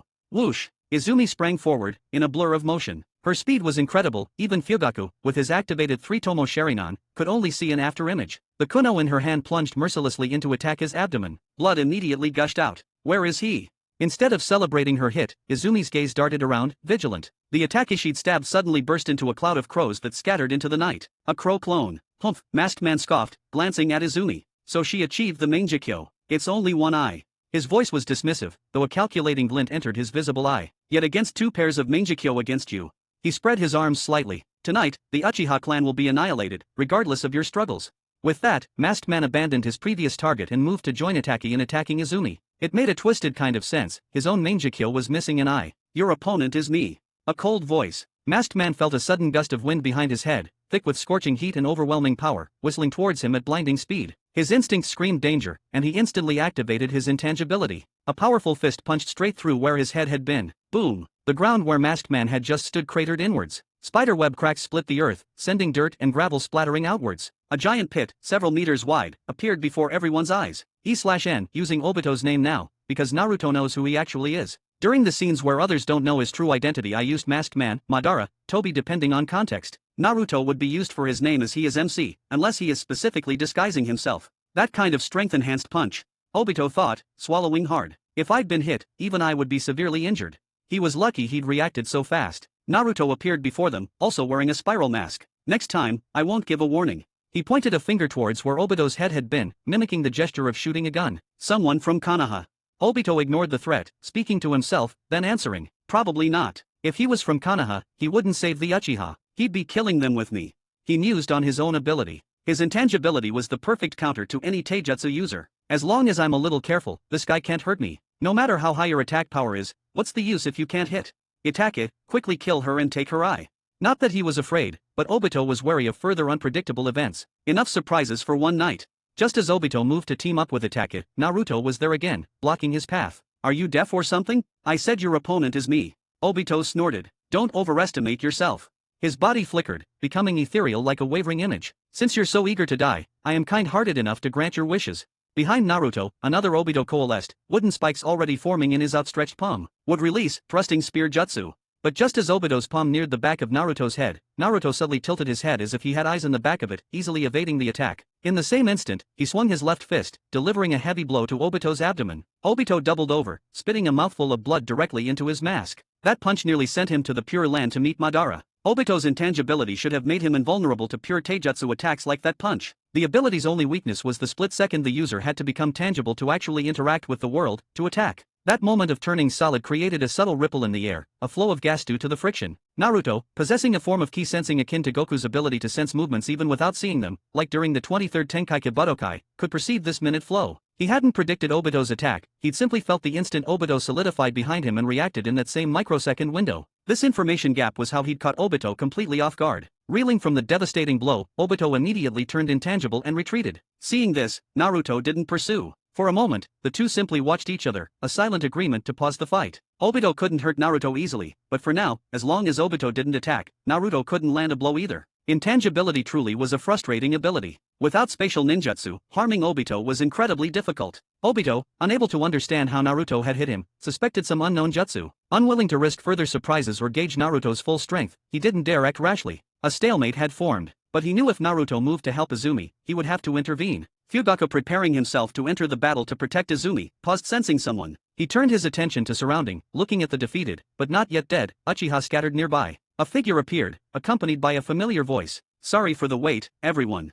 It was the fourth Hokage, Minato, who had finished re-establishing the Flying Thunder God guiding Thunder Barrier. Dear readers and fans, for those eager to dive into next chapters earlier before others, I invite you to join us on Patreon. By becoming our patron, you not only gain access to exclusive advanced chapters but also help us continue this endeavor and expand it further. 35, Chapter 35. They're all putting on a show. Another one, Obito muttered impatiently, eyes on the new arrival. You people are just like a bunch of cockroaches. It never ends. Victory had been so close. Kill Fugaku and those few Uchiha elite, and the Uchiha clan would be officially wiped out tonight. Of course, Obito didn't know that a part of the Uchiha had already been relocated. In his eyes, the only Uchiha left were these people right in front of him. Such a simple plan, and yet it kept getting complicated. First, Izumi unexpectedly awakened the Mangekyo Sharingan. Luckily, it was only one eye, and its specific ability seemed underwhelming. Besides, her overall skill level was far below Itaka's, she wasn't a real threat. Then some unknown Taijutsu expert's arrival later had been a genuine surprise. Not only his terrifying, monstrous strength, he'd nearly brought Obito on his knees with a single punch, though the limitations of a pure Taijutsu specialist were significant enough that he could be accounted for. Now Taijutsu expert also brought his ally, whose abilities and specialties are unknown, he thought, though based on standard formations, since one if Taijutsu specialist then this guy must be ninjutsu specialist. If he stayed longer, who knew what else would pop up? Truthfully, Obito was already considering retreat, but he just couldn't bring himself to abandon the Mangekyo in Izumi's eye. That was a Mangekyo, not some expendable 3-tomo. The high-tier, most valuable eye of the Uchiha. Throughout the entire history of the Uchiha, a Mangekyo was an incredibly rare existence. Even Obito, who had walls lined with Sharingan, though most of it was collected by Madara using Zetsu, didn't have any spare Mangekyo besides his own. If he left now, wouldn't he just be handing Konoha and Danzo a free gift? Obito figured Root Ninja must have been lying in wait all around since earlier. Dai Atake. You scum. On the other side, Izumi recklessly unleashed the power of her Mangekyo, attacking Atake like a madwoman. Blood and tears streamed unchecked from her single eye, but she paid them no mind. Even if I go blind today, she thought, I have to avenge those dead Uchiha children. Her love for him had been immense, her hatred now was just as fierce. Unfortunately, even after awakening the Mangekyo, Izumi was still no match for Itake. While Izumi attacked frantically, Itake remained unervingly calm, easily keeping her at bay. With Sharingan of the same level, the fight came down to the strength of their Mangekyo dojutsu and their individual skills. Regrettably, Itake was simply far superior to Izumi in Taijutsu, Genjutsu, and Ninjutsu. Moreover, unlike Izumi with only one eye remaining, he possessed two fully functional Mangekyo. Although Itake still couldn't figure out what Izumi's Mangekyo ability was, the fact remained that Izumi couldn't hurt him. Izumi had only managed to hold on this long by burning through her Mangekyo's power without reserve. As soon as her dojutsu power was exhausted, Itake would be able to end her effortlessly. That's enough. Naruto appeared instantly behind Izumi. Izumi, whose attention was solely on Itake, didn't notice Naruto's arrival at all. By the time she realized, one of Naruto's hands was already resting lightly on back of her neck. With a gentle press, Izumi lost consciousness. He scooped Izumi up and tossed her towards Fugaku. Fugaku-san, Naruto said in a low voice, glancing at Itake. Konoha's already picked up on this. I figure the Umbu are already on their way. Take her and let's retreat. Fugaku nodded at Naruto, lifted Izumi, exchanged a look with the remaining Uchiha elite, and turned to run back decisively. As for Sasuke, it seemed they couldn't worry about him right now. Trying to leave. Obito, who had been wavering between staying and going, immediately lunged forward to stop them as he saw their intention. But as soon as he moved, the disguised Minato's figure appeared instantly before him. Your opponent is me. The disguised Minato gave Obito a strange feeling. I feel like I've met him before. But he didn't have time to think about it now. Obito recognized spatial ninjutsu. Flying Thunder God? Or another spatial ninjutsu? Did Konoha create another teleporting menace? No, if that were case he wouldn't support Uchihas. Did another village crack it? Obito flinched at the sudden appearance. He relied on his own dojutsu, Kamui. Kamui was a powerful spatial ninjutsu. If his opponent could break through it, things got tricky. During the Nine-Tails attack, he'd been seriously hurt by 4th Hokage's Flying Thunder God. If Minato hadn't been in a rush back then, he probably would have finished Obito off. But the next thing he saw surprised Obito even more. In the hand of the hooded man blocking him, a blue orb appeared. Obito knew it instantly. Raise-nan. At that moment, the memory of being instantly defeated by the 4th Hokage nearly decade ago, hammered into the ground by one move, flooded back. The sheer memory, the old trauma, made Obito instinctively activate his phasing and warp away. However, this was exactly what the fourth Hokage intended. He had no intention of getting truly entangled with Obito. After a feigned attack, he immediately activated the Flying Thunder God and vanished instantly, reappearing beside Fugaku and the rest. I've been tricked. This man is the key to their escape. Realizing this, Obito was both shocked and enraged, but from his current distance, there was no way he could stop enemy from escaping. Itake, what are you doing? Go stop them.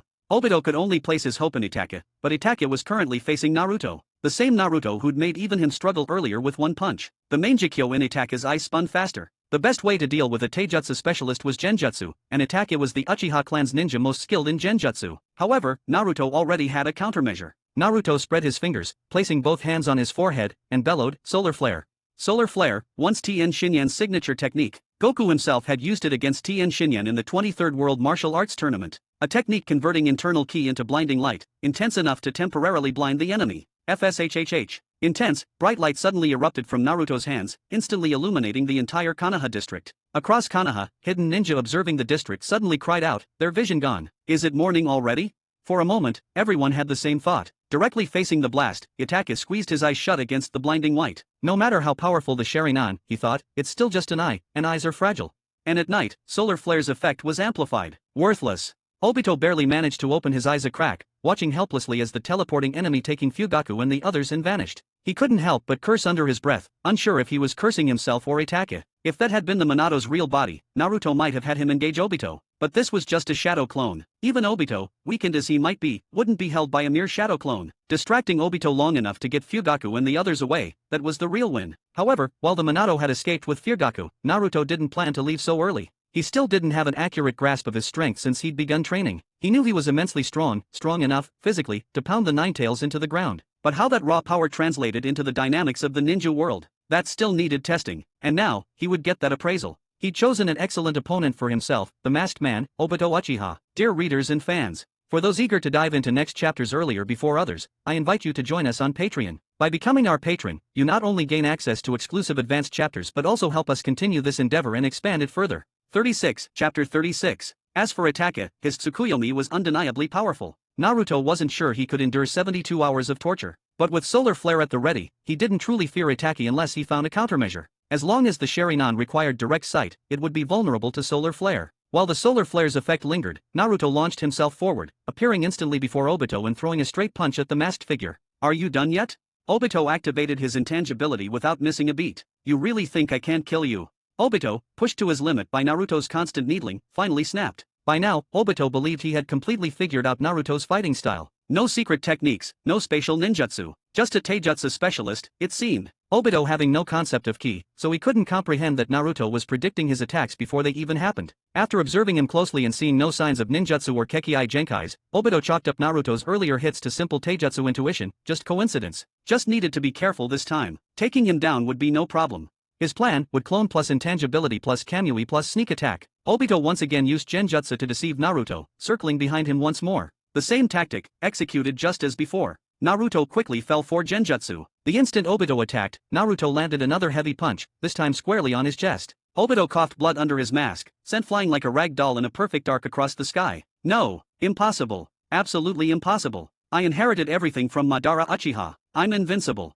Naruto wasn't finished. He seized the opportunity, pushed off, and reappeared instantly before Obito, his right fist blurring as he unleashed a barrage of attacks. Normal series, consecutive normal punches. Fist after fist, connecting solidly. Obito, who moments ago had dismissed Uchiha elites as mere weeds, was now taking a merciless beating from Naruto. Obito felt like every bone in his body was broken. He gritted his teeth through the pain and activated intangibility, letting Naruto's subsequent punches pass harmlessly through, avoiding further damage. Despite this, one three-tomo Sharingan covered by his mask turned white. TCH, still not dead after all that. Naruto muttered, watching Obito stagger back to his feet. Naruto's quick, brutal assault, using at least 90% of his strength, was meant to blast Obito into slag. One punch would have obliterated a standard Rudambu, leaving nothing behind. Naruto had wanted to see if the so-called ultimate genjutsu that could manipulate reality could truly restore someone after they'd been reduced to a pile of meat. In the end, he'd killed him, but not completely. Obito had merely burned through one of his lives. Tisk, his body is really tough. Obito's body was indeed tough, at least compared to ninja of a similar level. Now, even though he'd used up a life, he wouldn't be permanently dead unless Naruto finished him off again. Even in the original he had been beaten nearly to death in later encounters but never actually died, holding out until the final battle before taking Kagaya's all-killing ash bones and finally succumbing. This fool had plenty of the three-tomo Sharingan to spare. I should have given him a ki blast. Even if Obito had the IQ of Raza, what kind of idiot would keep trying to kill his Jinchuriki-son? He should have realized Naruto could predict his attacks. These two encounters with Obito also gave Naruto a better grasp of his own strength relative to the ninja world. He was strong, yes, but not invincible. 90% of his power hadn't been enough to finish Obito, he still needed to get stronger. As for why he didn't use 100%, Obito wasn't alone, Itachi was still hanging around nearby, waiting for opportunity to kill the intruder who interrupted his goal. If 90% power couldn't kill him outright, 100% wouldn't make a huge difference. Besides, Naruto's greatest strength was ki, the very root of his power. His physical body was merely a byproduct of that training. More importantly, he was only 9 years old, his body would continue to develop over the next few years. It just went to show how utterly immense the potential of the ki he drew from the Dragon Ball world truly was. Techniques like tapping into the Ninetales chakra mode, the Shadow Clone Barrage, or the Kamehameha were still in reserve. Of course, Obito had held back too, not resorting to powerful would-release ninjutsu or even the Susanoo, clearly holding several trump cards in reserve. Because Obito didn't trust Itachi and believed that the moment Itachi believed he could beat Obito, Itachi would do it without hesitation. If Naruto hadn't understood Obito's Kamui dimension, and if Obito hadn't possessed such arrogant confidence in his own ability, recklessly leaving himself open, he wouldn't have been beaten down by Naruto twice now. Even though he had thoroughly suppressed a formidable opponent like Obito, not just once, but twice, Naruto didn't become complacent. He had a clear understanding of his own strength. Still incredibly weak, critically weak. Not strong enough. He needed to get stronger. Far stronger. At least be able to blow up a tailed beast with one punch. A tailed beast. Yeah, that felt like the next benchmark for power. Out of the corner of his eye, Naruto glanced at Itachi, who had long since recovered his sight and was standing by, clearly holding back. Though Itachi's thought process is too insane to guess, but his fighting talent was undeniably high. He had his own cold logic for assessing the situation. Most importantly, he and Obito weren't truly aligned. Itachi was using this exchange to gauge Obito's strength. He was coldly calculating, and damn is he horrible at math. Naruto's voice was muffled through his mask. I'm done playing with you guys. See you next time. You think you can come and go whenever you want. The single eye visible under Obito's mask burned with resentment. Naruto ignored him completely, his body shimmering as he slowly floated upwards, shaking off gravity. Flight. He can fly. A trace of gloom flashed in Obito's visible eye as he watched Naruto ascend. Earth release, lightened boulder jutsu of the third Tsuchikage. Is he from Iwagakure? Countless guesses about Naruto's identity flashed through Obito's mind. Obito possessed spatial ninjutsu and had inherited all of Madara Uchiha's ninjutsu and secret techniques. Even Orochimaru, the ninja world's foremost scientist, body modification expert, bioengineer and master of forbidden techniques, couldn't claim greater mastery than Madara. In the decades he spent underground, most of it was spent on research with assistance of black and white zetsu. However, Obito was lacking one thing compared to Naruto. He couldn't fly. Even with his Hashirama Senju cells, his Mangekyo Sharingan, and his spatial ninjutsu, Obito couldn't fly. Ninja capable of flight were anything but ordinary. Their mobility was beyond that of standard ninja, second only to spatial jutsu itself. He'll be a significant threat in the future. Obito mentally marked his masked enemy as a future problem. Looking at Naruto's slow ascent, Obito desperately wanted to kill him, but the fear of being tricked again into a trap held him back. 2 consecutive defeats had left him wary, losing another life might be the end. And Itachi was clearly still hanging back, with no intention of fighting their enemy to the death. In the end, all Obito could do was watch, seething. Seeing that Obito didn't take the bait, Naruto dropped the pretense, accelerated his ascent, and with a swoosh, shot into the air. That bastard was indeed bluffing. Obito felt a surge of pure hate. Today had been a constant string of humiliations. Naruto, now high in the air, looked down at Obito. Humph! He snorted coldly. Before Obito could react, he vanished into the silent night sky with a swoosh. The cold snort he left behind seemed to mock Obito. Didn't you say I couldn't leave? Although he couldn't see Naruto's face through the mask, the sheer disdain in that snort made Obito clench his teeth in anger. Itachi, he said, after couple seconds. I'll leave things here to you. Obito felt too humiliated to stay any longer, phasing away in a hurry. His authority severely undermined tonight, Obito didn't care about appearances anymore. He had more important things to do. The corpses of the Uchiha clan scattered across the ground. There were many eyes watching Obito leave. Itachi, still in his umbu attire, perched on a streetlight, silently looking at the sky. Fugaka's words echoed in his mind, etched deep into his heart. Are the people of Konoha human with lives that matter, but we Uchiha are not? Why do you value their lives above ours? Remembering the moment he raised his katana and plunged it into the bodies of those children, a wave of self-loathing washed over Itachi. His hands were stained with the blood of his clansmen, a sin that could never be washed away. Was he wrong? No, he wasn't wrong. After coming this far he cannot be wrong. He had stopped the war. He had prevented countless deaths. The Uchiha were wrong. They caused this. They forced me into this position. Sasuke is coming soon. Dear readers and fans, for those eager to dive into next chapters earlier before others, I invite you to join us on Patreon. By becoming our patron, you not only gain access to exclusive advanced chapters but also help us continue this endeavor and expand it further. 37, Chapter 37. An island built upon the sea, the ruins of the land of whirlpools. Fugaku. Mikato, waiting anxiously, spotted Fugaku and the others arriving. She rushed forward instantly, holding her husband in a tight embrace. Fugaku gently patted Mikato's shoulder, a quiet reassurance that he was alright and she needn't worry. "Thank you, Minato," Fugaku said, turning to acknowledge the one who had brought them back. However, the distance between him and Naruto had been too great. The Minato clone remained unresponsive, his presence dimmed, offering little reaction to Fugaku's words. "Where are Itachi and Sasuke?" Mikato's emotions steadied, her gaze sweeping the group, searching for her sons. Neither was among those who had returned. A faint, unsettling dread began to stir within her. Could it be that they? "Sasuke is fine, and Itachi is fine too," Fugaku assured her, his hand still resting on her shoulder. Years of marriage meant Mikato understood the unspoken weight behind his gesture. Though anxiety still gripped her, she held back the questions bubbling up, unwilling to add to her husband's burden. Fugaku then turned, bowing deeply to the Uchiha gathered before him. "Everyone, I'm sorry." The surviving Uchiha were taken aback by his gesture, exchanging confused glances. Taking a deep breath of the salty sea breeze, Fugaku began to recount, slowly and deliberately, everything that had happened that night. He spoke in detail, occasionally weaving in his own thoughts and perspective. When they heard that the Uchiha clan, men and women, young and old alike, had all been killed, their eyes turned red with grief. A clan passed down for over 1,000 years, gone. Just like that. From over 1,000 clansmen, only 100 or so remained. Friends, relatives, one day sharing meals and laughter, the next simply gone. Few could accept such a brutal reality. At the thought of their crushing loss, several of the 100+ Uchiha present activated their 3-tomo Sharingan. More than 10 awakened the 2-tomo. To Fugaku's disappointment, not a single Mangekyo flared among them. He supposed it made sense. The Uchiha clan had endured 3 shinobi world wars, countless dying in battle. Yet, Mangekyo users in their history were few and far between. If awakening it were easy, the Uchiha would have dominated the ninja world long ago. The Mangekyo wasn't something you could seek out, it was something you stumbled upon, if ever. A few 3-tomo and 2-tomo were good enough. It was certainly better than everyone being slaughtered only to awaken as single tomo. "Itachi is my child. That he did this, it is because I, as his father, failed to raise him well. I am a failure as a father and clan head. It is precisely because of this that this tragedy has occurred. From today, I resign as Uchiha clan head." Fugaku's voice held an unprecedented solemnity. Someone had to bear responsibility for the night's events, someone had to pay. As clan head, Fugaku couldn't shirk that, especially when one of the primary culprits was his own son. Faced with his resignation, the Uchiha stood stunned, looking at each other, unsure how to respond. Indeed, Itachi was Fugaku's son, and Fugaku shared responsibility for the Uchiha's dire state. Yet, if it hadn't been for him, perhaps even this small group wouldn't have survived. They would have truly been annihilated. From the surviving Uchiha elites, those in the land of whirlpools learned of Itachi's strength, of the masked man's strength, of the power of the Mangekyo. No matter how powerful a 3-tomo user had been considered within the clan before, they couldn't last more than a few rounds against those two. In the face of such absolute strength, they were forced to see their own weakness. So, the 3-tomo wasn't invincible after all. Their pride, their arrogance all felt hollow. So, above the 3-tomo, there were eyes even more powerful. The Mangekyo, the legendary Mangekyo Sharingan. The official databook even praised the Mangekyo Sharingan as the strongest eyes blessed by Sage of 6 Paths, being able to see through all illusions, strongest dojutsu. Everything they'd known before was like looking at the sky from the bottom of a well. A coup had been an impossible victory, doomed to failure from the start. Leaving was the only right choice. Though not all Uchiha were arrogant and conceited. Most were simply, awkward tsundere. They didn't know what to say in this situation, what words were even appropriate. Most importantly, all the Uchiha present could be considered Fugaku's confidants and loyal followers, otherwise, they wouldn't have followed him to the land of whirlpools. "Uncle Fugaku, this isn't your fault."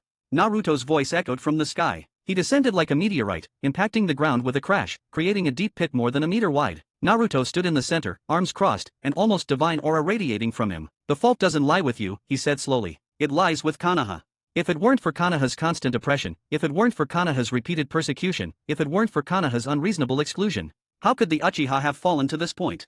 Throughout the 3 shinobi world wars, the Uchiha gave everything, every time. Every time, the Uchiha suffered the highest casualties. The Uchiha have made unparalleled contributions to Konoha, undeniable contributions to its very establishment. But what did you get? Honor, power, or the position of leader? You got none of it. All you got was betrayal. It was Konoha that gradually pushed the Uchiha to the edge of the village. It was Konoha that induced your clansman, Itachi, to turn against you. It was Konoha that set up the scheme against the Uchiha. You were just innocent victims. You are not wrong. The Uchiha are not wrong. The root cause of everything that happened tonight is Konoha." Naruto's voice was like the whisper of a demon from hell, guiding the Uchiha's thoughts. Though he spoke the truth, his words stirred many of the Uchiha, prompting them to voice their agreement with Fugaku. "Yes, clan head Fugaku. If it weren't for you, perhaps all of us today would have. Clan head Fugaku, you can't." It wasn't that none of the Uchiha blamed Fugaku. Losing friends and relatives overnight left no one untouched by grief or anger. But they were more lost, uncertain about their future, adrift. The only one they could cling to was Fugaku. While other clansmen had pursued a disastrous coup, Fugaku had rationally chosen to preserve the Uchiha bloodline, and that decision had been proven right. But I no longer feel fit to be clan head, Fugaku said, shaking his head in dejection. He made a lot of mistakes. The constant possibilities of what else he could have done to prevent tonight's massacre kept repeating in his head, but in the end he was tired and afraid. Tired from trying to maintain balance within and outside the clan and afraid that he might create another Itake. It was too much. Looking towards Izumi, who remained in a coma, Fugaku seemed to reach a silent decision. She is our Uchiha's hope. She has the drive, desire, and power to rebuild the Uchiha clan. If the Uchiha before the massacre had been deeply irrational, internally fractured, with factions harboring their own schemes and calculations, the surviving Uchiha in the land of whirlpools were now united as never before. Reality had delivered a cruel slap, shaking them awake and forcing them to confront the chasm between themselves and the true powerhouses of the ninja world. Weakness wasn't the greatest original sin. Arrogance was. A powerful enemy wasn't scary, a needlessly stubborn teammate was. The goals of the surviving Uchiha were now frighteningly consistent. Deep blood feuds could only be settled with blood. Fugaku turned his head, looking towards the distant direction of Konoha. We will go back. We will go back. The day we return will be the day Konoha is destroyed. At that moment, Naruto turned his head, looking thoughtfully in another direction, towards the Uzumaki clan shrine located elsewhere in the land of whirlpools. There lay the greatest secret of the Uzumaki clan. But now was not the time. Naruto-kun. Sasuke, Mikato asked, looking between Naruto and her husband. Don't worry, Naruto said, his expression softening slightly as he met Mikato's gaze. Leave Sasuke to me. Dear readers and fans, for those eager to dive into next chapters earlier before others, I invite you to join us on Patreon. By becoming our patron, you not only gain access to exclusive advanced chapters but also help us continue this endeavor and expand it further.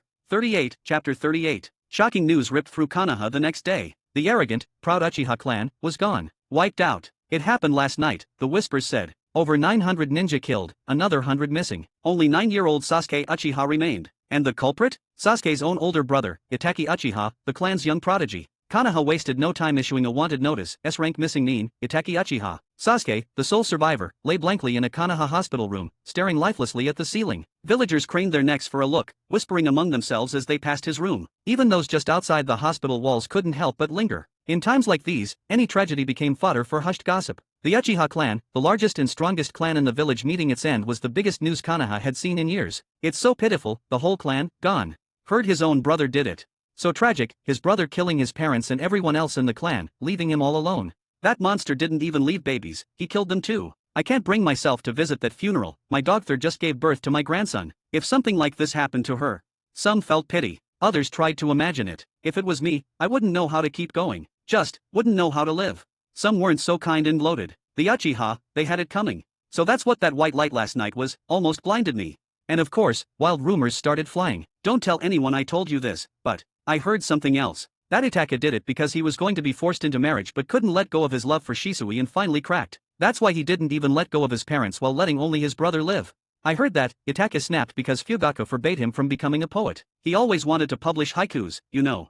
Actually, word is Itachi found out he was adopted and lost his mind. Real parents? No one knows. Apparently clan secret, that died with the clan. Some say the massacre was a summoning ritual gone wrong. He was trying to summon the Sage of Six Paths to ask him for power.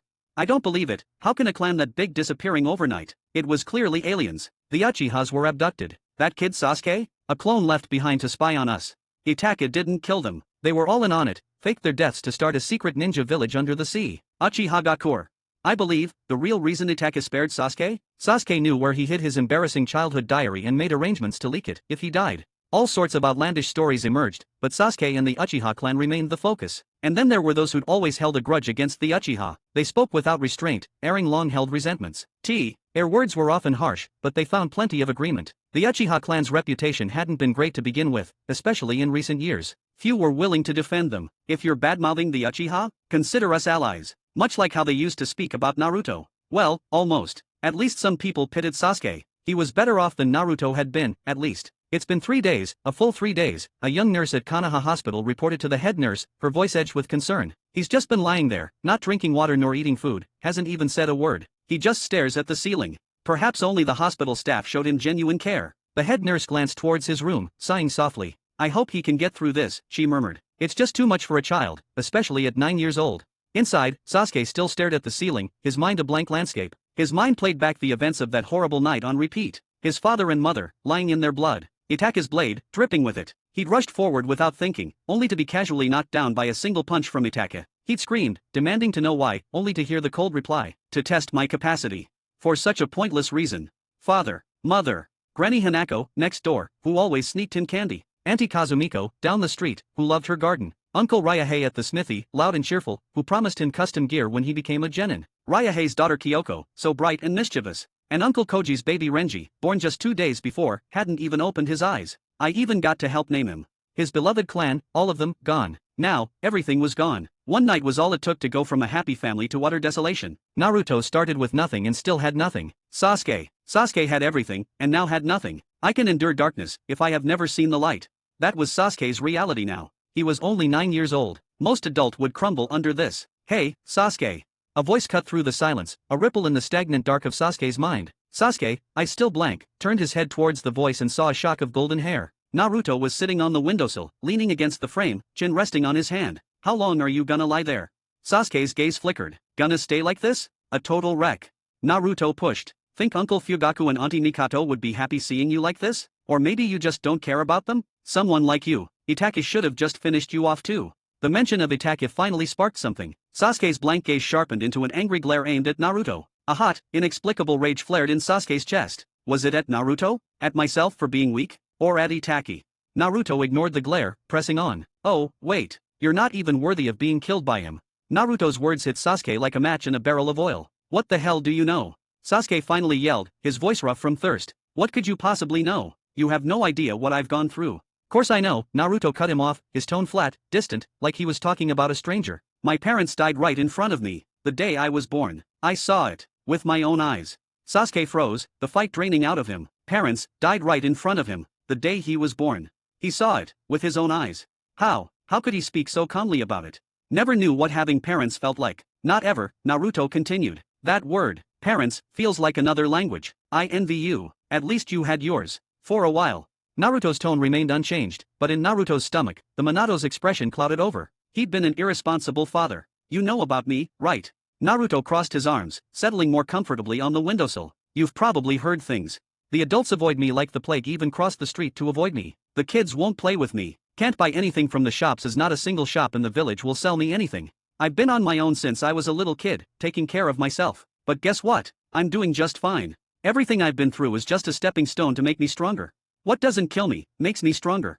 Narrator, will Naruto's discount therapy and unique brand of trauma bonding snap Sasuke out of his angsty spiral? Will Sasuke ever stop glaring long enough to realize he's talking to the only kid in the village who actually gets him? Will Kurama be able to stop himself from gleefully dancing at Uchiha clan being crippled? Will Naruto beat up Kurama if he does dance? Will Obito suspect Itachi for sabotaging the clan extermination, leading to a conflict between them? How will Danzo overcome his recent massive shortage of manpower? Stay tuned for next chapter of Son Goku's disciple Naruto. And remember, when tears stop flowing, the kunao starts flying. Dear readers and fans, for those eager to dive into next chapters earlier before others, I invite you to join us on Patreon. By becoming our patron, you not only gain access to exclusive advanced chapters but also help us continue this endeavor and expand it further. 39, Chapter 39. Sorry, Sasuke mumbled, his face flushing. Naruto thought. Sasuke apologizing? Now that's a sight you don't see every day. The end times must be coming soon. Sasuke wasn't stupid. Naruto was bringing up his own scars to make him feel better. Still, he was a little confused. They weren't related, and they'd even clashed a few times back at the academy. So why was Naruto going out of his way to help him? Naruto just shook his head, like he could read Sasuke's mind. Because we're brothers, Sasuke. It was an obvious double meaning that Sasuke couldn't grasp. Indra and Ashura had been brothers, after all. And in the canon timeline, Sasuke and he had been practically half-brothers themselves. But now that he was here, who knew if any of that still counted? At least he hadn't felt any trace of Ashura's chakra yet, nor any strange influence from it. Maybe you didn't know, Naruto continued, but your father and mine were close friends and trusted partners in battle. And our mothers were even closer, like confidants. Sasuke's eyes widened slightly. So that's why he came to my house that day, and why mom and dad were so nice to him.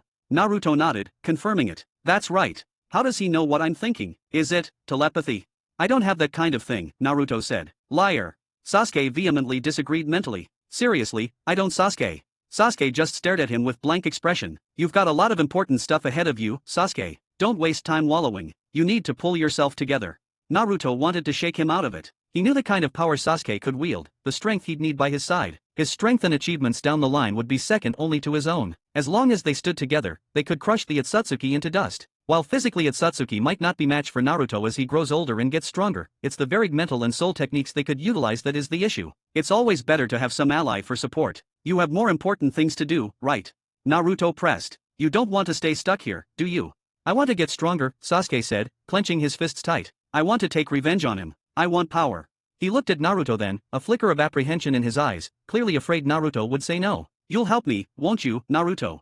Naruto's performance back at the academy had definitely left an impression. No one, boy or girl, had escaped without getting beaten until they cried. Naruto nodded. If you're willing. He stood up. Then stop lying around. Get up. Okay. A day passed. Konoha Forest. Naruto's Taijutsu training crew was gathered, Lee, Neji, and now, the cold and arrogant Sasuke Uchiha. I really have to carry that thing. Sasuke stared with pure disgust at the heavy turtle shell strapped to Neji, Lee, and Naruto. Why? Simple. It was unbelievably ugly. If anyone saw him like this, he'd die of shame. Neji, already grinding through basic drills under the shell's weight, spared Sasuke a glance of disdain. Complaining already? Just like I thought, a pampered brat. He claimed he wanted revenge, wanted strength, but he couldn't even handle a heavy shell? Someone like that, Neji thought, will never escape their fate. They'll always be bound by it. So, you gonna carry it or not? Naruto jiggled a smaller shell in front of Sasuke, one he'd outgrown years ago. Sasuke looked from the training Lee and Neji to Naruto, a fierce internal battle raging on his face. Finally, he gritted his teeth. Fine. He snatched the shell from Naruto's hand. Being cool is temporary. Getting strong is forever.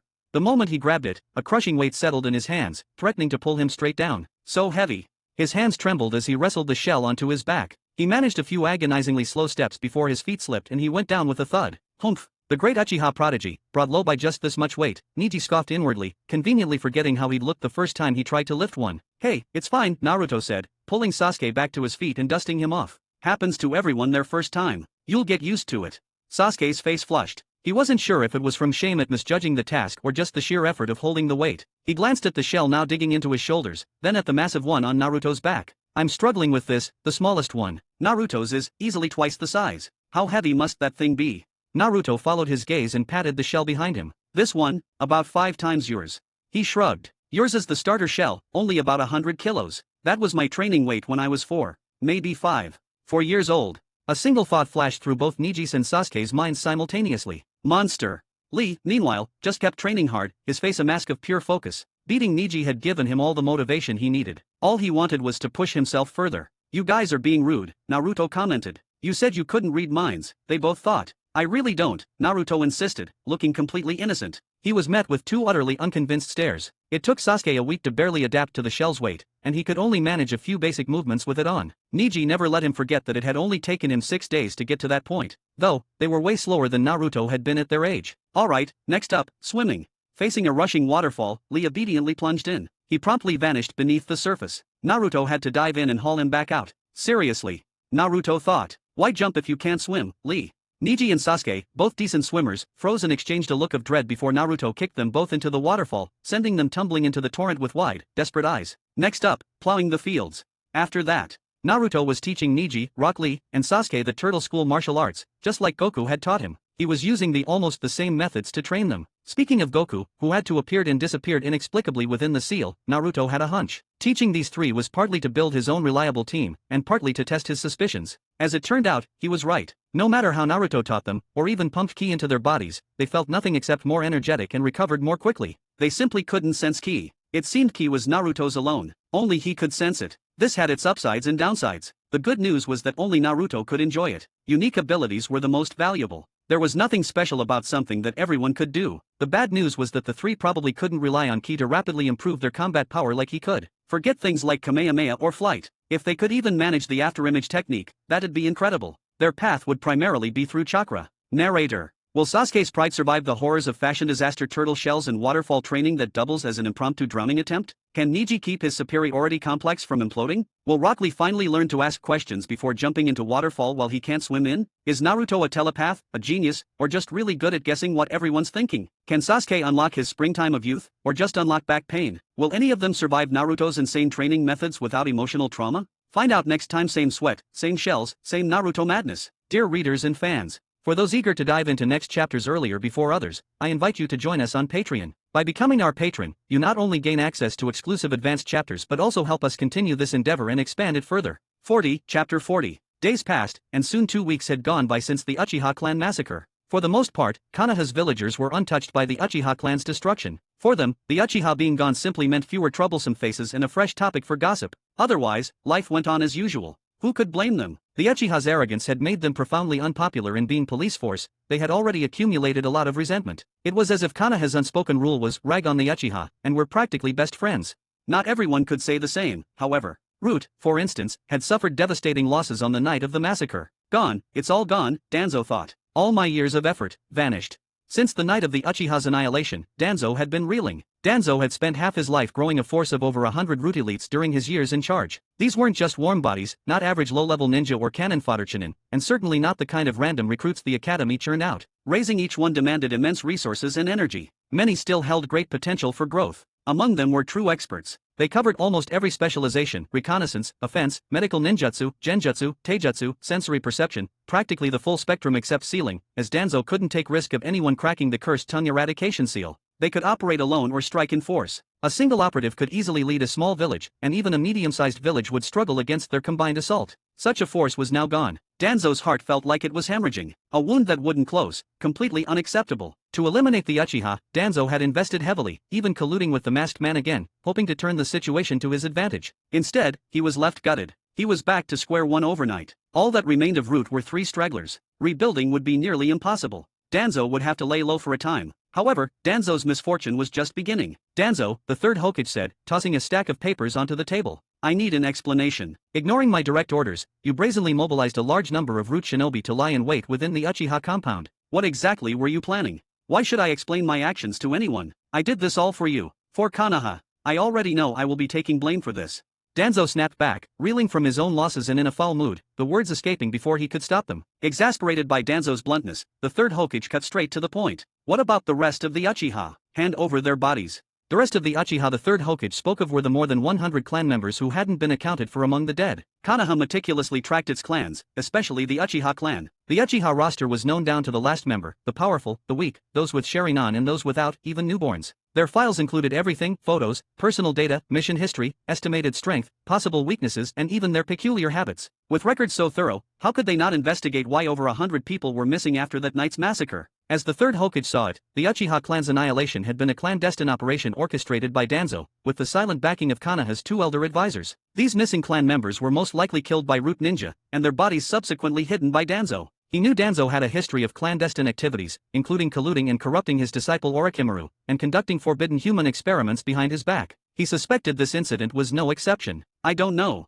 Danzo roared, slamming his fist on the table. For once, the third Hokage was entirely mistaken. Not out of some sense of respect for the fallen Uchihas, Danzo wished he had those 100-plus Uchiha bodies. But his root ninja had been wiped out, leaving Danzo utterly devastated. How would he know where those 100-plus people went? He didn't even know whether Root had fallen to Ataki or the masked man. Hiruzen slammed his own hand down, glaring at Danzo. Danzo, he bit out. Stop pretending. Unfortunately, to the third Hokage, this could only be the result of a disastrous clash between Root and the Uchiha. Danzo's long history of underhanded dealings had eroded his credibility completely. The third Hokage was convinced Danzo had hidden their bodies, including Fugaku and his wife, who had also disappeared. Sasuke, upon waking from his coma, was certain Itachi had killed their parents. He insisted he'd witnessed it himself. The Yamanaka clan's jutsu had corroborated his account. Hiruzen had even considered, could Itachi's genjutsu be strong enough to deceive Yamanaka's secret techniques?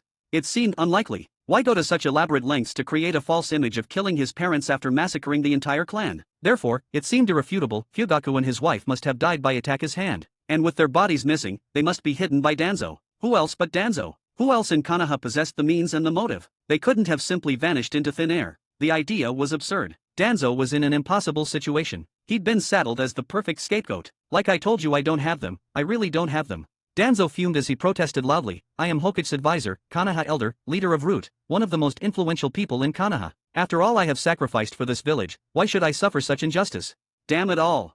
Danzo. Hiruzen pointed a trembling finger at Danzo, speechless for a moment. In the face of what he saw as ironclad evidence, Danzo's absolute refusal to admit anything was infuriating. Hiruzen took a shaky breath, visibly trying to rein in his fury. Danzo Shimura, Hiruzen said, his voice tight. I can no longer tolerate your independent actions. Effective immediately, I am relieving you of your duties as Hokage's advisor and Konoha elder. Hiruzen, you can't do this. Danzo was stunned and furious. Losing these titles, now that Root was decimated, would mean being completely sidelined, abandoning his life's work entirely. How could I ever hope to become the 5th Hokage now? However, the third Hokage's next sentence sent a jolt of ice through Danzo. Furthermore, Hiruzen added, his voice firm, "Root is hereby disbanded." "Hiruzen, you can't do this." Danzo lunged forward, pointing a trembling finger at Hiruzen, his voice choked with disbelief, repeating the same desperate words. Root. Root was his trump card, his life's work. Ninja could be replaced, eventually, but power, once lost, was gone forever. Hiruzen wasn't just stripping his political influence, he was stripping his military force. He was being cast aside now that the Uchiha were gone. Was this, discarding the grindstone after it had served its purpose? Fury surged through Danzo, but with his subordinates decimated, his options were limited. He was facing the Hokage, the professor, hailed as the strongest ninja of their era. Hiruzen's tone was final, allowing no room for argument. "I will formally issue the order for your removal soon." He stood up. "Until then, you can stay in the confinement chamber." Hiruzen. Danzo could only glare at him, a storm of rage and injustice churning within him, forcing out the bitter words he'd spoken so many times before. "You will regret this." Narrator, Danzo Shimura, humiliated, disarmed, and rootless. Will the elderly Warhawk ever recover his influence and achieve his dream of becoming 5th Hokage, or will his next big scheme involve writing salty memoirs titled Rooted in Betrayal, My Life as a Misunderstood Patriot? As Naruto watches from the shadows, will he use this chaos to climb higher? Or is he already playing 4D shogi while Danzo's still stuck on bingo books? Will the 3rd Hokage's justice hold, or will Danzo slither his way back from irrelevance? Will Danzo ever bounce back? Or is his future as bleak as his fashion sense? Find out next time, where conspiracies are thick, grudges run deep, and ninja politics are deadlier than any jutsu. Dear readers and fans, for those eager to dive into next chapters earlier before others, I invite you to join us on Patreon. By becoming our patron, you not only gain access to exclusive advanced chapters but also help us continue this endeavor and expand it further. 41, Chapter 41. Danzo Shimura considered himself a good man. Damn it all gone. All gone. Stripped of power, authority, and status in a single day, Danzo walked down the deserted street, his shoulders slumped. With nothing left, he had no choice but to obey the Hokage's order and return home for confinement. The Hokage seat he'd spent his life vying for had ultimately come to nothing, leaving him utterly empty-handed. Gazing at the quiet, deserted street, Danzo's expression was so forlorn he no longer seemed like Konoha's dreaded darkness of the shinobi, but simply an ordinary old man leaning heavily on his cane. After sitting at the bench near the park for an hour. Go back, he thought. Let's just go back. Danzo slowly pushed himself up from the bench, shuffling towards his house, resignation etched on his face. He'd spent years entrenched in Root, hadn't set foot in the place he still called home for well over a decade. But before he could take 2 steps, he staggered. A tightening sensation gripped his right arm, followed by an immense, pulling sensation. His chakra surged wildly towards the arm, as if desperate to escape. An unprecedented feeling of weakness washed over him, as if his body had been hollowed out. Damn it! That arm, it's the Hashirama-sama's cells. He immediately knew the cause. He started to bark orders for his subordinates to take him to the lab, but then the grim realization hit him, they were almost all dead. The few who survived were either gone or utterly useless to him now. He was completely alone. Why now? Why did it have to flare up now? The sudden, massive drain on his chakra made his head swim. His body swayed like a drunkard, his legs giving way as he stumbled forward. Is this it? Is this how I die? The thought flickered through his mind. Resignation washed over him. He stopped struggling, letting his body simply crumple. I have nothing left anyway, he thought. Might as well just let go. There was no greater sorrow than a hopeless heart, death was secondary to that. Tears flowed before words could be spoken. Just as Danzo was about to hit the ground, a strong grip seized him from behind, and a pair of sturdy arms wrapped around him. Are you all right there, old man? Need a hand? A clear, youthful voice piped up from behind him. Old man? Ha! Never thought I'd hear someone calling me that, ha! It's nothing, Danzo rasped, a humorless chuckle escaping him. Saved by this stranger, he found he couldn't muster his usual sharp retort. But when he turned his head and saw his rescuer, a word almost slipped out, 9 dash. He bit the word back. The one holding him was none other than Naruto Uzumaki, likely heading home after training. The Ninetales Jinchuriki, help me, he thought, stunned. You all right there, old man? Naruto asked, glancing up at the darkening sky. Need me to walk you home? It's getting late, not safe for someone your age to be out. This is my opportunity. It's my lifeline, he thought, a spark igniting in his chest. The moment he saw Naruto, Danzo's back stopped aching, his legs stopped hurting, and he felt like he could scale 5 flights of stairs in one go. Hashirama-sensei's cells? Who cares, he scoffed internally. You want to suck my vitality away? Suck as much as you want? As if sensing his change in fortune, the arm implanted with the first Hokage's cells did stop its frantic drain. Even fate is on my side, Danzo smirked. Danzo studied Naruto's seemingly innocent face. An audacious idea began to form. This might be it, he thought. My only chance to become Hokage. Hiruzen his thoughts sneered. You wanted the Ninetales Jinchuriki to inherit your will of fire? To be completely loyal to you? For his dream to be becoming Hokage? What if the Ninetales Jinchuriki became my successor? What if he stood by my side? Control the Ninetales Jinchuriki, Danzo concluded, control the path to Hokage. Looking back at the history of the Hokage in Konoha, wasn't every Hokage connected to a Jinchuriki in some way? Or had a close relationship with one? Or kept one firmly under their control? Losing Root, losing his position as Hokage advisor, losing his seat as a Konoha elder, none of it mattered. What mattered was the Nine-Tails Jinchuriki. If I could get my hands on the Nine-Tails Jinchuriki, he plotted. If I could control him, that changes everything. The more Danzo turned the idea over, the more perfect it seemed. A glint of cold calculation lit up his single, open eye. Monkey Danzo gloated inwardly. I told you you'd regret crossing me. At that moment, Danzo felt like he had grasped the key to becoming Hokage, and laughed inwardly. At the same time, Naruto, sensing the shift in Danzo's aura, the sudden surge of cold calculation replacing despair, also smirked inwardly. Danzo plastered what he hoped was a kind smile onto his face. Thank you, kid, he rasped, his voice still rough. What's your name? I am Danzo Shimura, I am a retired Konoha hero. He said with a smile that looked like a hungry dog staring at rabbit. Naruto tilted his head, barely managing to suppress a twitch of his eyebrow. He grinned back, wide and innocent. Naruto Uzumaki. He chirped. And I'm gonna be Hokage someday, just like the fourth Hokage. Naruto ended up walking Danzo all the way back to the Shimura compound. Danzo practically begged him to stay, but Naruto only lingered a short while, making small talk before excusing himself. Danzo, ever the strategist, didn't push. He knew better than to overplay his hand. In the days that followed, Danzo began to coincidentally show up in places where Naruto was likely to be, every few days. These chance encounters were carefully timed, always managing to fall outside the periods when Hokage would likely be observing Naruto with his crystal ball jutsu. Their interactions became increasingly common. Before long, Naruto had shifted from just old man to Grandpa Danzo. During one particularly chance meeting, Danzo discovered Naruto's intense envy of his classmate, Sasuke Uchiha, especially Sasuke's mastery of the fire release, fireball jutsu. Danzo felt a surge of excitement. The hook was set. Gazing into Naruto's bright, innocent eyes, Danzo leaned in conspiratorially. Naruto, he whispered, his voice attempting an ingratiating tone. How would you like to learn some real ninjutsu? Yeah, Sasuke's fireball jutsu was so cool. Naruto burst out, his eyes shining with envy. Humph, Danzo scoffed, a flicker of genuine disdain crossing his face. Uchiha clan's fire release? Nothing special about it. He detested Sasuke, just as he detested the entire clan, even now that they were all but annihilated, with only Sasuke and Itachi left. Konoha's remaining Uchiha were still loathful to him. He shifted, lowering his voice to something confidential, almost ingratiating. As your grandpa Danzo, let can teach you, he murmured. Yeah, I knows all sorts of jutsu, he boasted. Back in my day, I was the finest wind release user in Konoha. If the malice radiating off him wasn't so strong, he might actually sound truthful. At this, Naruto's eyes widened in exaggerated surprise, nodding his head eagerly. Yes. Seeing Naruto's feigned awe, Danzo's satisfied smile stretched across his face. Oh Hiruzen. Danzo gloated inwardly. I cannot wait to see your face when this plan succeeds. But just out of Danzo's sight, Naruto's own satisfied grin spread. Okay, Boomer, let's play. It's your turn now. Narrator, what was that sudden suction force? Did Hashirama discover someone desecrating his corpse from Pure Lands and take an offense? Or did fate just yank Danzo by the chakra collar? If their meeting was destined by fate, who's pulling the threads? Why do so many coincidences keep happening around Danzo and Naruto's meeting? How will Hiruzen react when he finds out Danzo is handing out ninjutsu for dummies to Naruto behind his back? Will Danzo succeed in turning Naruto into his personal sharing and seeking missile, and achieve his goal of becoming Hokage? Or is Naruto the one playing reverse Uno with Grandpa's chessboard? Stay tuned for When Grandpa Gets Grabby, Danzo's Last Gamble begins.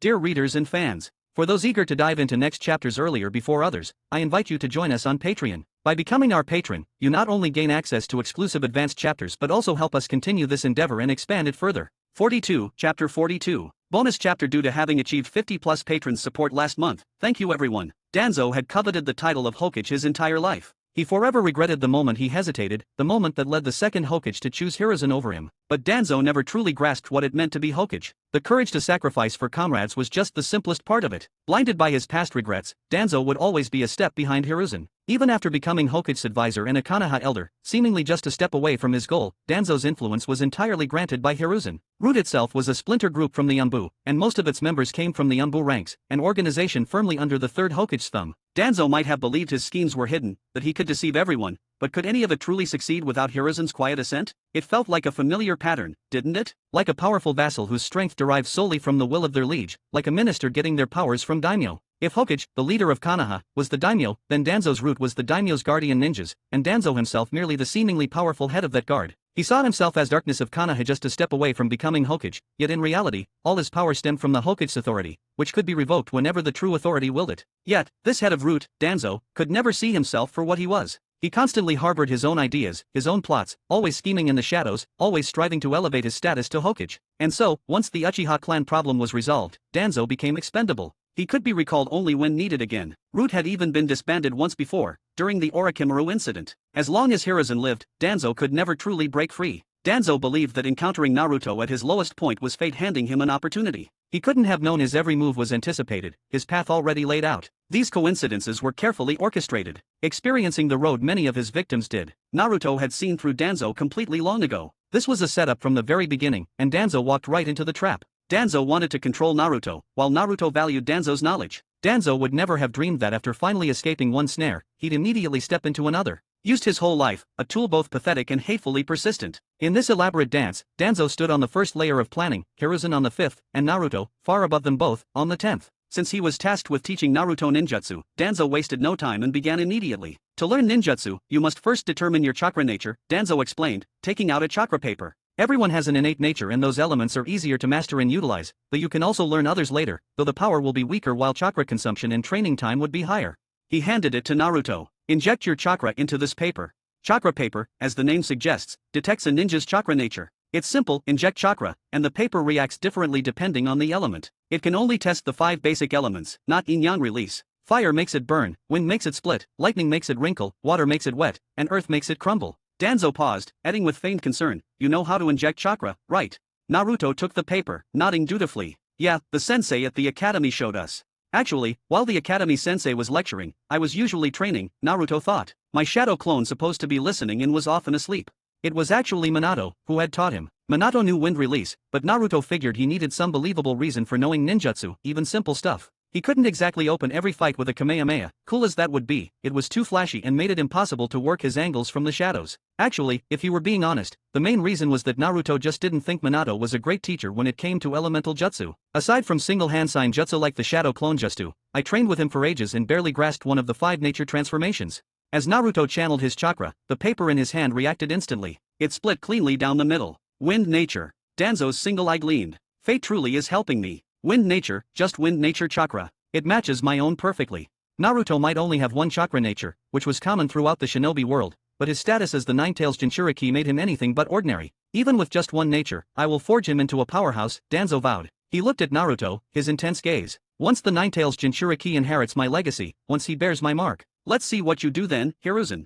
Thinking this, Danzo felt a surge of power. However, reality, as it often does, delivered a harsh blow. It felt less like a slap and more like a punch to the gut. Danzo thought his lungs might explode with frustration. 3 months. 3 full months under his meticulous, constant guidance, and Naruto couldn't even manage the simplest C-rank ninjutsu, wind release, great breakthrough jutsu. 3 months. Just for one ninjutsu. Even the dullest ninja would have learned it by then. Sasuke Uchiha took only a week to go from novice to mastering fire release, great fireball jutsu. Danzo swore on his eye, he had never encountered someone so talented in other areas, yet so utterly inept when it came to elemental ninjutsu. Compared to his talent for ki, which he'd intuitively grasped within 7 days under Goku's tutelage, Naruto truly had practically zero talent for ninjutsu. Aside from techniques that didn't require hand signs, which he learned instantly, mastering the 5 nature transformations was agonizingly difficult. Just as Minato had once put it, Naruto was a born taijutsu user. Naruto sighed inwardly, looking with a mix of envy and resignation at the scrolls Danzo kept, filled with powerful wind release jutsu. If he couldn't even manage a C-rank, the others were definitely out of reach. Wind blade, vacuum bullet, vacuum wave, pressure damage, forget it.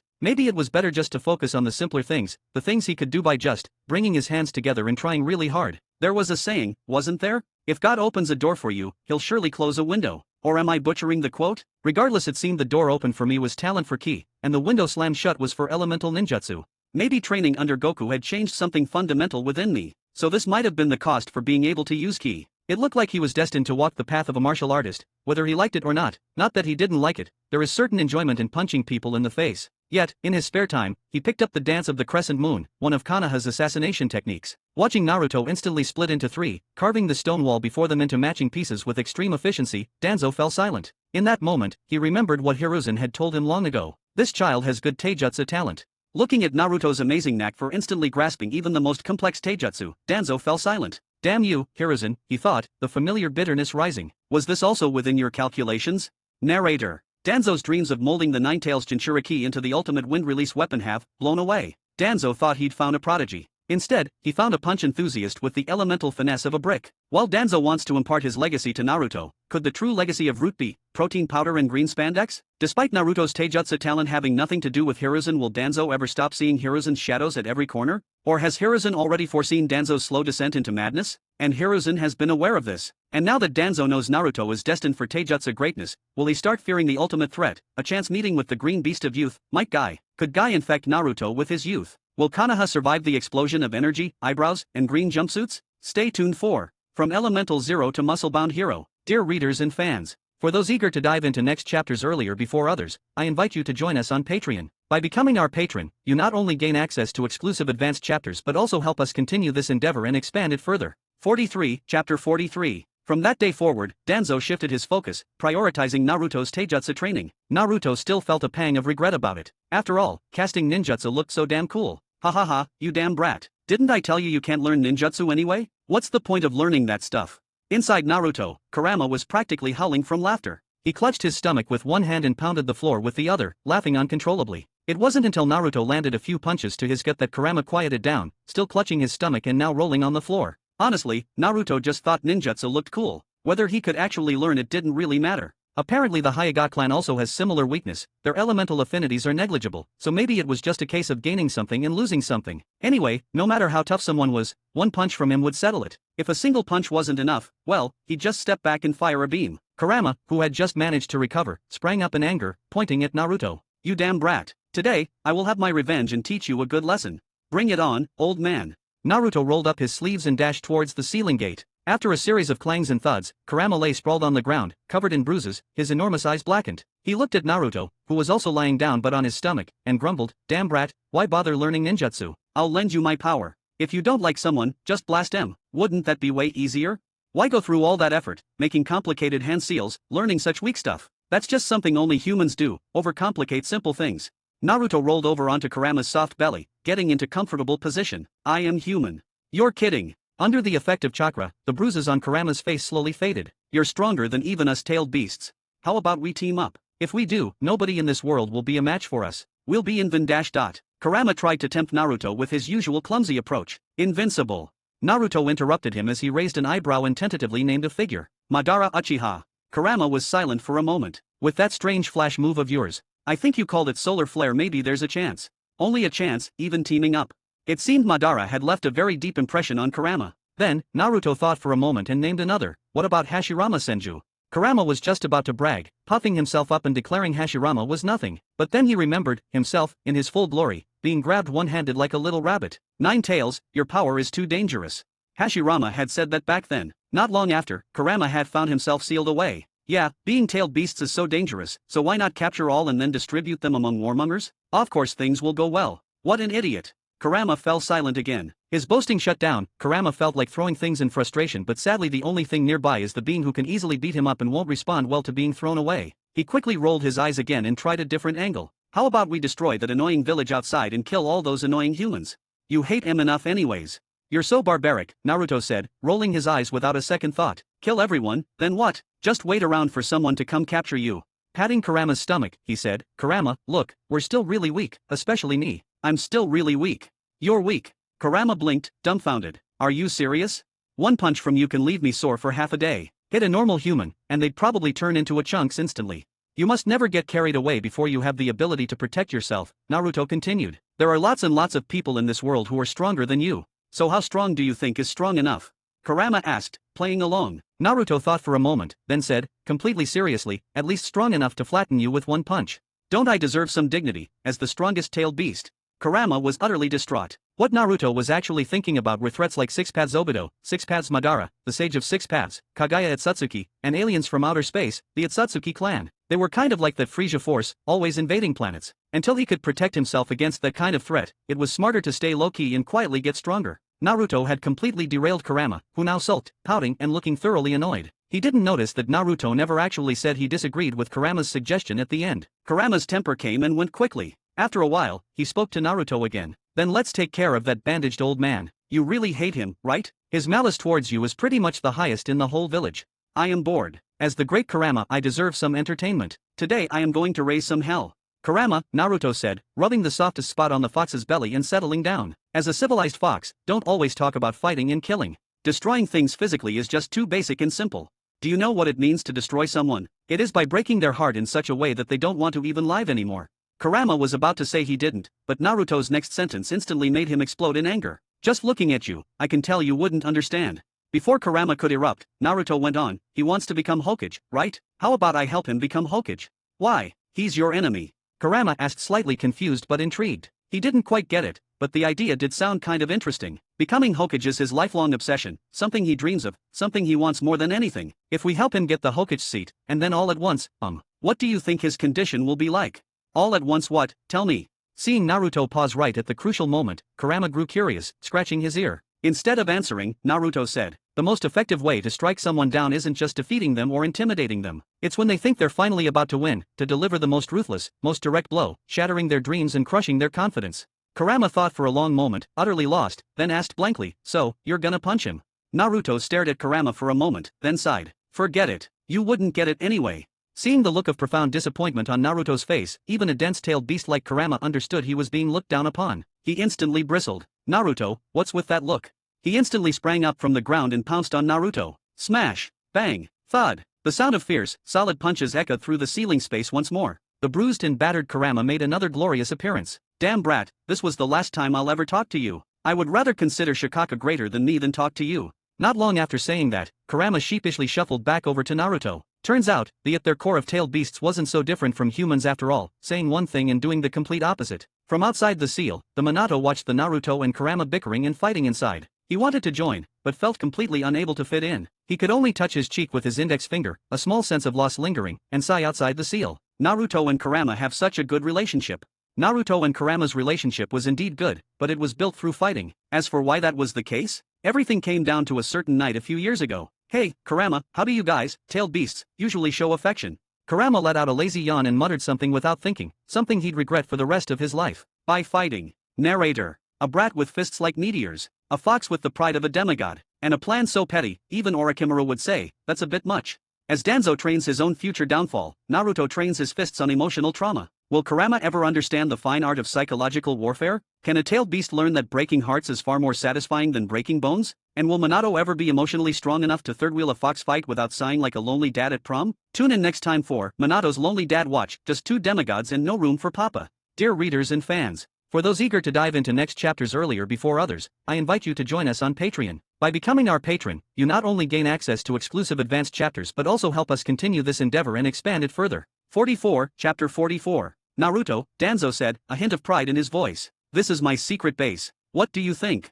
Naruto scanned the area, his gaze sweeping up and down. They stood on a round, gray platform surrounded by a haphazard scattering of buildings. Their heights and purposes were unclear, and the entire layout lacked any semblance of design or aesthetic appeal. Root ninja, their faces hidden behind masks, were spread out, engaged in various training exercises. Naruto could feel their gazes on him the moment he stepped onto the platform, lingering for a few seconds before returning to their drills. Ahead, a winding, rough path made of dark gray wood stretched out, its only distinct feature the slightly eerie red guardrails. No matter how Naruto looked at it, the whole place just wasn't nice to look at. It looked more like a neglected, battle-scarred dump. Light here was dim, only occasional cracks letting sunlight filter down in dusty beams. The air was thick with the damp, cold smell of earth and underground spaces. Paths twisted into a tangled web, a true underground maze. Probably the only things that would like it down here were insects, rats, snakes, and maybe reptiles. This was one of Root's bases in Konoha, serving as a training ground for their ninja. Danzo had actually brought Naruto to Root. Grandpa Danzo, Naruto chirped, his voice echoing slightly in the dim space, this place is really awful. It looks like where underground rats live. Danzo's face instantly frowned, only his ninja training preventing him from popping a blood vessel. Meeting Naruto's wide, innocent gaze, Danzo forced himself to suppress the urge to reprimand and punish, muttering inwardly. Innocent words, just innocent words of a clueless child.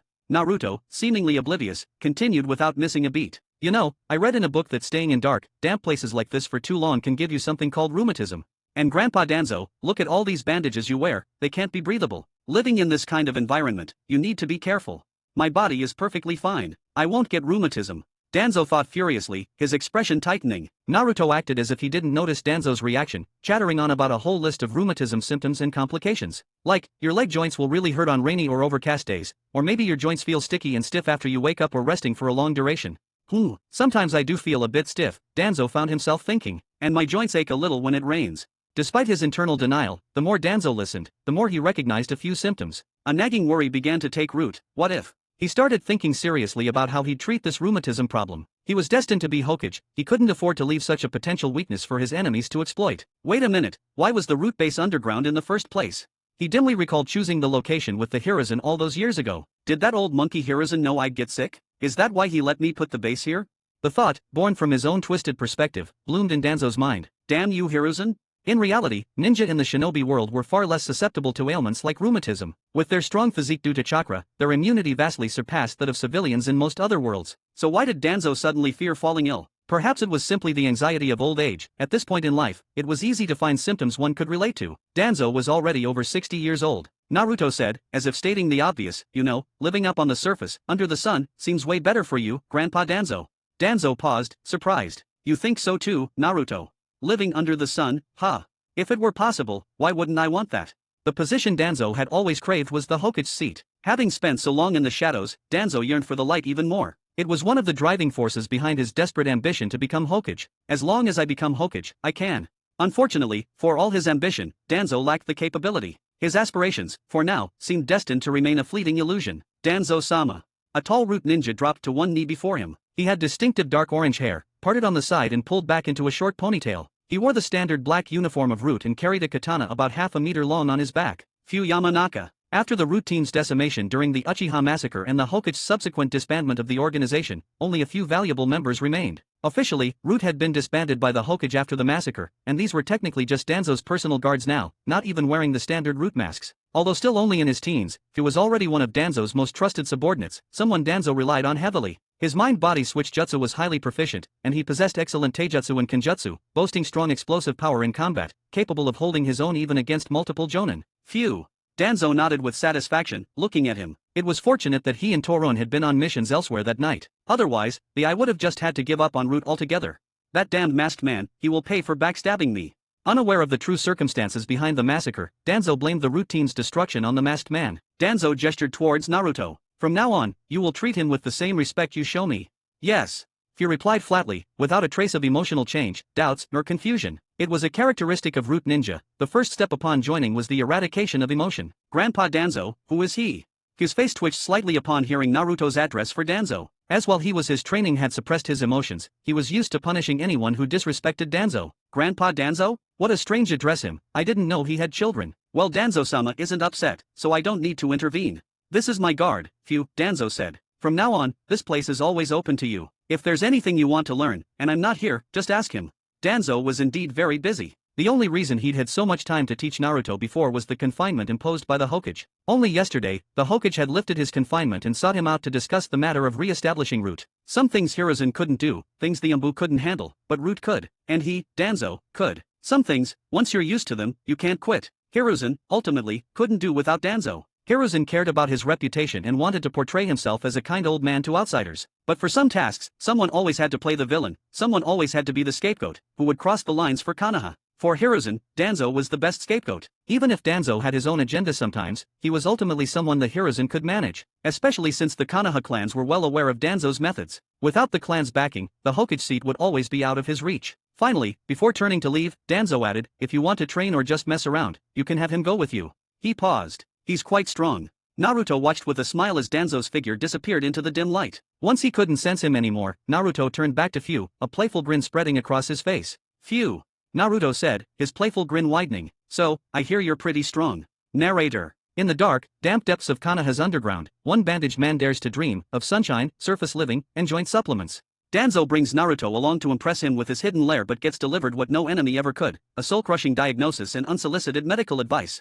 And just when things couldn't get worse, enter Fu, the loyally motionless sidekick who now must babysit a blonde ball of chaos. Is Danzo finally succumbing to the one threat he never prepared for, chronic joint pain and moldy lungs? Will Root survive exposure to vitamin D? Will Danzo invest in orthopedic sandals? And will Fu live to regret not wearing earplugs?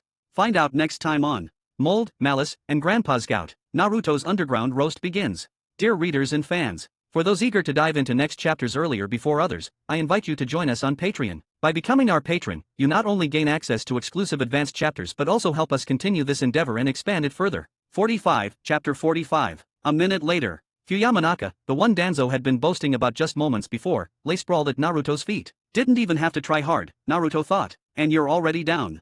In truth, Fu wasn't nearly as weak as Naruto made him out to be. He could probably have handled the current Neji, Sasuke, and Rock Lee. But against Naruto, he was still outmatched, doomed to go down in one hit. Only a handful of people could take one of Naruto's punches, after all. Shadow Clone Jutsu. Puff. A puff of white smoke, and Naruto's shadow clone stood there. Right, Minato, Naruto said, nodding to the clone. I'll leave him to you. Then he ran quickly. Minato, controlling the clone, pressed down on Fu's chin. With a gentle squeeze, Fu's tongue lolled out. A cursed seal marked the middle of his tongue. It looked like several horizontal lines placed together, some of the middle ones broken. Cursed tongue eradication seal.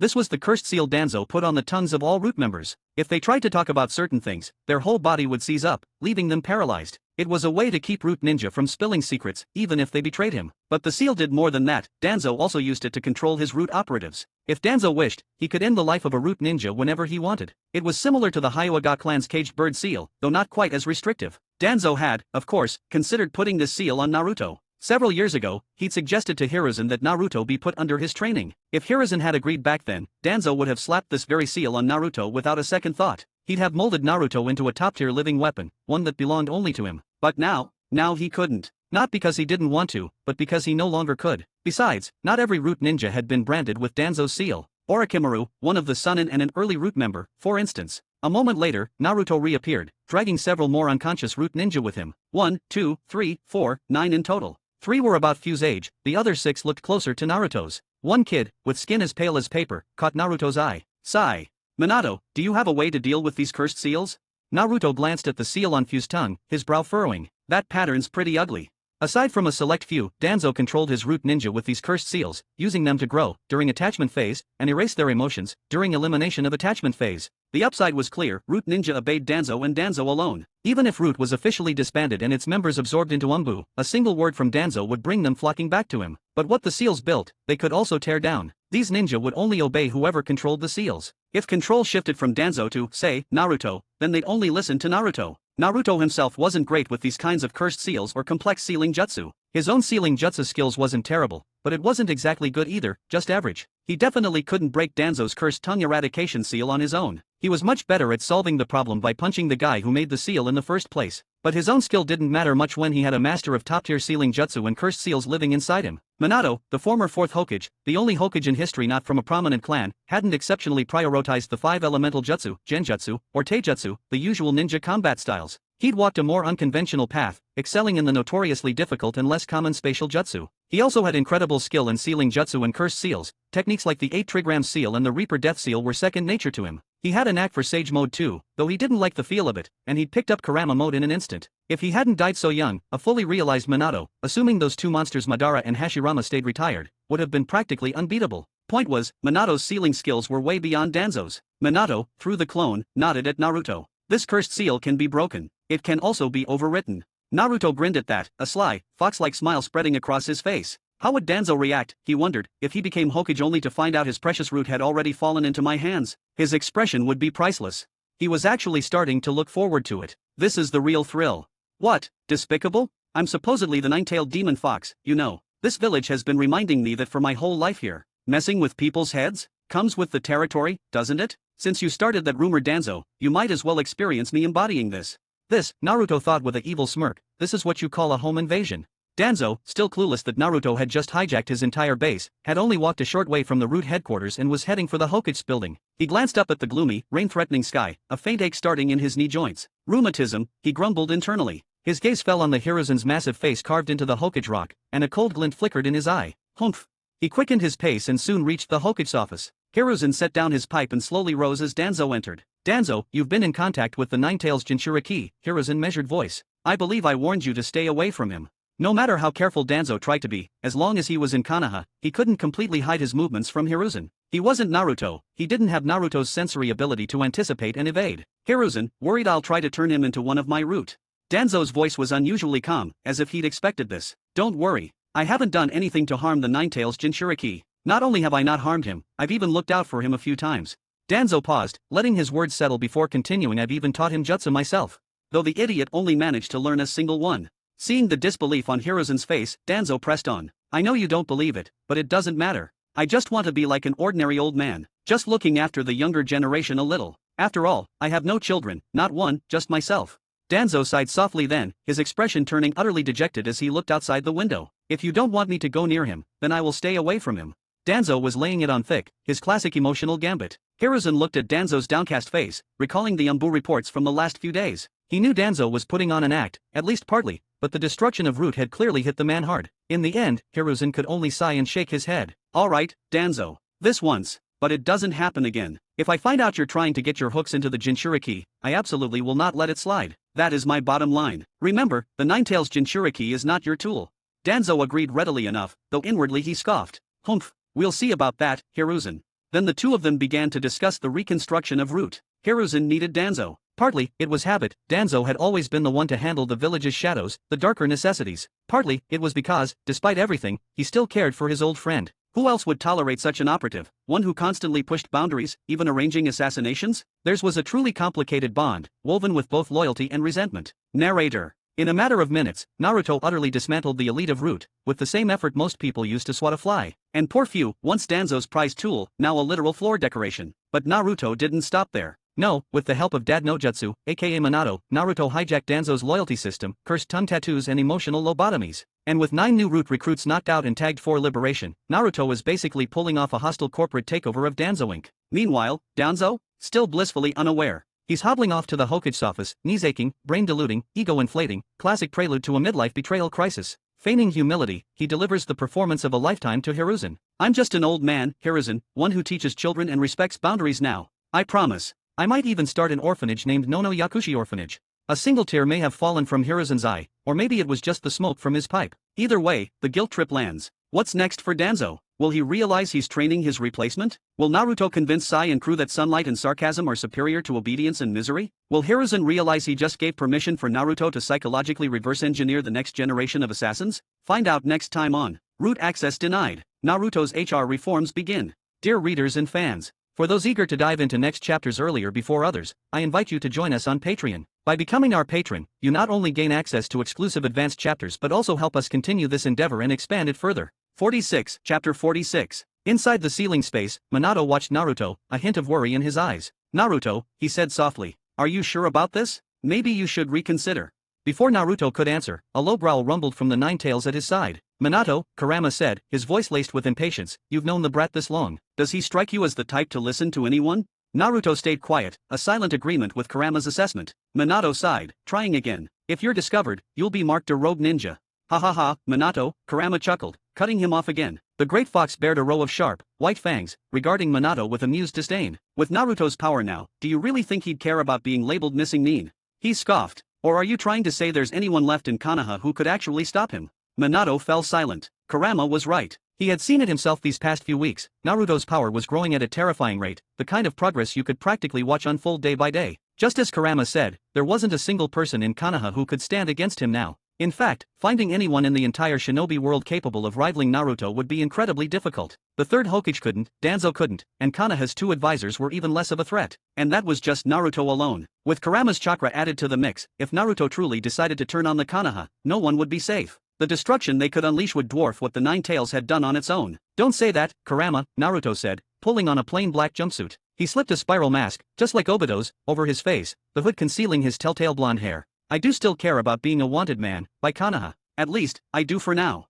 A faint smile touched his lips beneath the mask. If getting caught makes me a rogue, then the answer is simple. I just won't get caught. He turned to the silent Minato. You'll help me, right? Minato hesitated for a moment but then gave a slow, deliberate nod. He couldn't bring himself to refuse. Naruto's plan was to leave the village for a while, not by going through the standard channels with the third Hokage, as that would never work, but by using Minato's flying thunder god. It was a plan he'd been sitting on for a while, just waiting for the right time to put it into action. Leaving the village wasn't a simple matter for a Jinchuriki. You couldn't just bet your eyes or sweet-talk the third Hokage, he'd never agree no matter what, and neither would Danzo, despite the facade he put on around Naruto. The procedures were incredibly strict, governed by layers of protocol regarding when and where a Jinchuriki could travel. From a village leader's perspective, what would you think of village's ultimate weapon suddenly going missing? As Minato himself pointed out, it was grounds for being marked as a rogue ninja. Jinchuriki were like living weapons, allowing one to wander freely risked international incidents. Imagine a Jinchuriki from another land just showing up in your territory. It felt like a declaration of war, like someone dropping a bomb on your doorstep. Tsunagakure must have paid heavy concessions to allow Gaara to perform in Shinin exams during Konoha Crush. Sure, they might have claimed it to be for getting economic boost along with Raza constantly monitoring Gaara, with Danzo not being able to resist the easy intelligence available from having Tsuna's Jinchuriki performing in Konoha. This was why Jinchuriki management was the highest priority for every major hidden village, though, admittedly, some villages were better at it than others. If a Jinchuriki died abroad and the tailed beast escaped, weaker villages could often only accept their misfortune and hope to reclaim it before anyone else did. Short, temporary trips or day-long excursions were one thing. Naruto often zipped off to the land of whirlpools, for instance. But this wasn't a casual visit. This time, his destination was Kusagakure, in Land of Grass. It all came back to Naruto's earlier point: if he wasn't discovered, it wouldn't matter. It was like cheating on a test. If you didn't get caught, it was effectively the same as if you hadn't cheated at all. True shadow clone. Naruto formed the familiar hand seal, fingers crossed. Poof! Another Naruto materialized beside him. Kurama, Naruto thought, and inside the ceiling space, Kurama gave a slow nod. A moment later, a layer of fiery red chakra shimmered into existence around the clone, forming a three-tailed beast cloak. It faded just as quickly, but the power hadn't vanished, it had simply been infused into the clone's body. 3 tails worth of power. This clone wasn't going to pop anytime soon, not until Naruto himself returned. Unless it took truly critical damage, not even a Byakugan user would sense anything out of the ordinary. Naruto might have lacked talent for elemental jutsu, but his proficiency with transformation jutsu and shadow clones was absurd, perhaps matched only by his raw taijutsu power and proficiency of ki. The harem and reverse harem jutsus he'd invented, despite being simple transformations, could even fool censor ninja. He'd even managed to deceive Obito and Itachi, who possessed Mangekyo Sharingan, in their recent battle. But his shadow clone jutsu was where his true genius lay. His true shadow clone series, a fusion of ki and chakra mixed in specific proportions, resulted in clones far more resilient than standard ones. They lasted indefinitely, limited only by their internal chakra supply, and had no distance constraints. While those were impressive upgrades, the true advantage was that true shadow clones could create more standard clones, effectively allowing someone with Naruto's immense chakra reserves to create an infinite army. Most critically, the true shadow clone could house the conscious mind of another person or even a tailed beast, exactly what Minato was about to do. The favor Naruto had asked Minato for was simple: impersonation. "Get me out of the village," Naruto instructed the clone now hosting Minato's consciousness. The clone nodded. In a flash of yellow, the flying thunder god activated. Both the masked Naruto and the clone vanished. When the light faded an instant later, only the clone remained, now piloted by the consciousness of the Minato. After Naruto was gone, Minato walked to the windowsill. He closed his eyes, feeling it all, the thick, lingering malice that clung to the air in this apartment, the hostile gazes that still found their way here. He opened them again, his sight drifting to the Hokage rock. His eyes settled on his own carved face. He stared for a long moment, and a shadow crossed his normally bright, clear blue eyes, gone as quickly as it appeared. So much time had passed, and in many ways, Konoha remained the same. But seeing it from this side, from Naruto's side, it felt alien. It was as if he were seeing the village for the very first time. The gentleness in his expression receded completely, leaving behind a hard, focused edge. Some things, he thought, still need protecting, in my own way. Narrator. In the mindscape of the Jinchuriki, a hushed conversation unfolds. Minato, the deceased fourth Hokage and part-time conscience, tries to gently warn his son about the dangers of becoming a rogue ninja. But Kurama, full-time nuclear deterrent and part-time life coach, reminds everyone that consequences don't really apply when you can level mountains by sneezing. And Naruto, already packing a mask and a black jumpsuit, ready to wreak havoc and create ruckus. Minato, the Hokage who once lit up the battlefield with yellow flashes? He now watches over the village not as a hero, but as a ghost with unfinished business. Who will discover the deception first? How long can Minato maintain the ruse? And what does Naruto seek in Kusagakure, that he'd risk being labeled a traitor, especially with that disguise? Find out next time on Minato, from 4th Hokage to full-time clone cosplayer. Dear readers and fans, for those eager to dive into next chapters earlier before others, I invite you to join us on Patreon. By becoming our patron, you not only gain access to exclusive advanced chapters but also help us continue this endeavor and expand it further. 47, Chapter 47. Naruto reappeared near the border of the Land of Fire, the closest point he'd set for his flying thunder god relative to the Land of Grass. First time I've traveled this far on my own. Finally leaving that place, a profound sense of relief washed over him, so deep it felt like it reached from his soul down to every last cell. Having escaped Konoha's oppressive air, his spirits soared. He took a long, deep breath. The scent of fresh grass filled his lungs, clearing his head. Alright, let's see where I am.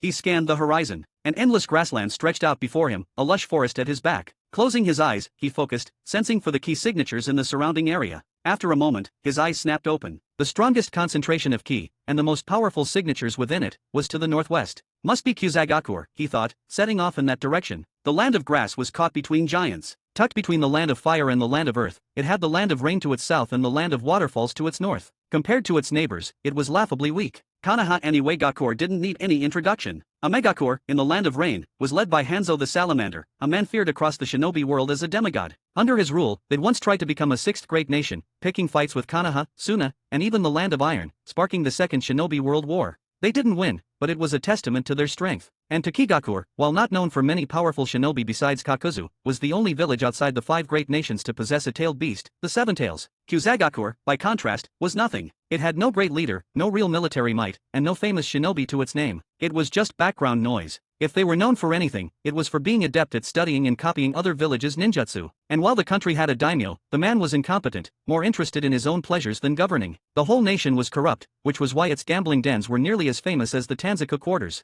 But none of that mattered to Naruto at the moment. He had followed the strongest key signature, flying so fast he hadn't paid much attention to the landscape below. Now that he'd arrived, something felt off. Ninja villages were almost always built inland. Kusagakure was no exception. And yet, before him stretched the boundless sea. I overshot it, I went too far, he realized. Before him, on a solitary island, stood a colossal city. Imposing towers with steep, gabled roofs rose into the sky, their white walls broken only by narrow, slit-like windows. The entire structure felt heavy, sturdy, and oppressive. The vast, cavernous spaces inside seemed to swallow what little light pierced the gloom, creating a deep sense of shadow. The constant crash of waves against the surrounding cliffs only added to the suffocating tension. Overhead, the sky was a bruised, inky black, as if a storm was permanently frozen in place. Miles away, the sun shone brightly, but here, clouds as thick as a quilt smothered everything. The darkness didn't just block the sun, it felt like it devoured the light itself. This definitely wasn't Kusagakure. He'd followed the strongest key in the land of grass all the way here. The most powerful signatures were all concentrated in this one city. So, Kusagakure doesn't have the strongest group in the country?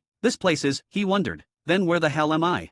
A sea breeze ghosted across his face, carrying the salty, fishy smell of the ocean mixed with damp earth and blood. The scent was fresh. It was only then, looking down from the sky, that he truly took in the city's design. The square layout, the tall towers, it looked less like a fortress built to keep invaders out and more like one designed to keep people in. A prison. The word flashed through his mind. A dazed look crossed his face. Definitely the wrong road. The place he'd arrived at was Hojuki Castle, an isolated prison near the Land of Grass. Built by Kusagakure on commission from the other nations, it was designed to hold troublesome shinobi on a small island surrounded by the sea. The name came from the Hojuki fruit, or ground cherry, that grew all over it. Also called alkakenji or Japanese lantern fruit. The inmates weren't just missing nin or common criminals. Most were political prisoners, shinobi who couldn't be held in their own villages, often because they had ties to a daimyo. It was one of the stranger truths of the shinobi world, the daimyo, not the kage, were the true rulers. The villages and their kage were essentially just employees. The wind daimyo cutting Tsunagakure's funding was what had pushed them into attacking Konoha years ago. The daimyo held an almost untouchable status, their authority absolute. These daimyo were like the celestial dragons in One Piece.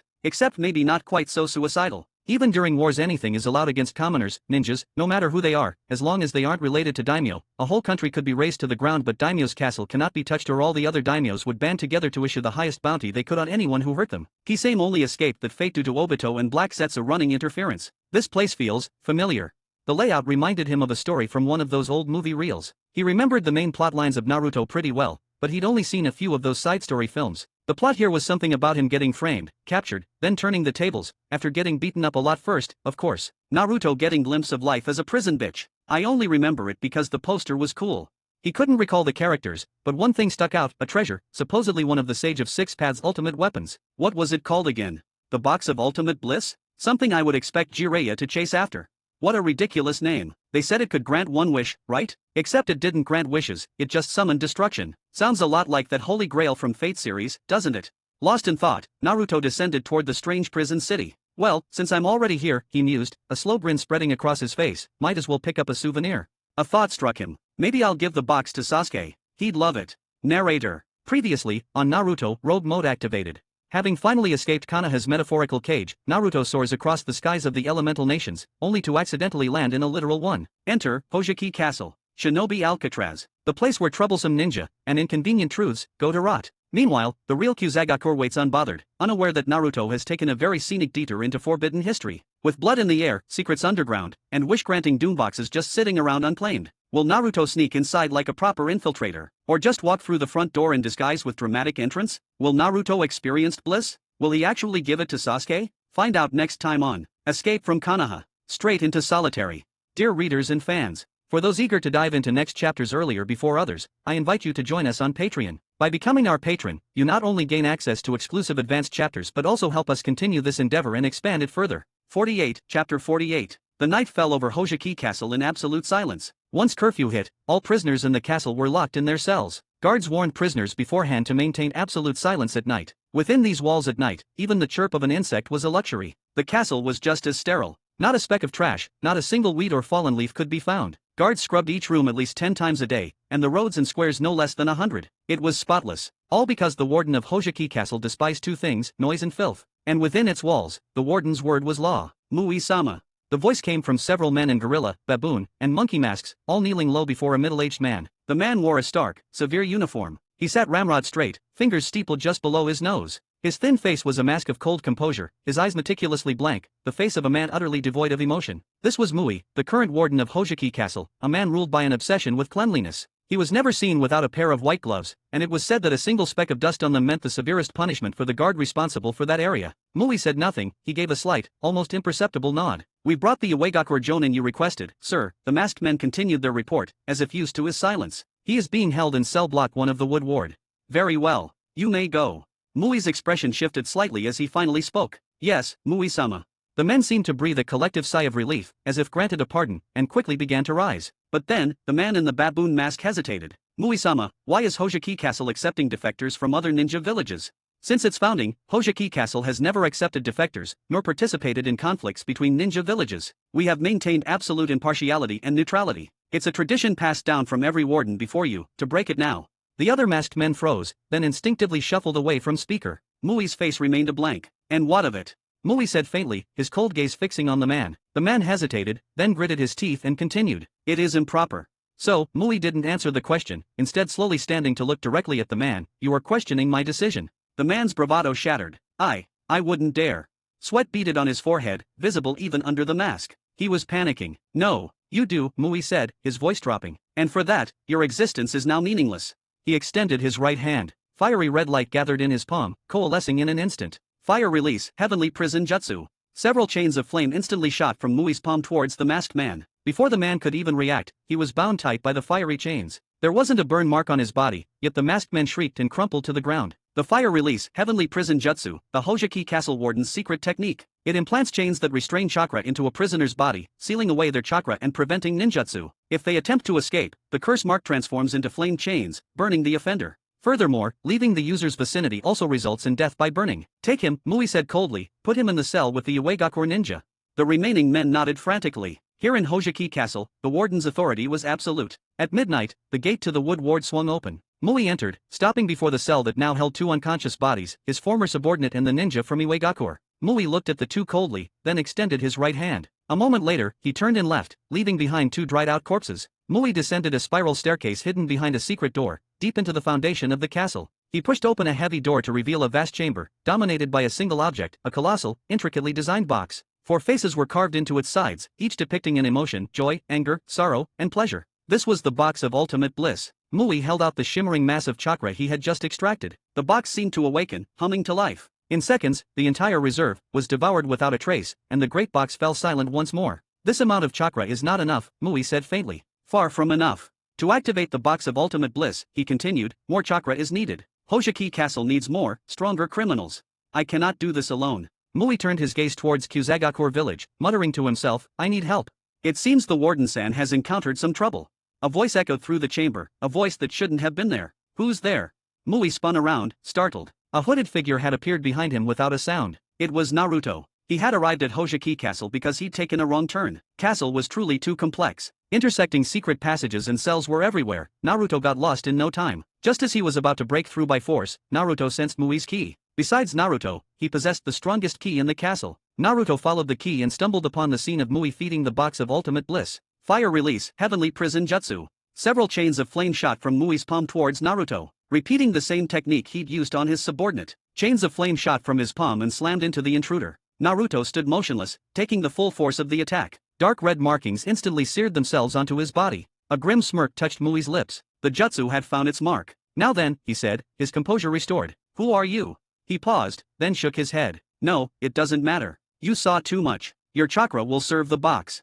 However, Naruto paid him no mind. He casually walked a slow circle around the box of ultimate bliss, tapping its surface and appraising the carved faces with open curiosity. "This little thing is quite a sight." Narrator. Naruto, pushed by his curiosity, entered the Hojuki castle to explore, yet found himself getting lost. Fortunately for him, his ki sensing assisted him, but how will he get out? Within the dark basement of Hojuki Castle, the warden Mui has been sucking his prisoners dry in pursuit of his ultimate bliss. Now he has set his sights on Naruto. How will Naruto react to this? Will Naruto find his bliss within the box of ultimate bliss? How will Naruto break through heavenly prison jutsu? By beating Mui until he releases it? Or some other tactic? While Naruto get in using ki sensing to save himself from wasting hours being lost, a question arises: how will he get out? Or even better question, how long would Castle stand with Naruto inside? Tune in next time for Mui's Clean Hands, Dirty Secrets. Dear readers and fans, for those eager to dive into next chapters earlier before others, I invite you to join us on Patreon. By becoming our patron, you not only gain access to exclusive advanced chapters but also help us continue this endeavor and expand it further.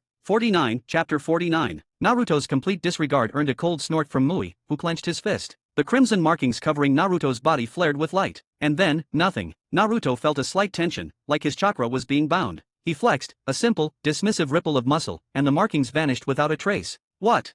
Mui's brow furrowed. His technique had been broken. Fire release, heavenly prison jutsu. It was his signature technique, a fusion of ninjutsu and fuinjutsu that could instantly seal an opponent's chakra. Without their chakra, a ninja was just a commoner with slightly better reflexes. Mui had been confident it could restrain even a Jinchuriki, with their immense reserves. Yet, this invincible jutsu had been broken, and broken so effortlessly he hadn't even registered the failure. Definitely not a taijutsu specialist, Mui thought, his eyes on Naruto as he assessed the situation. First, taijutsu specialists usually had more prominent, denser muscles than regular ninja. From his outline alone, Naruto didn't fit that description. More importantly, it should have been impossible for someone caught in his heavenly prison curse marks to escape using only physical strength. Based on that, Mui immediately ruled out taijutsu. Shouldn't be a genjutsu user either.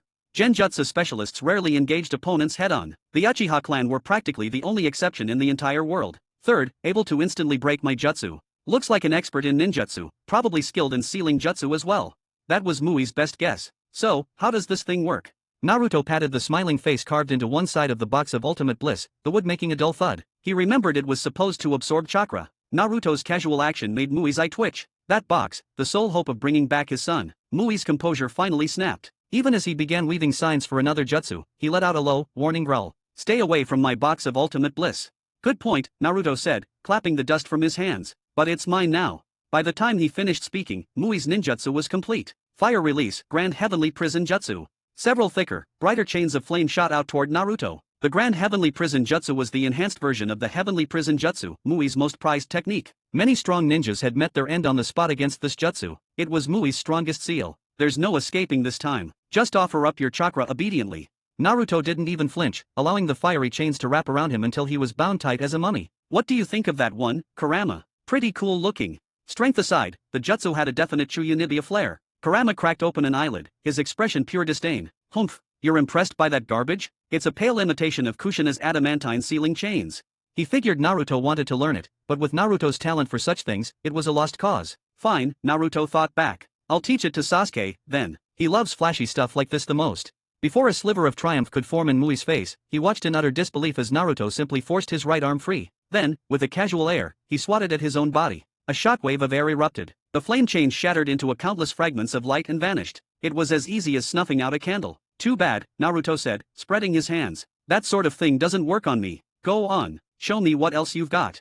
To ignore the heavenly prison jutsu was one thing. A few powerful ninja might manage it, but to swat away the grand heavenly prison jutsu with a single hand, that wasn't just absurd, it was impossible. Where did he come from? How did he do that? If like Naruto had swatted Mui, what is it that you want? Mui's final trump card had been useless. His tone softened, the aggression draining away in the face of such overwhelming power. They hadn't truly fought, but after 2 failed attempts, he knew Naruto was in another league entirely. Indeed, no matter where you went, no matter the world, as long as your fist was big and hard enough, people tended to become quite reasonable. This box, Naruto said, pointing first to the box, then to himself. It's going to be mine. Mui stared at him, silent for a long moment. All right. He agreed. Naruto's eyes narrowed behind his mask, a fox-like smile playing on his lips. Interesting. Honestly, if their roles were reversed, he'd never trust someone who appeared out of nowhere like this. But I have one condition, Mui said, his gaze fixed on Naruto, clearly hoping he wouldn't refuse. Seeing no objection, he pressed on. Help me open it. Just once. If you can do that, the box is yours. Just to see you again, Mui thought, his resolve hardening. Even one more time is enough. 6 years ago, he had sacrificed his son, Muku, in a failed attempt to open the box. Now, he would use its power to bring him back. For that, he would make a deal with this mysterious man, a man whose origins, appearance, strength, and motives were all a complete unknown. Naruto could see it all. He saw the other deals Mui had made with others, the Kusanine who craved the box's power only to become fuel for it themselves. Mui was drowning in his grief, but collecting chakra this way was agonizingly slow. At his current pace, it would take years, and he couldn't wait that long. He would have made a deal with the devil to see his son again. Humans were strange creatures. They never valued what they had until it was gone, a feeling that curdled into guilt and self-blame over time. Even a man as cold as Mui wasn't immune. Naruto thought for a moment. While he could simply take the box by force, he also wanted to see the strength of the monster Satora that it produced. He needed to gauge if it was sufficient for the task he was planning. He thought of an idea wishing for the box to recite pi, which supposedly locked it in an infinite loop, making it impossible to open. But Naruto felt that was just a waste of a treasure. To waste something this useful, rumored to be from era of the Sage of Six Paths. As for using it as a one-time mass destruction weapon, it could play a role, but it was limited. Maybe it was created for purpose of opposing its Satsuki. The box of ultimate bliss, or rather, Satori, definitely shouldn't be squandered like that. It had a far greater use for Naruto. Since their goals aligned, both wanting to open the box, Naruto nodded to Mui. Okay. Just like that, with a simple back and forth, ownership of the treasure that had been passed down through generations in Kusagakur was settled. The two had reached a temporary agreement, and the tense atmosphere gradually eased. Their cooperation was strictly verbal, of course. Mui didn't trust Naruto, but if Naruto could help him open the box and see his son, then giving the box away was a small price to pay. In terms of perspective, Mui was far more pragmatic than certain individuals in the Konoha who used people up and then discarded them. So what does it take to open it? Naruto asked. Chakra, Mui answered. A vast amount of it. He paused. At least the level of a tailed beast. Naruto grinned. Alright. Narrator. Will Mui realize that his ultimate Heavenly Fire Prison Chains Deluxe Plus are basically dollar store versions of Naruto's training restrictions? Did Naruto just legally adopt an ancient, world-ending artifact like a stray puppy? Can the box of ultimate bliss actually grant wishes, or is it just a chakra-powered haunted loot crate? Find out next time on Sealbreakers Anonymous. Hi, I'm Naruto, and I have a problem with opening cursed boxes. Dear readers and fans, for those eager to dive into next chapters earlier before others, I invite you to join us on Patreon. By becoming our patron, you not only gain access to exclusive advanced chapters but also help us continue this endeavor and expand it further. 50, Chapter 50. We can't be far from Kusagakur now, are we? Naruto asked, breaking the silence. Naruto had originally set out for Kusagakur village. Getting into Hojuki Castle had just been an unexpected detour. He figured going to Kusagakur village before opening the box of ultimate bliss was the smart move. After all, Mui and the box of ultimate bliss weren't going anywhere. As a former jonin from Kusagakur, Mui naturally knew its location. Not far, Mui replied honestly, less than half a day's journey. Naruto's question puzzled him, though. Good, Naruto said, his tone leaving no room for argument. Find me an escort. All right. Mui gave the order, and several prison guards quickly arrived. The guard assigned to lead Naruto was Jiro Suzuki. He was around 30 years old, with chakra levels roughly equivalent to an elite shinin. In the 5 great shinobi villages, this level of strength was insignificant, perhaps little more than enhanced cannon fodder. But at Hojuki Castle, someone like Jiro was captain level, and in Kusagakur, he could even be a jonin. Mui wasn't sure of Naruto's intentions, so he assigned Jiro. Jiro was his confidant, and the assignment was less about guiding Naruto than keeping an eye on him. Naruto didn't care. All that mattered was getting to Kusagakur. If the guy wanted to watch, fine. Let him look his heart's content. Jiro, for his part, was quite talkative, rambling on about the customs of the land of grass and sharing basic facts about the village. Naruto tuned him out, his attention focused elsewhere, on the presence that had been trailing them for some time. A little mouse. With Naruto's sensory abilities, hiding was futile. He could have pinpointed a target 10 kilometers underground, let alone someone tailing them in the open. Sir, Kusagakur is just ahead, Jiro said, pointing toward a cluster of buildings on the horizon that faintly resembled Hojuki Castle. Naruto nodded, then turned his head to address the seemingly empty woods behind them. You've been following us for a while, he called out, his voice calm. Why not show yourself? What? Startled, Jiro yanked a kunai from his belt, his eyes darting nervously into the trees. The woods were still. Not so much as a rabbit stirred. Ha ha. Naruto chuckled, and then he was gone. Boom. A sharp sonic boom echoed through the air as a gust of wind kicked up a cloud of dust and leaves. When Jiro opened his eyes, Naruto was back in the same spot, a young woman held effortlessly in his grasp. Naruto, now nearly a man's full height, held her by the back of her collar like a stray cat. That speed, that strength. Jiro swallowed hard, his eyes wide. When he got a clear look at the captive, his expression hardened with recognition. Ryazetsu, it's you. He snapped. Mui-sama has already let you off several times, and you still won't give up. And now you're tailing one of his guests. While he sounded like he was scolding her, Jiro was actually trying to protect her. The woman had dusky skin and a delicate face, framed by short white hair. A dark green headband was tied neatly over the top, and a longer lock of hair fell to obscure her right eye. But her most striking feature was her pupils, light purple, with 3 concentric rings. From Jiro's words, it was clear the girl's name was Ryazetsu, and she seemed to have history with Mui. Thank Kami, it wasn't Fu from Takeover, I was worried looking at hair color. Ryazetsu was an Umbu from Kusagakur, apparently. She was in love with Mui's son, Muku, and had some technique called the Dragon Life Reincarnation Jutsu, which could share her life force. To avenge Muku, she'd infiltrated Hojuki Castle to kill Mui. It seemed she'd been lurking inside for a while, and judging by Jiro's tone, she'd already tried to assassinate Mui several times without success. It made sense. Given Mui's tight control over Hojuki Castle, infiltrating it right under his nose would be next to impossible. Let me go. I told you to let me go.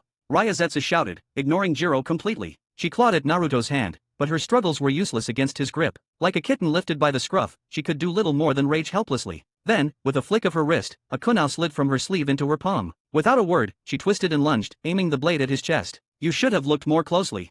Before she could process his words, an immense force sent her flying. She crashed into a large tree, the impact sending splinters of wood into the air. Blood trickled from the corner of her mouth, her kunai lost somewhere on the ground. I don't care why you're here, Naruto said, his tone turning cold as his killing intent washed over her. Get out of my sight before I change my mind. Otherwise. He let the threat hang in the air. The pressure was immense, suffocating. If his full presence could cow the nine tails, a kunoichi like her stood no chance. Ryazetsu trembled, managing to stay upright for only a moment before collapsing to the ground. Wait. Seeing Naruto turn away, Ryazetsu quickly called out. Mui is a criminal of Kusagakur, Ryazetsu warned. Don't ally yourself with him, or the whole village will come after you.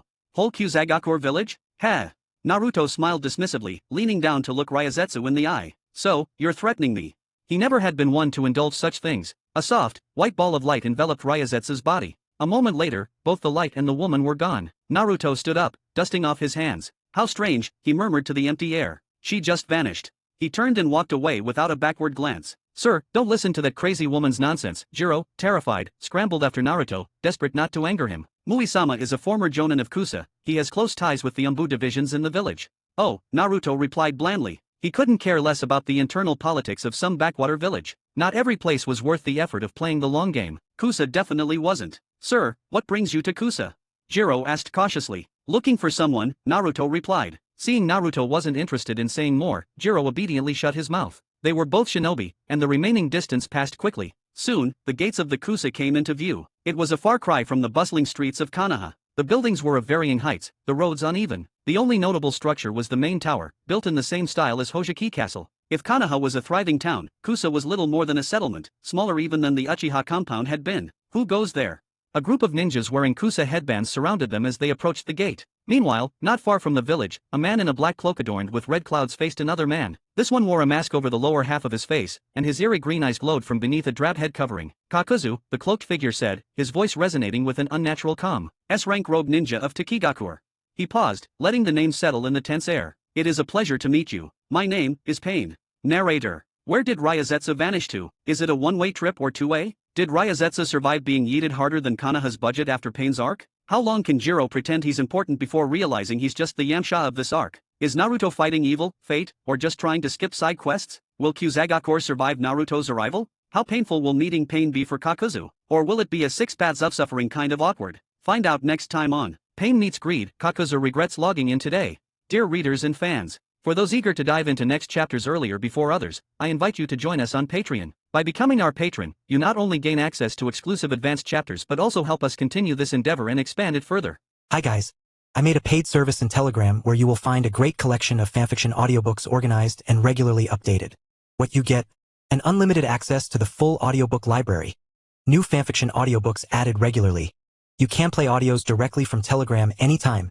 Joining our service is available through a monthly subscription of $5. You can pay using PayPal or Ko-fi. So what are you waiting for? Send me a message on Telegram or Discord. I will provide the payment details. After the payment is confirmed, you will receive access to the private Telegram channel containing all audiobooks. If you enjoy fanfiction and prefer listening instead of reading, this library is made for you. Message me anytime to join.